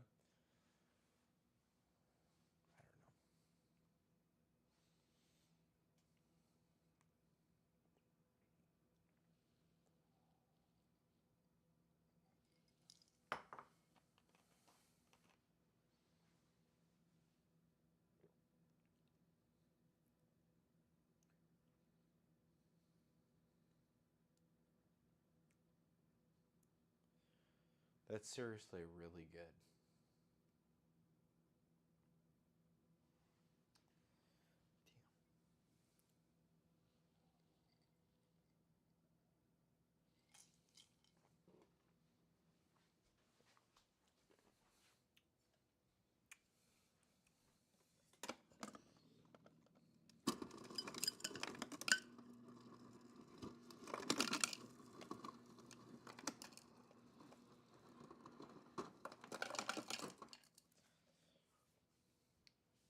Hmm?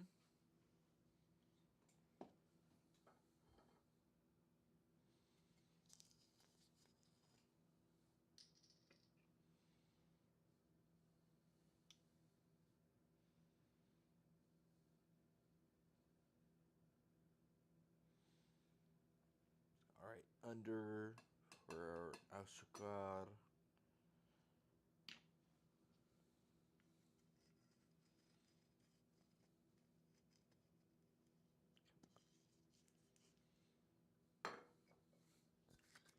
For our herb at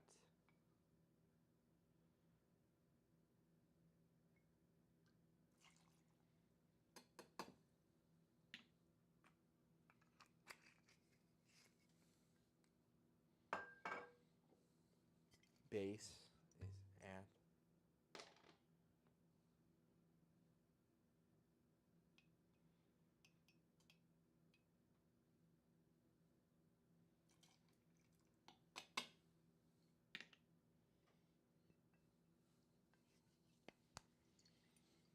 and citrus is at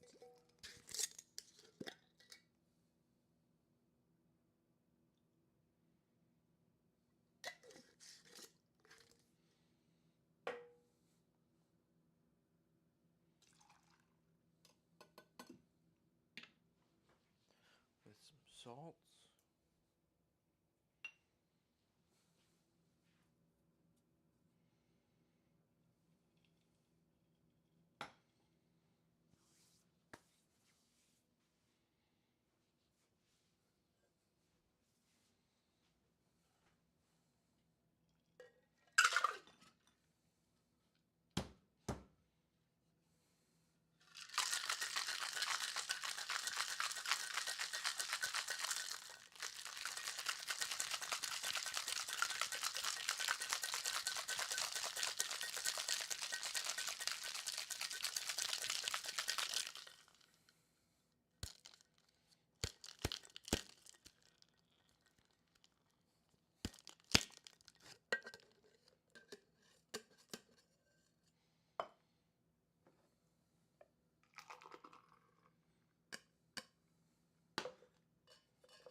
Yeah, it's just great, honestly. That last word.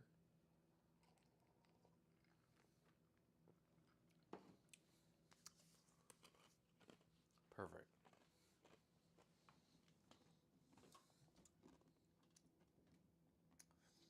All right. Time for another visual check. We want it to jiggle in the middle, but we don't want it to be wet.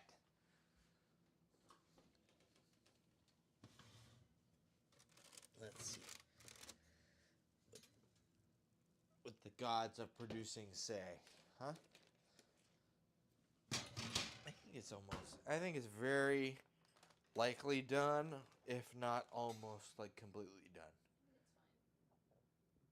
fine. Would you like to look at it closer?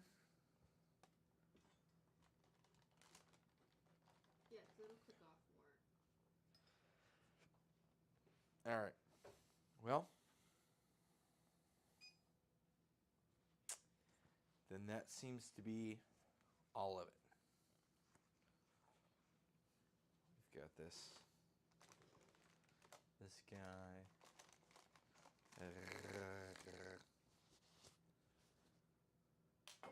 It's pretty good though.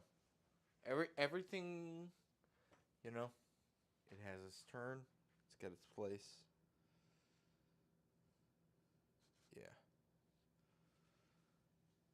looks like it's going to be very tasty. So, well, I don't know what else there is to do. So, I think we're about done here. Thank you, everybody. Hope you had a good time. I'll be